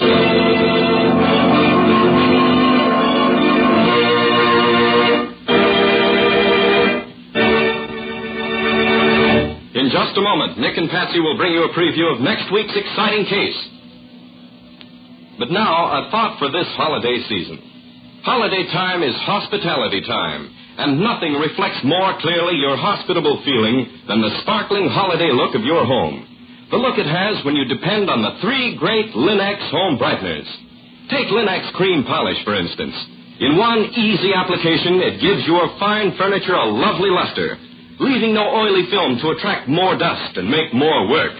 And Linex cream polish is so quick to use, for it cleans as it polishes, cutting out one whole step in your cleaning day routine. You see, Linex cream polish removes the cloudy accumulation of previous dust and polish, banishes messy fingerprints, and helps conceal ugly scratches all at once. Here is your real shortcut to furniture beauty. Get Linex cream polish now at your dealers. Get all 3 great Linex home brighteners.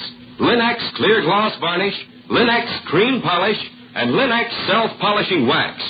Remember, Linex is spelled L-I-N L-I-X, Linex.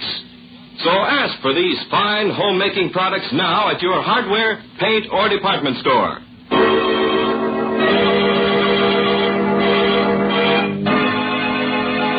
And now let's hear from Nick Carter himself.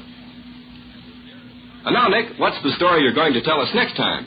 Well, Ken, next week I want to tell you about an adventure I had just because I went to a party to meet a famous man. And the famous man never showed up at all. Doesn't sound as if the party was much of a success. As far as I was concerned, it was a total flop, socially speaking. But there were 3 murders as a result of that evening's get-together. And Nick himself was almost added to the list. All due to a decanter of whiskey that turned out not to be whiskey at all. I think that's about enough for now, Patsy. Let's save the rest for next week. And on behalf of myself and the rest of our cast, our organist, Lou White, our sound effects, Walt Shaver, our engineer, Herman Berger, and our writer and director, Jock McGregor, may I wish every one of you the season's greetings in the biggest possible way. And that goes for me, too. So long, everybody. So long to you both. We'll be seeing you again next week.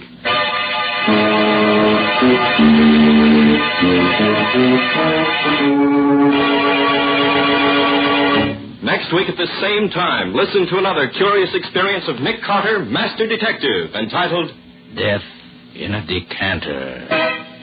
Or Nick Carter and the Mystery of the Missing Brother. Nick Carter, Master Detective, is featured in Street and Smith magazines. Lon Clark is starred as Nick with Helen Choate as Patsy. Original music is played by Lou White, and the programs are written and directed by Jock McGregor. And now Acme, creator of the 3 great Linex home brighteners, Linex Clear Gloss Varnish, Linex Cream Polish, and Linex Self-Polishing Wax, wishes you the heartiest greetings of the holiday season and invites you to be listening next week when Acme will again present Nick Carter, Master Detective, over these same stations. Ken Powell speaking. This is Mutual.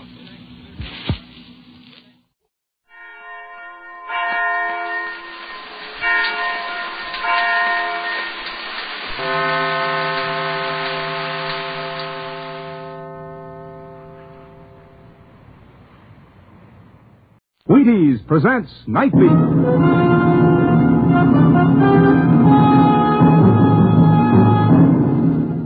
On stage tonight from Hollywood, Night Beat, another in the Wheaties' big parade of exciting half-hour presentations.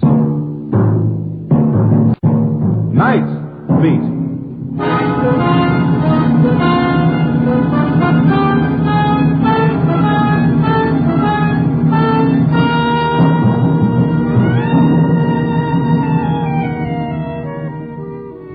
Hi, this is Randy Stone.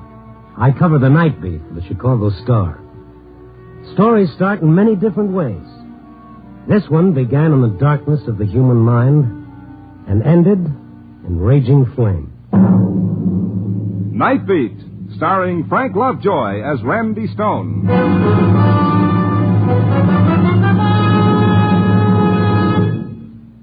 There's been a lot of talk about Wheaties and champions. But you know, really, anybody can eat Wheaties. Of course, a lot of champions do. But so do a lot of other people, millions of them. Tomorrow morning, they'll shake the Wheaties into the bowl, pour on the milk, put on the fruit, and enjoy themselves. These millions of happy people have made Wheaties Americans' favorite whole wheat flakes.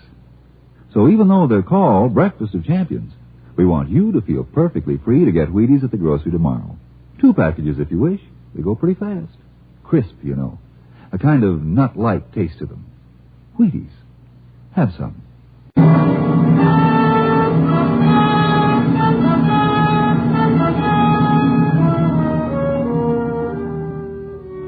Ever look at people as you pass them on the street and wonder what their lives are like? Where they've been, where they're going, and what they'll do when they get there? Me, I'm a sucker for the guy who wears his heart on his sleeve with just the scars showing. Or a pair of eyes that look out of a soul eaten away by loneliness. The old lady eating her dinner alone in a booth for 4. The lone drinker in a plushy bar who toasts his reflections in the mirror and wishes that he was too drunk to see it. Sometimes the busiest street in the city can be the lonesomest spot in the world. And tonight it had seemed like that as I drove through the dark city.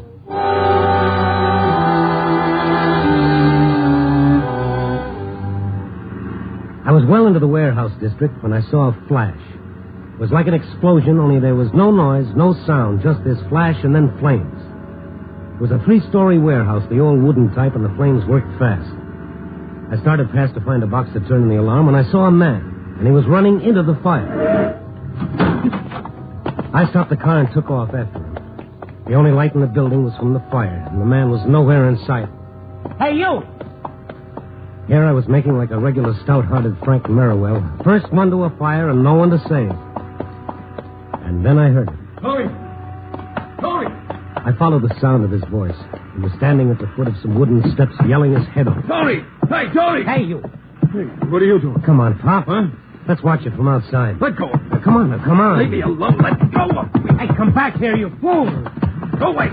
Leave me. Papa, you hurt? My leg. I hit it when I fell. Well, let's see if you can walk. I can walk if you'll help me. I'll go with you, mister. Yes, I figured you would.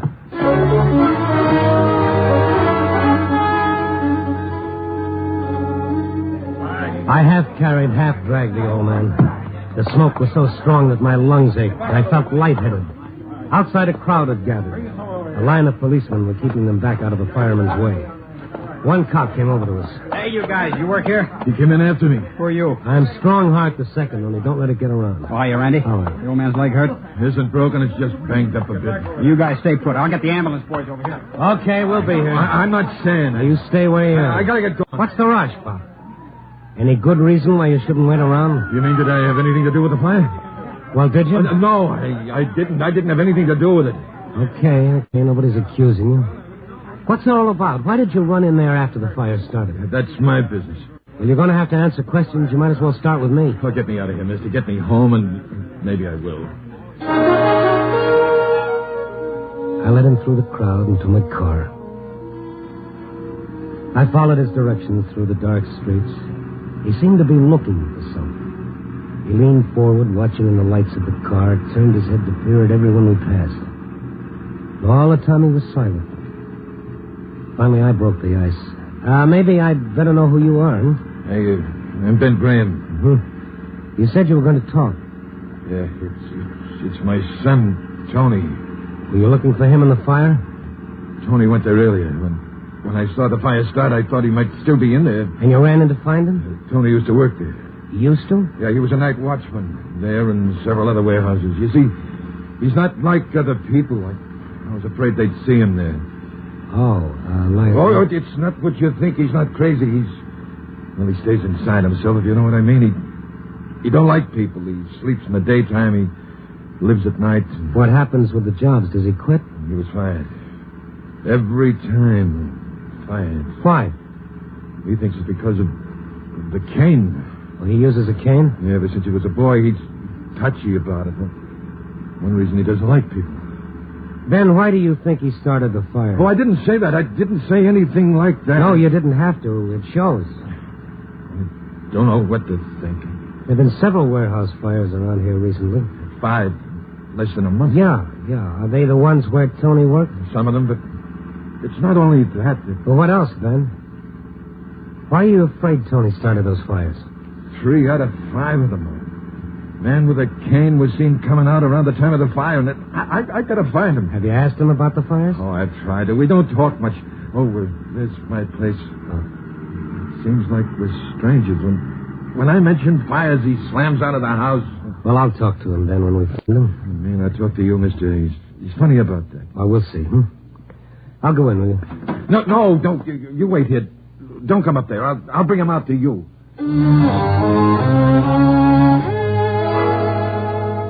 Ben Graham staggered up the short walk to his little shed. What was he hiding? What was he afraid for me to see? I heard him open the door without a key.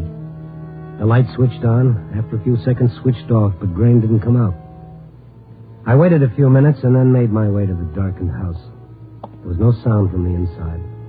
I called as I felt for the door. Ben! There was no answer. I found the knob. Before I could turn it, the door was yanked open. I told you to wait. I told you to wait in the car. Well, I saw the light go out. When you didn't come back, I thought something was wrong. Come on, there's nothing wrong. Get back into the car. Tony's not here. We got to find them, Ben. I know, before the police do. But where? Oh, we'll try some of the warehouses. That's where he hangs out. Which ones? Are they near here? Yeah, around. Then why don't we leave the car here and walk? No. Get in. What are you hiding, Ben? What do you want to get me away from? Wanted to find out or not? All right. Where to? Block down and block over. Young and Wilson's warehouse. You seem to know a lot about these warehouses yourself. I've been working in them most of my life. That is, I used to. Mm-hmm. This Young and Wilson, is that where the next fire is supposed to take place? I hope not, mister. I hope not.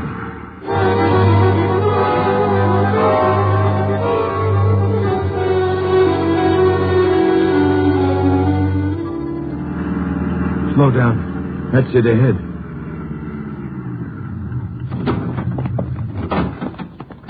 The building's dark. The watchman's inside. Over here. You do know your way around. Yeah? What do you want? Tony here? Who wants him? Oh, you. Get away from that door. Don't come around here, Graham. Have you seen Tony? No, he's not here. Now get moving. What is all this? You're a stranger around here. You'd know. I'd know what? About Ben. He's a bad luck omen. Anywhere he goes, trouble starts. Somebody gets hurt or a fire breaks out. Once a watchman was killed. There's always accidents. It's him. What kind of superstition is that? Maybe a superstition to you, but not to us. All the watchmen know. Ask any of them. Now move on. Well, what's that all about? It's true what he said. Oh, coincidence. You call it any name you like. It happens. I can't help it. It just happens. That's why you're not working now? Oh, nobody will hire me. They all know. Sometimes they think of excuses, but mostly they're like him. They run me off. Well, you could get some other kind of work. Oh, I've tried, but they ask me where I worked, and when they check, they find out they don't need me. Listen. Stand back. It's King. Tony? We'll soon see when he turns that corner. What are you doing with a gun? Keep out of the way. You're not going to... Don't talk. That's not a cane. That's a nightstick. Policeman. Hey, you! Over there! He won't find me here. Hey, wait a minute. Hey, wait a minute. What's the matter with old Screwball? With who? Ben Graham. Oh, you know him? Sure. Everyone around here knows him. Rather have a black cat cross my path than Ben. Why? Wherever there's trouble, you'll find him. See the fire tonight? Oh, yes. Why? I'll bet he was there. Every time there's a fire, someone swears Ben was there. Hey. Mm-hmm. Yeah. What was it the watchman had said? Somebody gets hurt or a fire breaks out? What about the fires where a man with a cane was always seen and another man who nobody wanted around?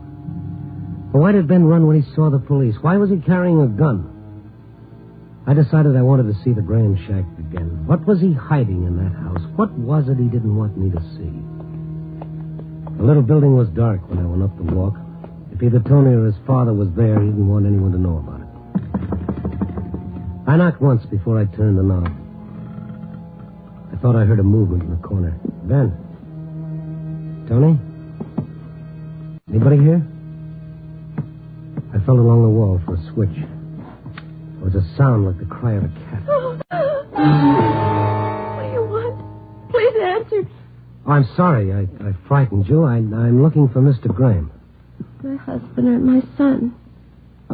Both of them. What is it?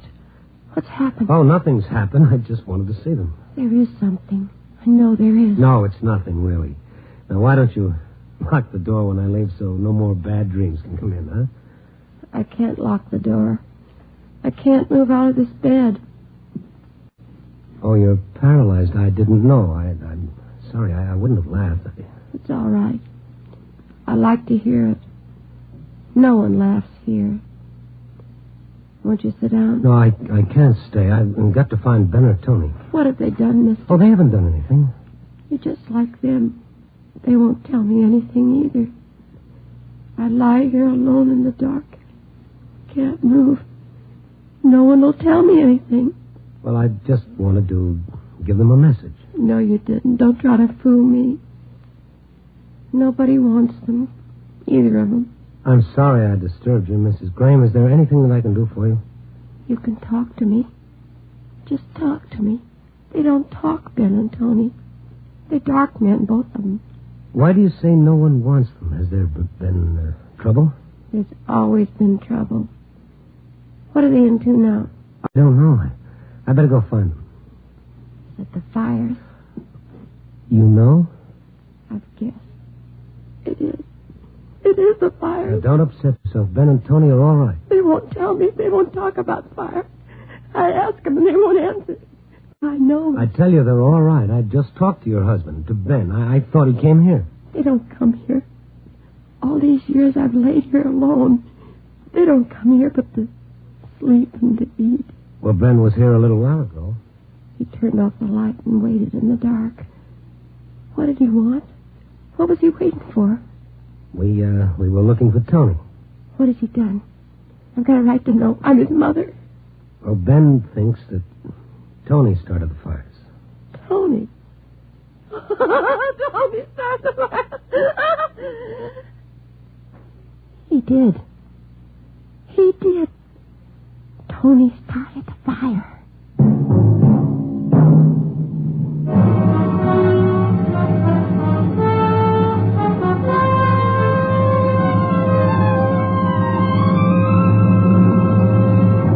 General Mills is bringing you Night Beat, starring Frank Lovejoy as Randy Stone. This is for people over 21. All you kids go get ready for bed or something, will you? No. Okay. Ladies and gentlemen, why should the children have a corner on the Wheaties? Now, if they don't at your house, good. Because honest now, who works any harder than you? You need whole wheat, too. Whole wheat with the sun in it. Sure good. Whole wheat nourishment. And Wheaties are about the nicest, flakiest, most delectable way of getting whole wheat nourishment that you ever saw. Now, you notice I don't call Wheaties breakfast food. Just breakfast food? Oh, never. Lunch food, Sunday night supper food, snack food for the off times like just before bed. Sure, you can have Wheaties any old time and get the sunny whole wheat just the same. Sugar them, cream them, strawberry them if you want to. Eat them any way you like them. But don't feel that just because you've gotten old enough to vote, you have to give up Wheaties. They're still America's favorite whole wheat flakes, just like they were when you were wearing pigtails and short pants. Okay, the kids can listen again now. That's Wheaties you're going to get tomorrow. Remember?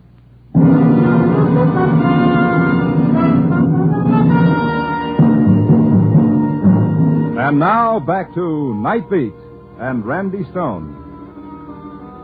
Yes, it was adding up, but it wasn't making sense. First, I drag a man out of a fire, a man who's carrying a gun. And now a frightened, paralyzed woman who wanted someone to listen. I could feel that tingling on the back of my neck as Martha Graham talked. She was terrified at the mention of fire. I sat in one of the chairs beside her bed and tried to calm her fear. She wanted to talk, and I couldn't stop her. Tony started the fire. It burned our house. That's how I got like this. That's why Tony uses a cane. He was a little boy then.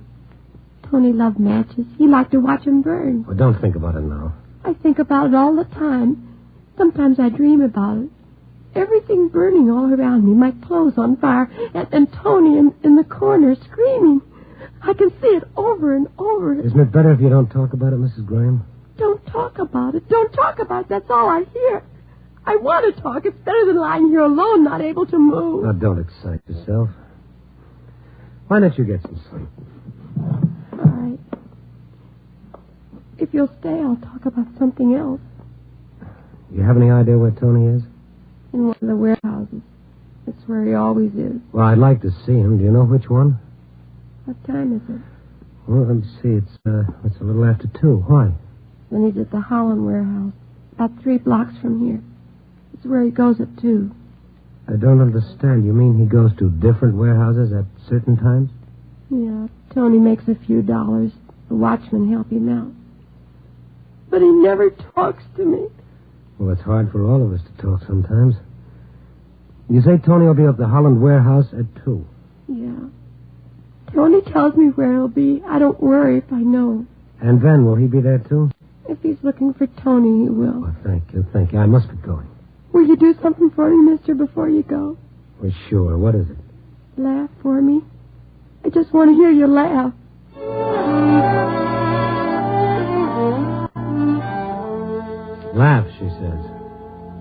She hits me between the eyes and tells me to laugh. I stayed with Martha Graham a little longer, promised her I'd come back, and I set out to find the Holland warehouse. It was larger than the other buildings around it and stronger. It was made of cement and steel, and it towered above its wooden neighbors by several stories. I tried the front door, no luck. I rang the bell, I waited. No one came. I tried beating on the door. That didn't do any good either. I started to turn away, and then... What do you want? Who are you? I'm the watchman here.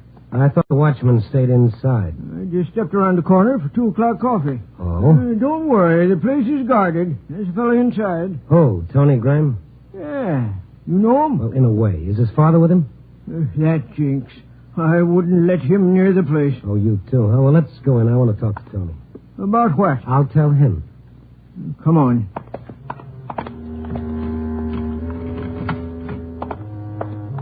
Where's your light? Got a flash here. Tony! Tony! Tony! That's funny. Well, it's a big building. He's probably on one of the other floors. It shouldn't be. We punch a time clock here. This is the time we're supposed to check in on this floor. Now, where is the clock? Over by the stairs. The lights are there, too. It's not like Tony not to be here. You mean you've left him here before? Sure. He helps a lot of the guards. Kind of relieves them, like. We all pay him a little. And that way he can have a job and his old man don't know it. Better with these lights. Well, there's your light and there's your clock, but no Tony. Can't understand it. Let's try upstairs. We'll take this freight elevator. Are you in all the aisles here at least once during the night? It'd be pretty hard to do with all those rows of boxes and crates.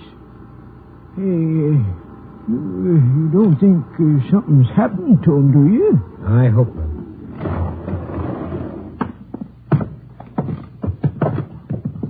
I don't think he's up here. I don't know where he is. Listen.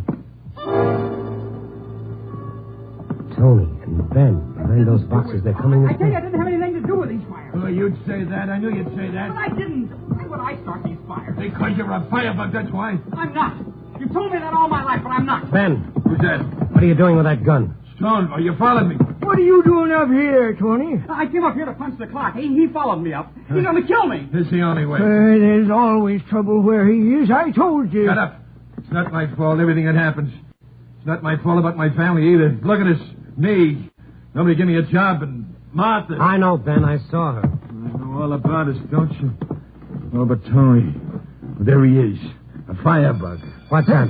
Fire! The building's on fire! You brought it, Ben Graham. I told you not to come here. I'm getting out. Another fire, Tony. I didn't start it. I've been up here with you. I know you started it just like the others. I didn't start them. Oh, listen to me, Pa. I didn't do it. You have no proof he started them. How many times did I stop you when you were a kid? You always like to play with the fire and watch things burn. All kids do. That doesn't prove I... In our house, you sat there on fire, too. Everything we had went up. We've never had anything since. Haven't I been punished for that fire? Look at me, haven't I? Yeah, but not for the others. You'll never do it again, never. Put that gun down, Ben. You can't do that. That's murder. He's got to be stopped. It's got to be. But not that way. What if he didn't do it? What if you're wrong? I can't be wrong. I know him. You don't know him at all. You don't even know what he's been doing at night. Oh, yes, I do. He goes from one warehouse to another. I've been following him. He's been in every one of those buildings just before they burned. Every one of them? You see, even you were beginning to believe. The fire bell has stopped. That means the watchman's turned in the alarm. It's automatic. The fire truck should be here soon. The sooner the better. Look at the smoke has started to seep in. Let's get out of here. Yeah.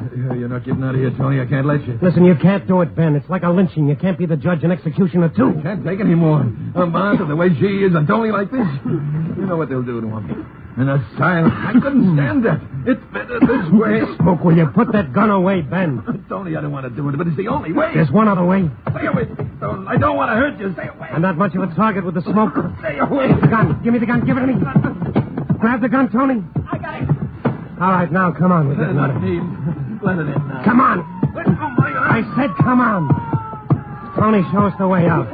If I can, Mrs. Stone. If I can.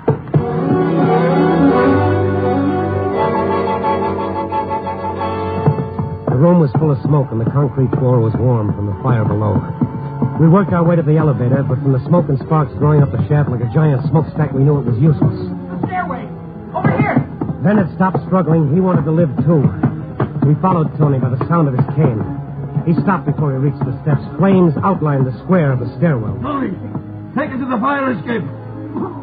Where is it? The other side. Down this way.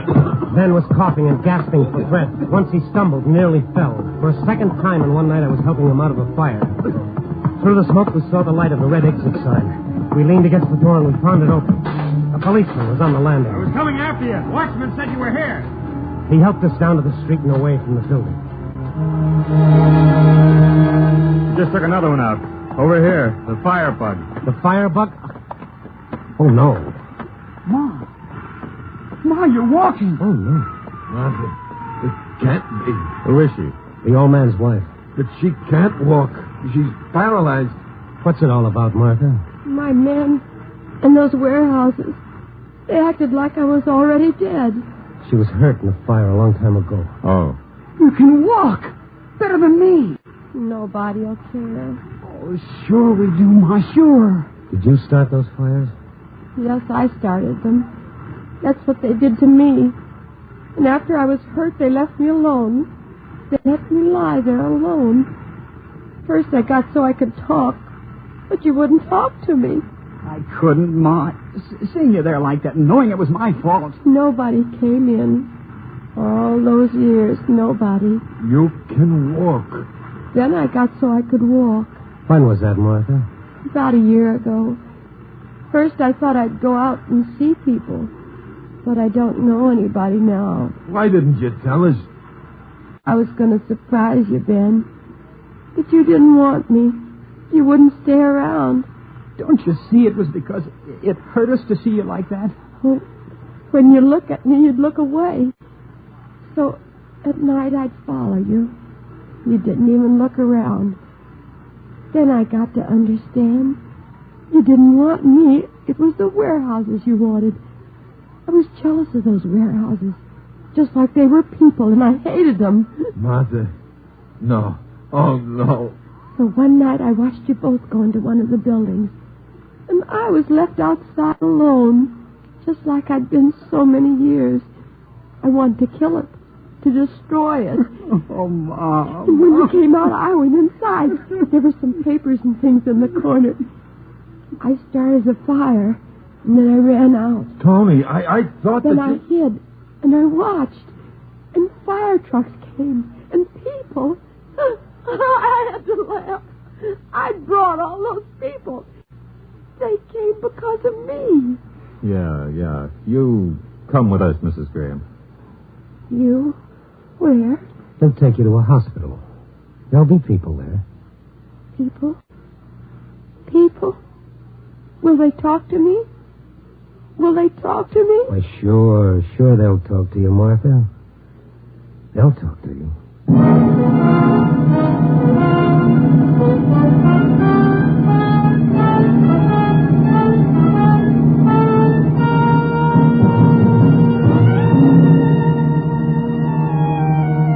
Some story, huh? Brother, sometimes the night is even deeper than we think. A moral, too? Well, it seems to me it sticks out all over the place. The Graham's loneliness proved about as deadly as poison. Even more deadly. At least poison kills quickly. But there's an answer to loneliness, and it's so simple it chokes you. Loneliness is a prison that separates you from the world. And you can escape from that prison in only one way. By freeing another. Oh, yes, indeed. None but the lonely heart stone. Copy, boy.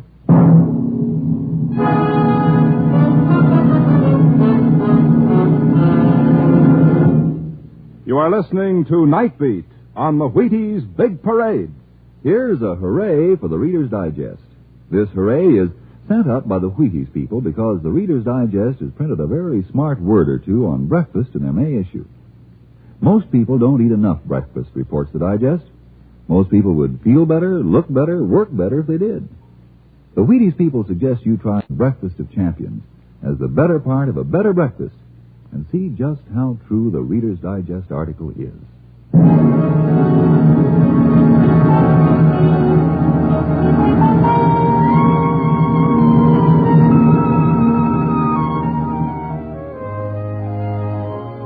Night Beat, starring Frank Lovejoy, is produced and directed by Warren Lewis and edited by Larry Marcus. Tonight's story was written by Joel Hunt, with music by Frank Worth. Others in tonight's cast were Sarah Selby, Paul McVeigh, Sam Edwards, Junius Matthews, and Frank Gerstle.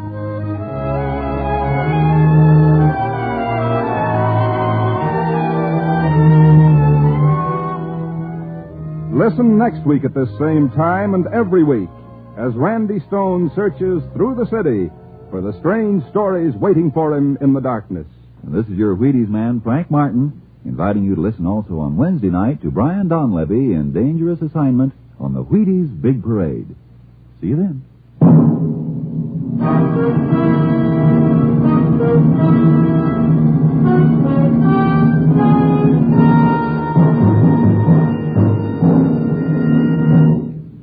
Going to bake a pie sometime soon? Make it with Crust Quick, the Betty Crocker pie crust mix. You know, it's a tender, flaky crust that's at the bottom of every delicious pie. Sure as you use Crust Quick. And so easy. Just add water to Crust Quick. And what pie crust? Tender crust, tasty crust, rich, short, lovely crust, just like Betty Crocker makes. And you can make it. Just add water to Crust Quick. Crust Quick, the Betty Crocker pie crust mix. Night Beat came to you from Hollywood, portions transcribed. Stay tuned for the Treasury Bond Drive Show on NBC.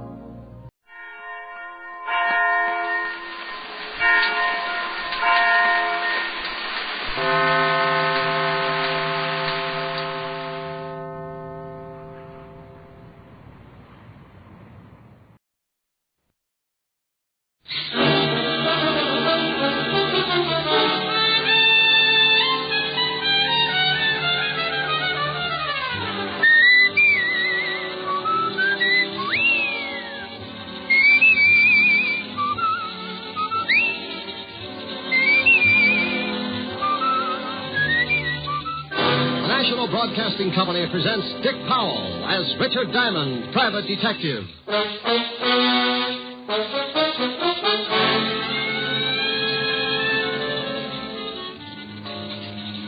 you Mr. Diamond? Yeah, unless there's a warrant out. Mr. Diamond, I'd like to talk to you about a man. Oh, don't look so unhappy. Can't talk about girls all the time. Mr. Diamond, this is pretty serious. I'm scared stiff of him. Why? Because he's dead. And here's another exciting case from the files of Richard Diamond, private detective, starring Dick Powell.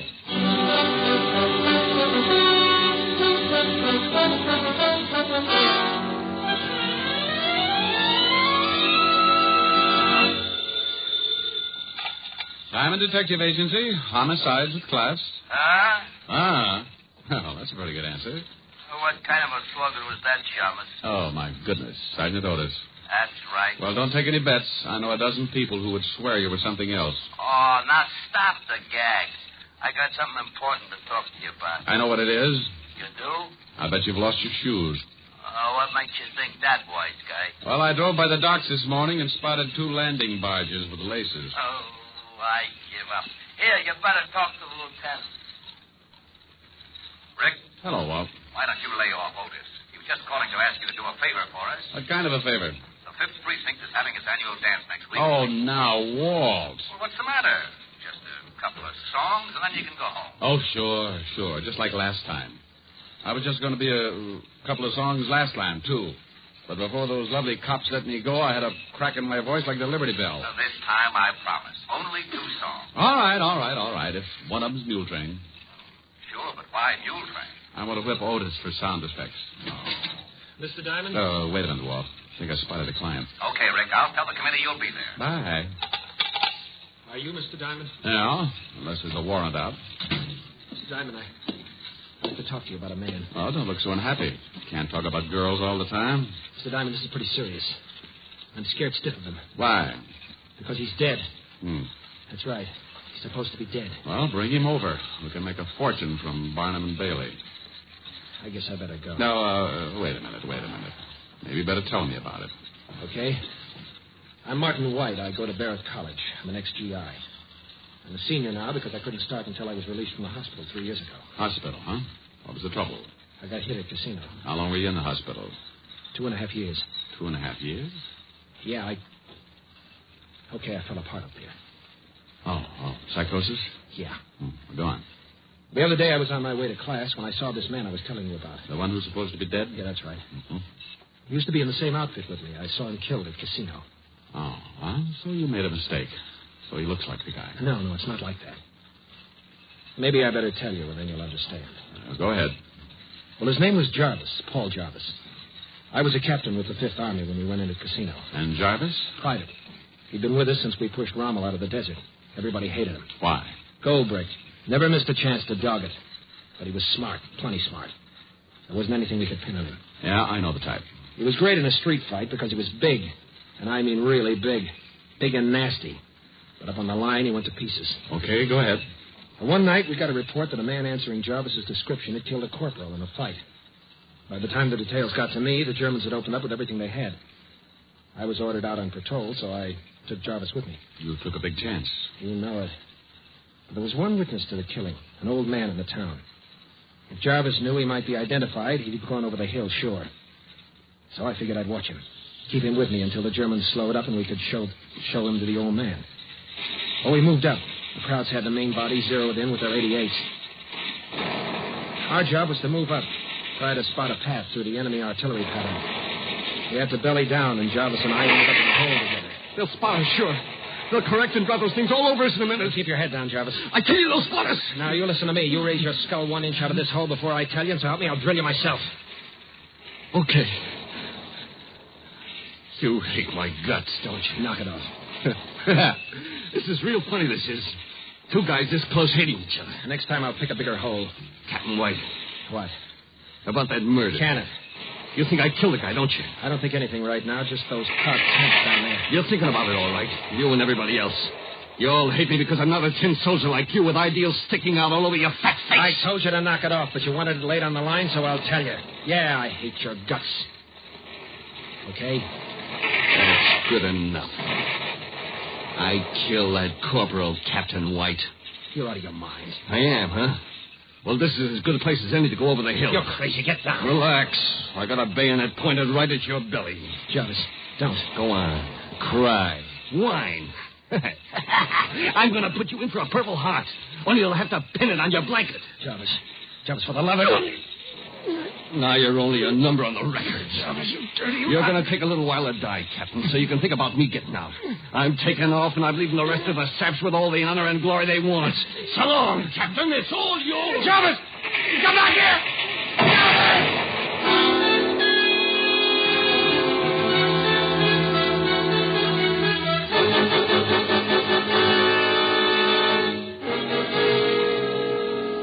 Well, it was one of those lucky things, Mr. Diamond. I got out.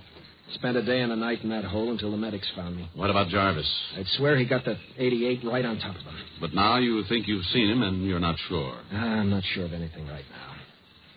But I saw that 88 hit, and I saw Jarvis go down. Okay. Let's say you did see Jarvis. He got out some way. Looks pretty simple to me. Call up the authorities and tell them you spotted a man wanted for murder. There certainly should be a lot of guys from your outfit who could identify him. No. He's done something to his face. Maybe the shell did it for him, but I know it's him. You can't miss a guy that size. A lot of big boys. Sure, but he's got the same rotten eyes. That didn't change, and that nasty smile he gets. I'd know him anywhere. In a dark room, I'd know him. No. Well, you said you were scared. Why not go to another school? I can't. I've got a job up there, and I've got a wife and a kid. That's why I came to you. I can't go to the police. They might put me back in that hospital. They'll think I'm slipping again. Up here. Uh-huh. Well, let's say it is Jarvis. What in the world would a guy like that be doing in a college? Don't you think I've asked myself those questions? Just forget the whole thing. No, wait, Martin. Look, if I prove to you one way or another about this Jarvis, will you forget about Casino? Yeah. What name is he using? Blackwell. John Blackwell. Okay, let's go. Don't you get a fee or something? Your wife a good cook? The best. Well, I'm staying for dinner, and after you see what I put away, you'll probably wish you'd paid the $100 a day in expenses.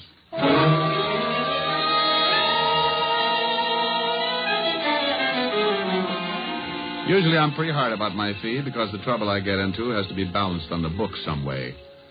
But a young guy comes in with a real problem, and old hard-headed Diamond gets a fast softening of the skull.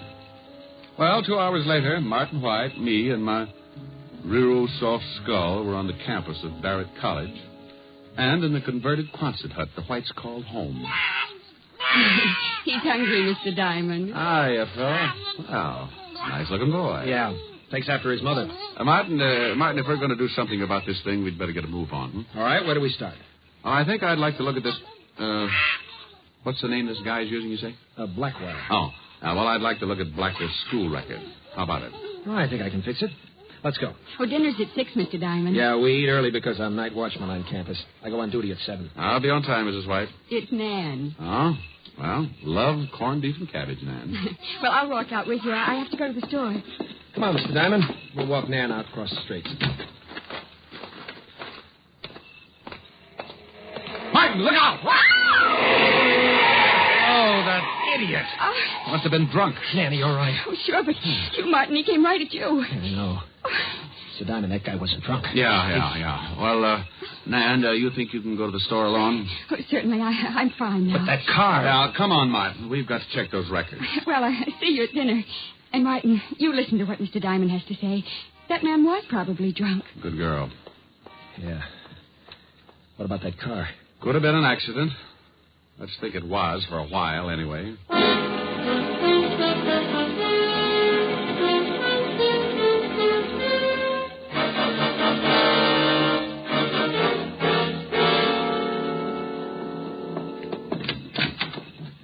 Now, this is where they keep the records. Hello, Susie. Hi, Martin. Well, hello. Hello, Susie. This is Mr. Diamond, Susie. Mr. Diamond, Susie Wirt. It's really a pleasure, believe me. We'd like to look at the file, Susie. You a new professor, Mr. Diamond? No, just a friend of Martin's. Married? Not a bit. Why? Pretty square, huh? Sometimes, but I can learn. Yeah? Well, I might just start some night classes of my own. Sounds like fun. In about 5 years, you let me know how your education is progressing. Oh. Age is a problem with you, huh? My dear, when I stumbled over 30, everything got to be a problem. Now, do you think we can, Yes? The records, Susie. Remember? Yes, Susie, the records. Oh. Okay, which ones? We want to see the file. Everything from B to C. Okay. But if I get in trouble for this, you may have to make it up to me in some way. I'll buy you a soda. And I'll let you. Here they are. B to C. Thanks, Susie. I'll let you know when we're finished. Okay, be a recluse. Only I got some ideas about that, too. I'll be in the next room. Youth. Well, let's take a look. How come you asked for everything from B to C? No sense in letting everybody know what we're doing. If we just asked for Blackwell's file, Susie might have said something to him. No, here it is. Yeah, it says here, John Blackwell, 28, resident of McAllister, Oklahoma. Hey, get a load of this. Height, 6'6", weight 240. Like I said, he's a big one. If he fell down, he'd be halfway home. Look, Martin, where can I find this Blackwell? Let's see. What does it say about his classes here? It's 2:30 now. Yeah, he should be in English Lit. Take me over there. You want to see him? I want to meet him. You want to meet him? Oh, now relax. Sooner or later, you've got to talk to him. Oh, Susie. Susie. Yes? Oh, Susie, we're finished. I'm not. How about that soda? I'll take a rain check. Lots of rain up here.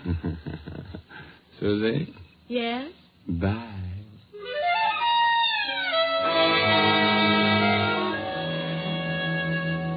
Well, we left Susie in the middle of a pout. And Martin took me across the campus to another building. We went up a long hall and stopped at a door marked English Lit. Martin looked in for a minute and then pointed. That's him. That's him right there. Now, relax. Hey, he must get a bloody nose from the altitude. He's head and shoulders over the whole room. I'm sure of it. I tell you, when I get around to that guy, I'm sure of it. That's Jarvis. Get back from the door. The class is breaking up. Let's get out of here, Mr. Diamond. No. Now, I want you to introduce me to him. I can't. I tell you, I got the shakes. Oh, you're going to have to face it sooner or later, Martin. Here they come. Okay, I'll try. There he is. Blackwell. He sees you. Over here. Now, what do I say? Just introduce me. I'll do the rest. Yes? You call me? Yeah. You don't know me, but I understand you're a new student. I'd like you to drop by the fraternity house and meet some of the boys. Oh, well, thank you. I'd be glad to. SAE. This is Mr. Diamond, Mr. Blackwell. How do you do? Fine, thank you. You a professor here, Mr. Diamond? No, just a friend of Martin's. This your first year at college? Yeah. You're a little late, aren't you? What held you up? Service? That's right. Oh, well, I was in the Army myself. What outfit were you in? I didn't say I was in the Army, Mr. Diamond. Matter of fact, I was in the Navy. Oh. Well, Mr. White, I have to be going now. When would you like me to stop by the house? Oh, anytime. Around 6. Most of the boys are in then. See you then. Nice meeting you, Mr. Diamond. Yeah. Well? You've never met him before. I mean, here on the campus? No, why? When he left, he called you Mr. White. Yeah, and I didn't introduce myself. Well, I do know one way to clear this whole thing up. How? Fingerprints. Washington's got a record of Jarvis. If I can get Blackwell's, we can compare them. It's a swell idea, but about as easy as going after a mountain lion's molar. Oh, I'll think of something. And you go on home and stay with the wife and baby. All right.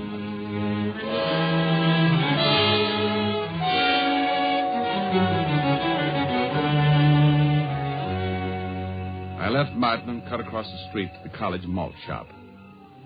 When I went in, a bunch of kids were having a time playing records and making dates, so I slipped by them and eased into a phone booth and put in a fast call to the 5th Precinct Police Station and Walt Levinson.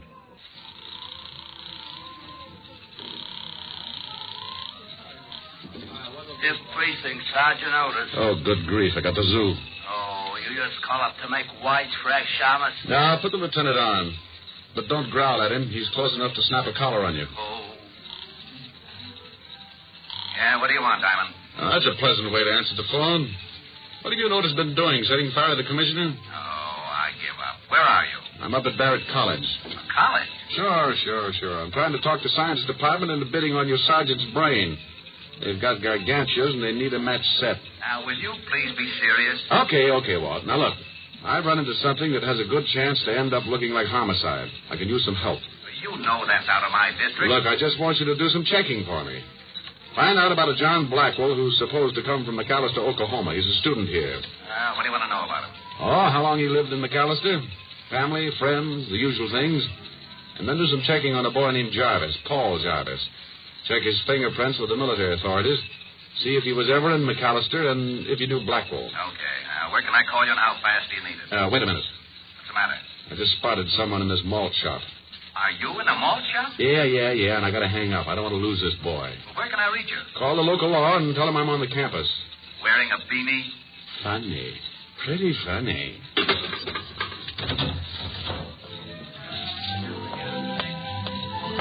Ah, Mr. Blackwell, isn't it? Huh? Oh, yeah. Mr. Diamond. That's right. Mind if I sit down? Not at all. Just finishing my malt. Looks good. Think I'll have one. It is good. Good for you. Makes you healthy. Live a long time. Well, I guess that's what we're all after. I guess so. How long have you known Martin? Martin White? Yep. Not long. How long have you known him? Just met him today with you. Why? Oh, nothing.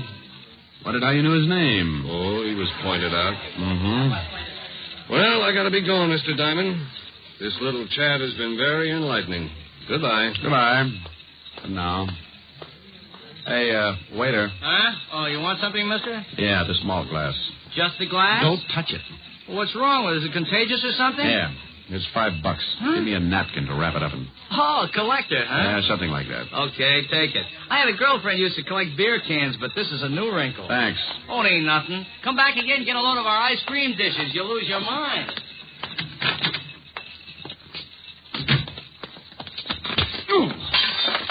Oh, I'm sorry. I didn't look where I was going. Yeah. I hope I didn't break anything of value, Mr. Diamond. You're going to hog a sidewalk, that's for sure. Let me help you. I can make it. It's a mess, isn't it? Taking one of our famous malts back home? It might be, Jarvis. I beg your pardon. I said it might be, Jarvis. Name's Blackwell, remember? Oh, yeah, I forgot. You see, Martin White says he thinks he was in the service with you. I told you I was in the Navy. I didn't say Martin wasn't. Well, you're mistaken. My name's not Jarvis. Oh, well, isn't that funny? Martin's so sure. He was even going into New York in the morning to see if he couldn't find some of his old buddies who might have remembered you. I hope he has a nice trip. I'll tell him when I see him.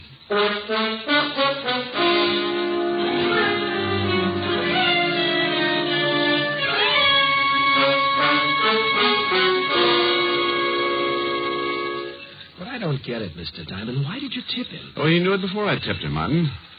I don't want him to skip before I can get the information on him. But now he's sure to take off. Not until he gets you. Oh, Mr. Diamond, you think... I know you'll try, Nan. Martin is the only one here at Barrett who can actually identify him. He knows I'm suspicious of him, so he'll go after Martin first and then me. He's got to make his play. But you said that he... Martin, give me your hat and coat. Why? What are you going to do? Take your place as Night Watchman. Whatever he's going to do, he'll try it tonight. I want him to try it on me. No, I won't let you do it. Look, I've pushed it this far. It's all set up. Oh, honey, don't let him do it. Yeah, Mr. Diamond, Now, you two lock yourself in, and I'll come back. Huh? Oh, please, Mr. Diamond. Hey, the hat, that's pretty good. How about a look? But there must be something we can do. Oh, sure, Nan, there is. What?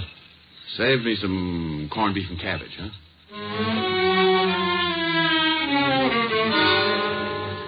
It was dark when I walked out with Martin's hat and coat and started to cross the campus. I had a flashlight. The night was black, solid black. But I had a feeling that sat on my shoulder and raised goosebumps. When you've been in this business as long as I have, that feeling is an alarm ringing inside, telling you that trouble is creeping up.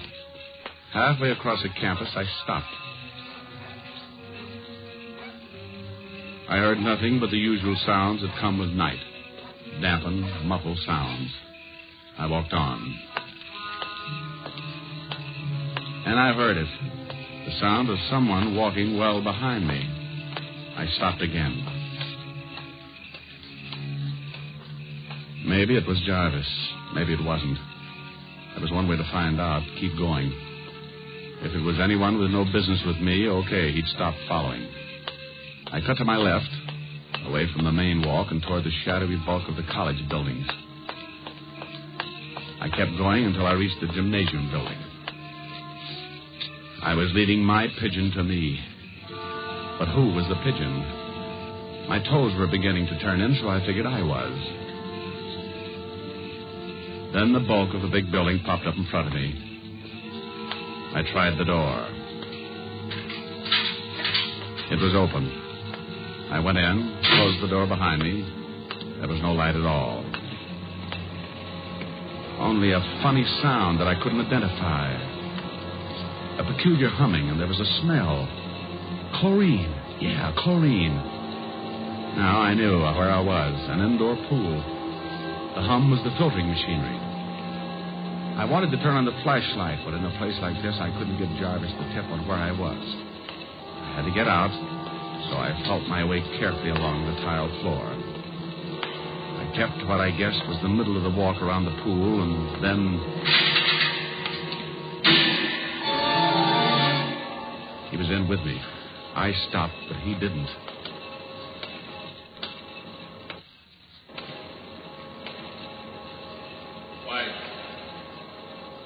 White.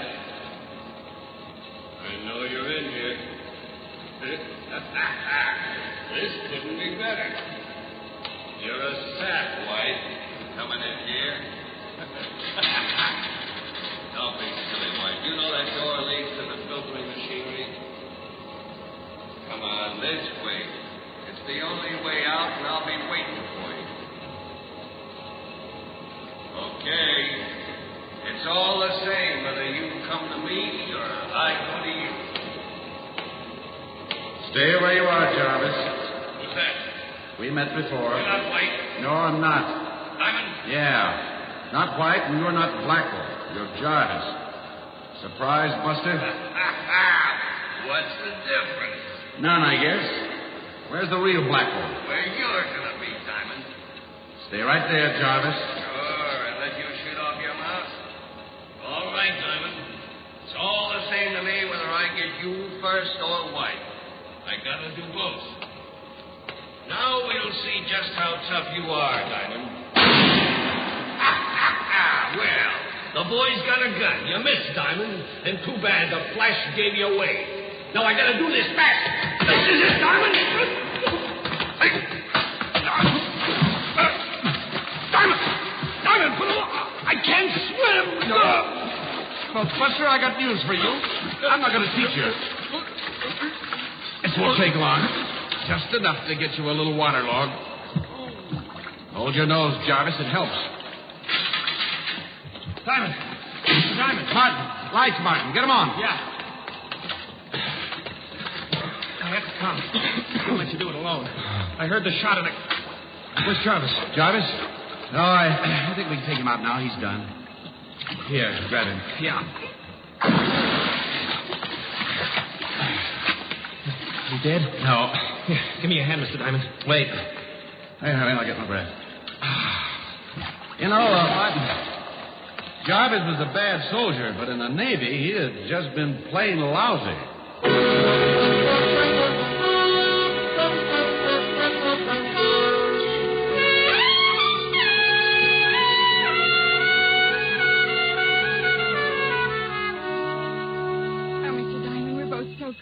We've got to pay you something. Okay. Mail the recipe for your wife's corned beef to a gal named Helen, huh? But, Mr. Diamond... forget it. Jarvis won't... I mean, he won't... Come back? Oh, no. The Army picked him up. They've got first crack at him. Then come the McAllister authorities who'd like to talk with him about the murder of John Blackwell. So that's how he got Blackwell's papers. Sure. Blackwell was alone in the world. He was going to come here to school, but Jarvis hitched a ride and... Well, once the guy killed... He'll do it again to beat the rap. And Blackwell and Jarvis were both from McAllister. Yeah. Jarvis figured this college would be a great hideout under a different name, papers all in order, but you saw him and he saw you, and that put a crimp in his plans. From there on, you know the rest. Now, I guess... All right, I'll get it. Be back in a minute. I'll send your clothes to you when I get back to the city, Martin. No hurry, Mr. Diamond. Oh, Mr. Diamond, the phone's for you. Me? But no one knows I'm here but the McAllister police force, Levinson, Otis, Jarvis, Susie, the campus, and you. Well, he asked for you. Oh, thank you. Hello? Diamond? Levinson? Yeah. Well, what's on your mind? Are you all right? Never better. Why? Because we got a report on Jarvis. He's a bad boy. You watch yourself. Don't get caught alone with him. Oh, sure, Walt. I'll be real careful. The only place I'll be seen with him is in a swimming pool. Huh? And I'll cut the wisecracking. What's that? You say something? Hold it a minute, Walt. Oh, Bill, shh, please. Sorry, Mr. Diamond. I guess the phone awakened him. Diamond, what are you doing? You got asthma? Quiet, Walt. Hold it.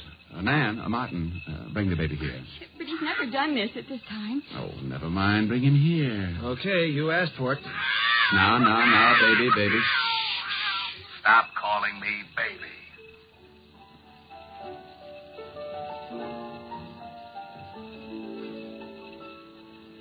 It's twilight on the prairie, and the moon will soon be high. She'll be herding every star up in the sky.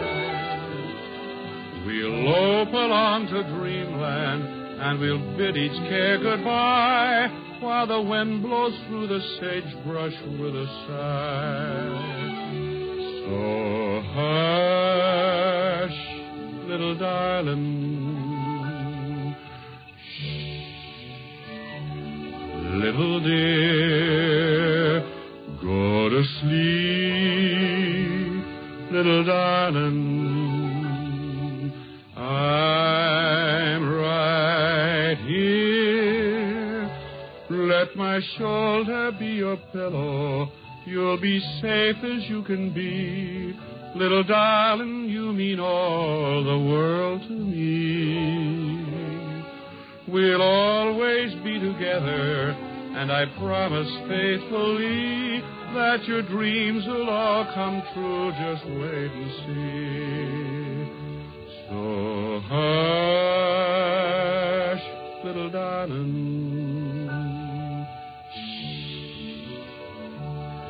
Little dear, go to sleep, little darling.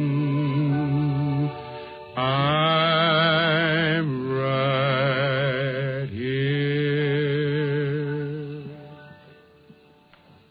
Hello? Hello. Say, what's going on over there? Oh, now, hold it a second, Walt. I got somebody who wants to say hello to you. That's a good boy. Now, say hello to the lieutenant. Otis, get off the line. Walt. Yeah? Bye.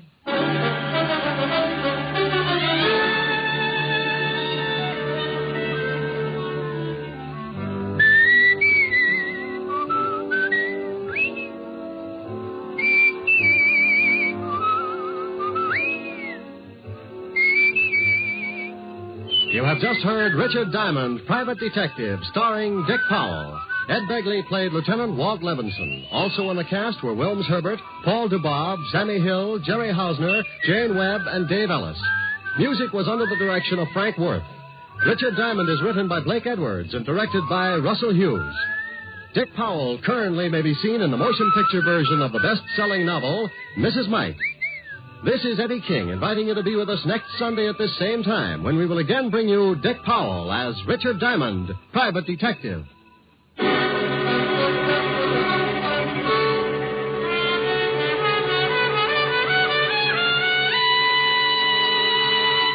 What's on NBC? Phil Harris celebrates his birthday this evening by getting into just a little more trouble than usual on the Phil Harris Alice Faye Show. Theater Guild on the Air presents Jane Wyman, Beatrice Pearson, and Mel Ferrer in the psychological melodrama The Willow and I. It's the best entertainment on the air, and it's yours for the listening today on NBC. Now stay tuned for James Melton and the Harvest of Stars on NBC.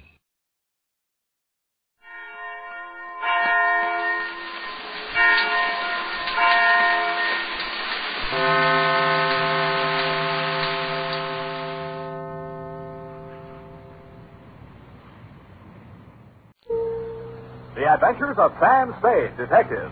Brought to you transcribed by Wild Root Cream Oil Hair Tonic, the non-alcoholic hair tonic that contains lanolin. Wild Root Cream Oil. Again and again, the choice of men and women and children, too.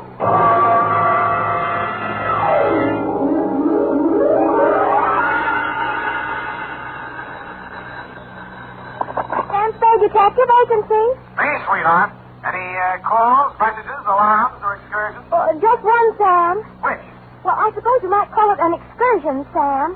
He left for literature. Travelation, eh? Well, a little trip somewhere might be nice. I feel as if I could sleep forever. Oh, Sam. Well, I'm not going yet. Oh, Sam, you mustn't talk like that.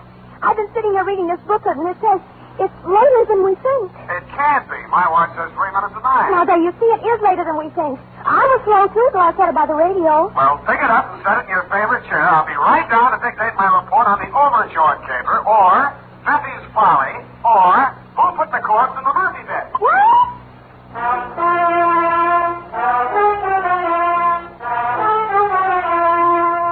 Dashiell Hammett, America's leading detective fiction writer and creator of Sam Spade, the hard-boiled private eye, and William Spear, radio's outstanding producer-director of mystery and crime drama, join their talents to make your hair stand on end with the adventures of Sam Spade.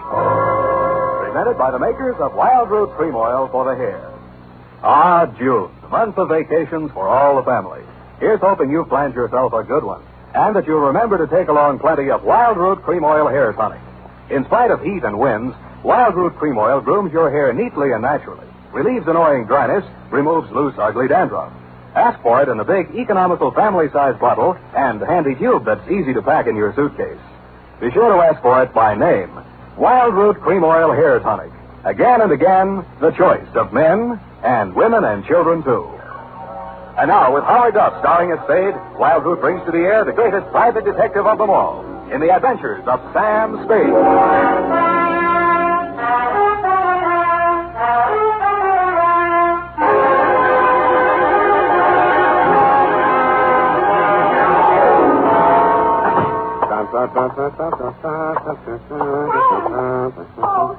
You poor darling. Don't say that word again, Effie. I didn't mean in a financial sense, you darling. There you go again. I meant we poor mortals, as it must to all men, Sam.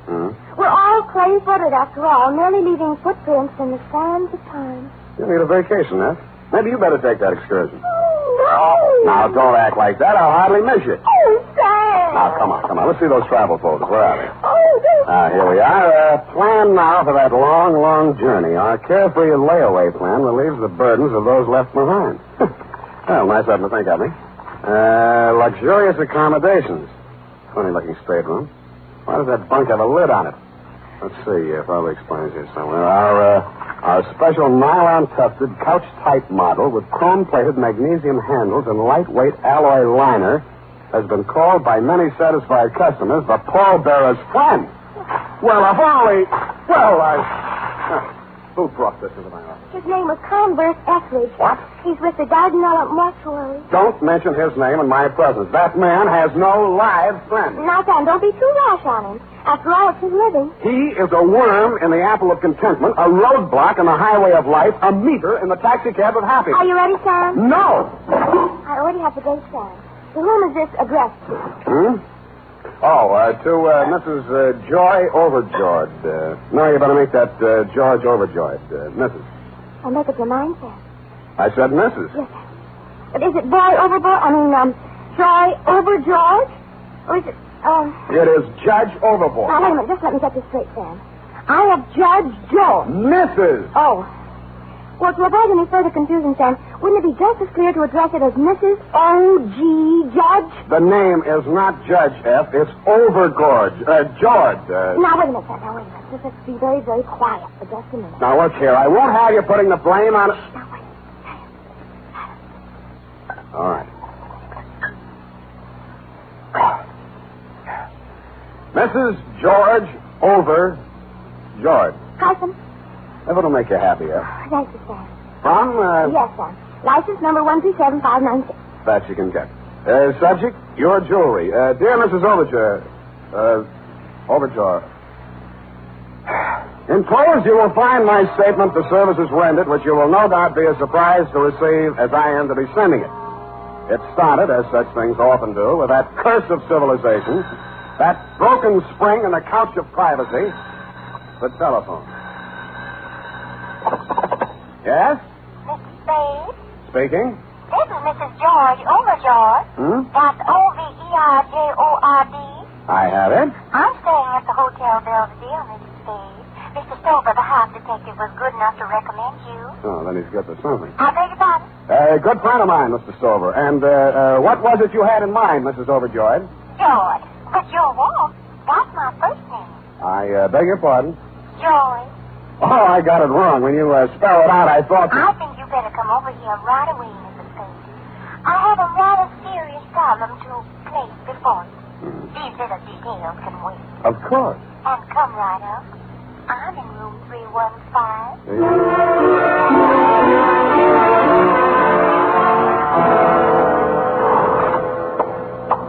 Mysterious women with strange sounding names. Blow the man down. 313. 315. It's better. Knock.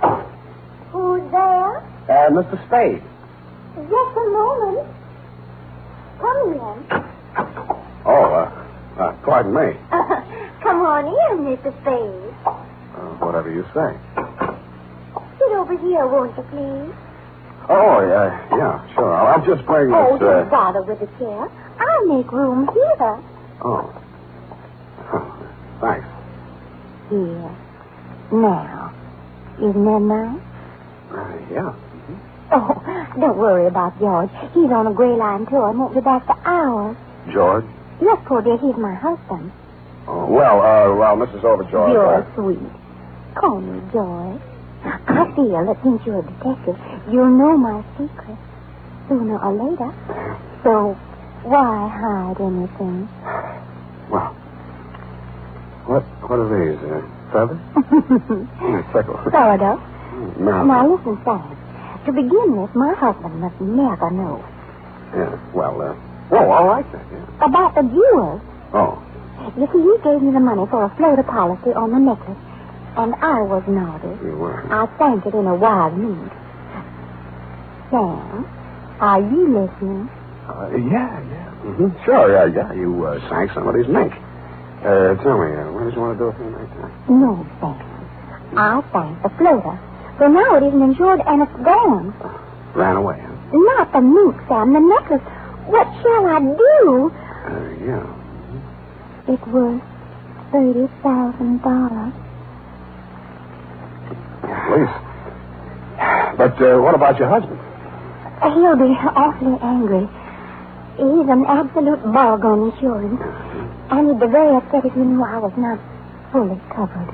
What time did you say that gray line bus gets back? Sam, we just can't while away precious hours. We've got to find that necklace. My husband... Oh, darling, you're not comfy. My husband... Who?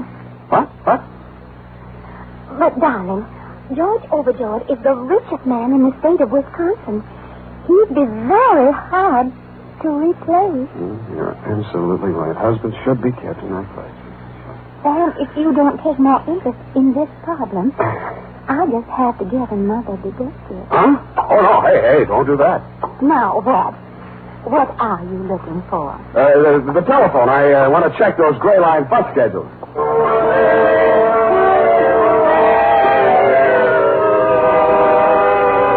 Around 5 in the p.m., after we phoned room service with some sandwiches and a pitcher of martinis, I got my assignment. It seemed that the hotel thief who had made off with the necklace had been surprised red-handed and had dropped the rest of the swag, valued at around $100,000, while making his getaway. My problem was to recover the necklace before, quote, George, unquote, tried to put in a claim on it and found out it hadn't been insured. I agreed that it might be smart to put the rest of the jewels in the hotel safe under my name. This I did. About then, somebody breathed down my neck and said, "Hello, darling. Hello. I froze. A second ticked by before I even had courage to turn around and face it. It couldn't be, but it was.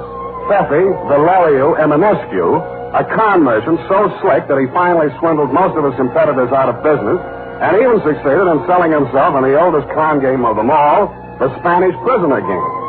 The last time I had locked horns with him, yellow diamonds were turning white faster than the hair of the policeman he was suing for false arrest.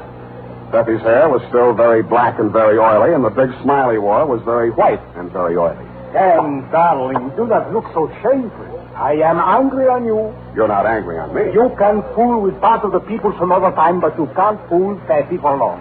You did a trick on me to lure me out from San Francisco. A gold mine, you promised me. A gold brick mine. But you see, I am humorous. I don't hate you. In fact, I am contrary. You are. And just to prove that I have no harbor of half foolings with you, listen. What do you think of this one? Never mind. We buy a printing press. And what are we pressing? Your luck. No. Tickets. Vouchers and the Romanian National Lottery. Vouchers. With the Iron Curtain, darling, who could see through it? Peffy, darling, where are you staying? Temporarily. I am a guest on this hotel. I'm sure of that. May I inquire which room the management is losing money on this time? I think I changed. The neighbors have got noise. 317? Also the plumbing. 313? Stop beating around these bushes. What have you caught me doing? Come on, let's have a look at your room.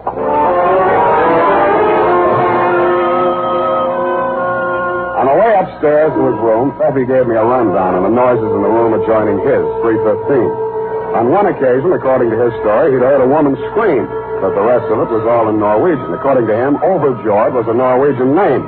But all the same, it sounded fishy, and I don't mean lutefisk. When I gave him a rundown on the missing Overjord necklace, he threw up his hands in anguish and said, "Oh, Sam, darling, I think we'd better have a couple of drinks and talk over this." Sit down, Peffy. Aren't we thirsty? No. Look, Peffy, how did those Jimmy marks get on that connecting door? Jimmy, now I see it. Not only do those Norwegians have noses, they have bad habits. And this a client from you. Peffy, why would the Overjords break into their own room from this side of the connecting door? Don't interrupt me. I am thinking. Where does that door lead? To the bed. A bedroom? Don't speak on it. Don't go near it. What's in there? A Morphy. Let's have a look. Sam, darling, I don't want you to get hurt. Peffy, are you threatening me? Well, I am warning you. That makes it easier. Sam, darling, don't. Remember Pando? Oh, be quiet.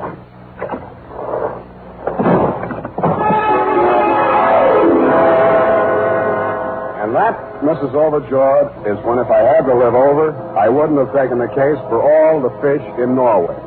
The Murphy bed that flew out at me as I opened the door was occupied. The occupant was wearing a dark blue suit, a conservative tie, a small white chrysanthemum in his lapel, and a peaceful expression on his face. He had a very healthy color for a dead man.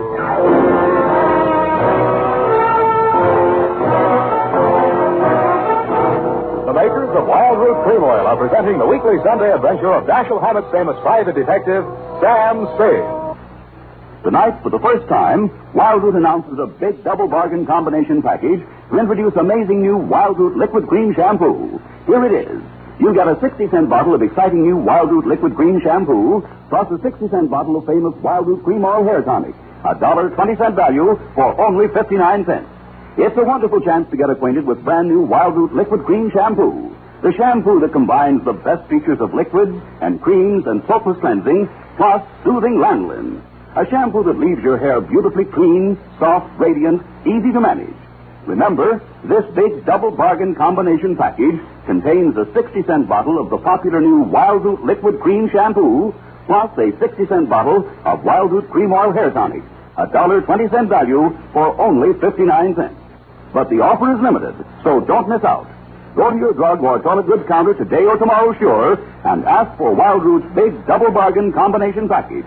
$1.20 value, only 59 cents.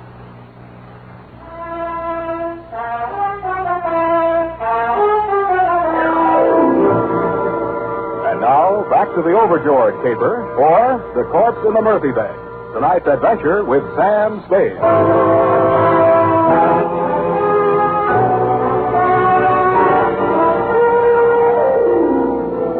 As I stood there looking at that well-dressed corpse on the Murphy bed, I asked myself some leading questions. Who was it, for a start? Had my client's husband returned from his gray-line bus tour and stumbled into the wrong room? And then what was really my client's problem? To recover an uninsured necklace or get rid of an insured husband? And what was the function of Pfeffy? Was he an accomplice, a goat, or a body snatcher? At that moment, he was in no condition to tell me because he had fainted dead away. When I had revived him... Where are I? In a bad spot, Pfeffy. Now stop clowning and try to make sense. Make sense? Why not? You never saw a man so sensitive. But frankly, I am discouraged. Help me open. Now look, Pfeffy. I am looking. You realize what means that joker who's finally resting on my morphine? I will be deported to Bucharest. You should be so lucky. Lucky? A Romanian in Romania? At the mercies of thieves, gypsies, and Hungarians? Okay, Pfeffy, you don't want to go home. I do. The ticket for both of us is my client's missing necklace. Did you swipe it? Necklace? Who necklace? Darling, talk about him and I listen. Don't worry about that strip. He'll keep. What about I? He is comfortable. But where will I sleep? In another city, if you're smart. Now, don't bother to check out. Just drop your bags out the window, hang the Do Not Disturb sign on the door, and dissolve. That should give you about a 24 hours head start. But that would be dishonest. I know, but it's a sacrifice you have to make. Okay. Here. Take the necklace. That's better. And you better take my advice, Pfeffy. Start packing. Like I told you, that corpse is in good shape, but you're not.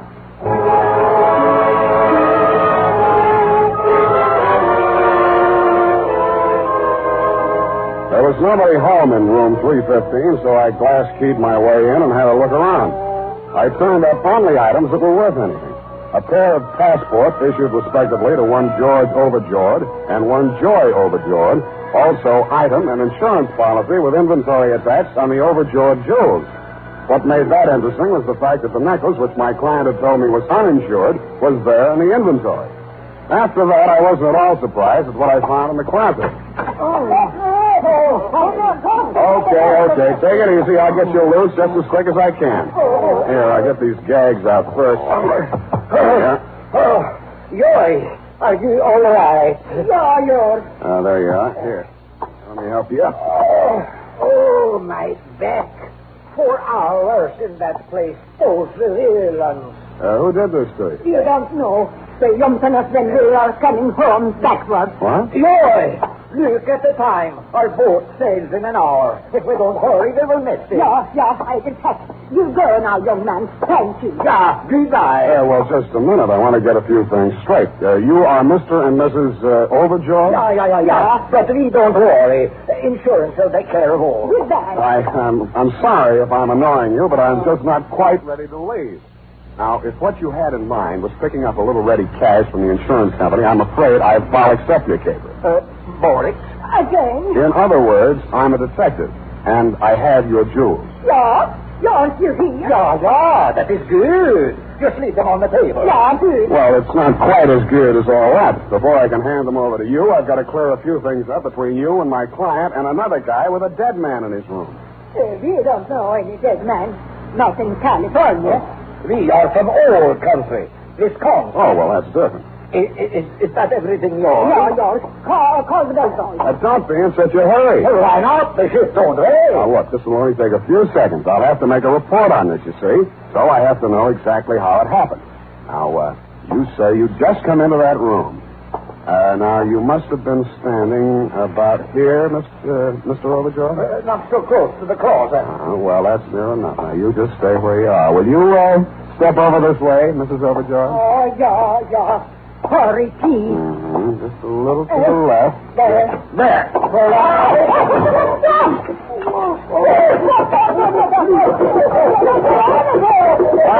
Shut up, now. Report you to Africa for bad dialect. Oh! I thought that would do it. Good. And now to meet the floor. Just a moment. Oh, it's you, Sam. I thought I heard voices next door. I was afraid to go barging in. Where have you been, darling? A most wonderful thing has happened. My husband left me. He never came back from that Gray Line tour. That might be because he never went. Oh, sit down, darling. There's something I must tell you. Yeah, but you sit there and I'll sit here. Darling, you changed. It makes it so difficult, this gulf between us. Joy, if I may call you Joy, we must face it. We live in different worlds. It can never be. Cigarette? I understand. But there's no reason we can't meet occasionally and remain good friends. Sure, I'll come to see you on visiting day. Sam, I'm afraid you're making a terrible mistake. Well, I made that when I took you at face value. Your name may be Joy, sweetheart, but you are not Overjord. Who are you? Darling, doesn't matter. But I'd rather like Joy. I think I'll keep it. Yeah, okay, suit yourself. How does Steffi fit into this caper? Oh, Sam, darling, it's terrible the way that man deceived me. I should have known he wasn't a Norwegian. Well, don't feel too bad about that. He thinks he's Romanian. He told me his name was Overjord and that it would be all right for me to stay here because his parents were in the adjoining room. Now, let's get this straight. Steffi checked into room 313. The Overjords were here. I take it you were in 317, all with connecting doors. Sort of a Prince's movement, shall we say. Well, I thought it rather strange that I never met them, especially after Stacey brought me the jewels and said they were a present from his mother for my trousseau. Oh, now, wait. Before you go any further, Angel, how are you going to get out of that corner without getting paint on your little feet? Well, he finally told me everything. And that I was as deep in it as he was. That's why I called you. Why? I was panic-stricken. I had to get out from under. And, baby, look at you now. Well, Sam, you will have to admit that I could have done worse. Unless I misjudged you. We do have the jewels. Yeah, that part of it's all right. But what about that corpse? Oh, that was in case Steffi got rid of that necklace before he was caught with it. The police would have something else to hold him on so you and I could get out of the country with the jewels. How'd you get him up here? Piggyback? The bellboy helped me. I told him it was my husband that he was stiff. Yeah, how stiff can you get? You don't believe me? Nope. Oh, I love you. Stop that. All right. Go ahead. Talk to me. Why don't you hit me with your fist? You're a big, strong man. I'm only a woman. What have you got to lose? Look, all I want to know is who put that corpse in the Murphy bag. How dare you? How dare you make love to me and then insult me and push me around like an old shoe? Oh, I did not. I don't have to put up with it. And I'm not going to. I'm going back to Steffi. He's a crook, but he loves me. I hate you. Hate you. Hey, my ear. You're choking me? I am not. I can't breathe. Darling, what are they doing for you? You deduce this poor girl to her condition? I guess so. I don't know how. Come, darling, we are no longer friends. Our relations are shortened, nil and one. But you, my love, I forgive you. Come away with me.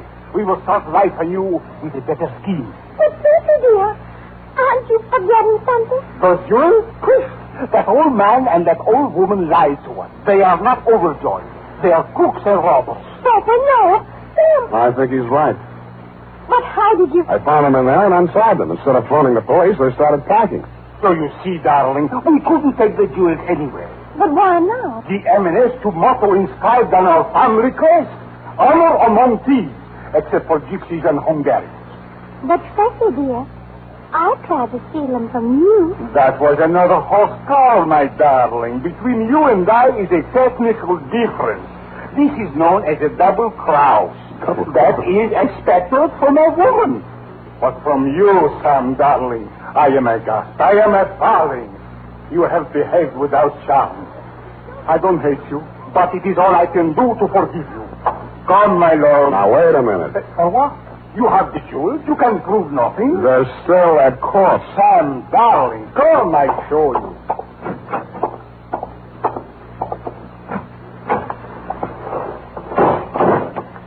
You see?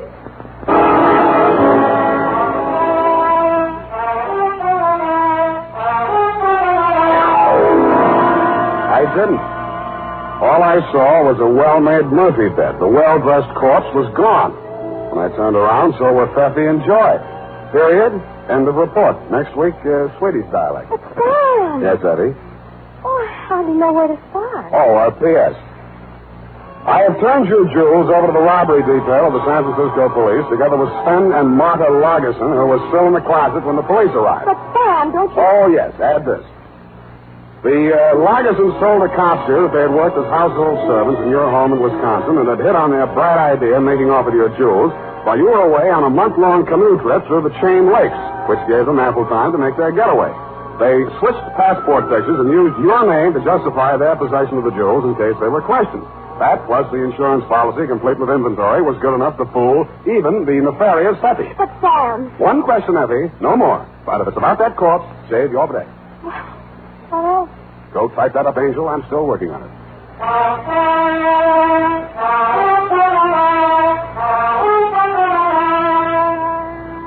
And now, listen to this. Don't delay. Get your Wildroot Cream Oil now, the nation's leading hair tonic with Wildroot's big bargain combination package. For a limited time, you can get a 60-cent bottle of Wildroot Cream Oil hair tonic, plus a 60-cent bottle of Wildroot's sensational new liquid cream shampoo. $1.20 value, both for only 59 cents. Get it today for the whole family.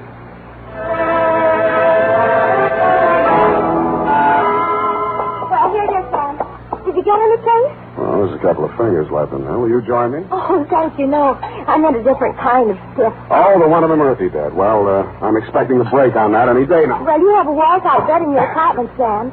Similar proximity will inspire you to greater mental thought. Please, I won't sleep a wink. That's just what Mr. Etheridge said. But I told him you were busy on this big jewel robbery. What was his problem? The man from the mortuary, you know. That vulture. He is a razor blade in a parachute pack of optimism. He is a sandbar in the river Styx. Well, as I said, Sam, it's his living. But I promised to give you the message. It seems he wants to find this woman. Now, she did a very strange thing. Yeah. I mean, she came into the Dardanelle mortuary and said her name was O'Rourke. And her husband was there and that his parents had arrived from Ireland right when he dropped dead. And the Irish relatives were mad because she sent him out for embalming before they got out of wake. And she wanted to know if Mr. Etheridge could sneak him into the hotel before they found out. Why didn't you tell me this before? Well, Sam, I didn't want to clutter up your mind when you were busy on a big jewel caper. And besides, he learned that she was a practical joker and got his body... Sam. Yes, Ed. Sam, could it... the one in the Murphy bed, I mean. Is it the short arm of coincidence, Sam? Yeah, probably is. You know, everything that happens in hotels doesn't get in the papers. Hardly a day goes by that some joker doesn't plant an embalmed body in a Murphy bed. If it isn't that, it's frogs or salamanders, or sometimes it used to be crackers when so many of them were on the American plan, you know. Crackers? Oh, really? Good night, Sam. Good night, sweetheart.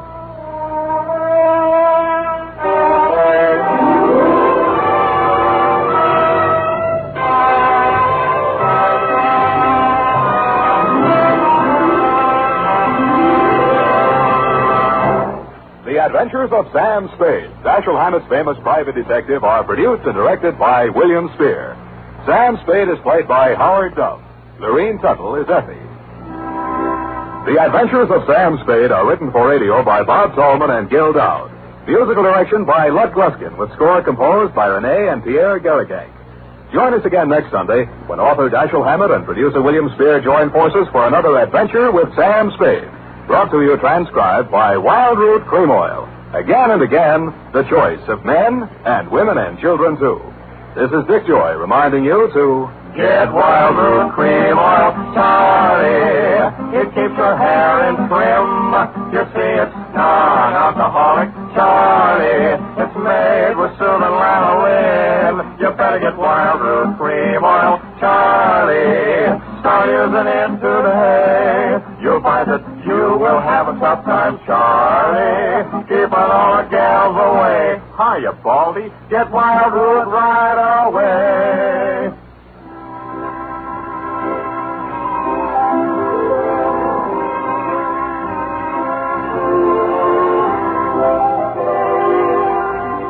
This is CBS, the Columbia Broadcasting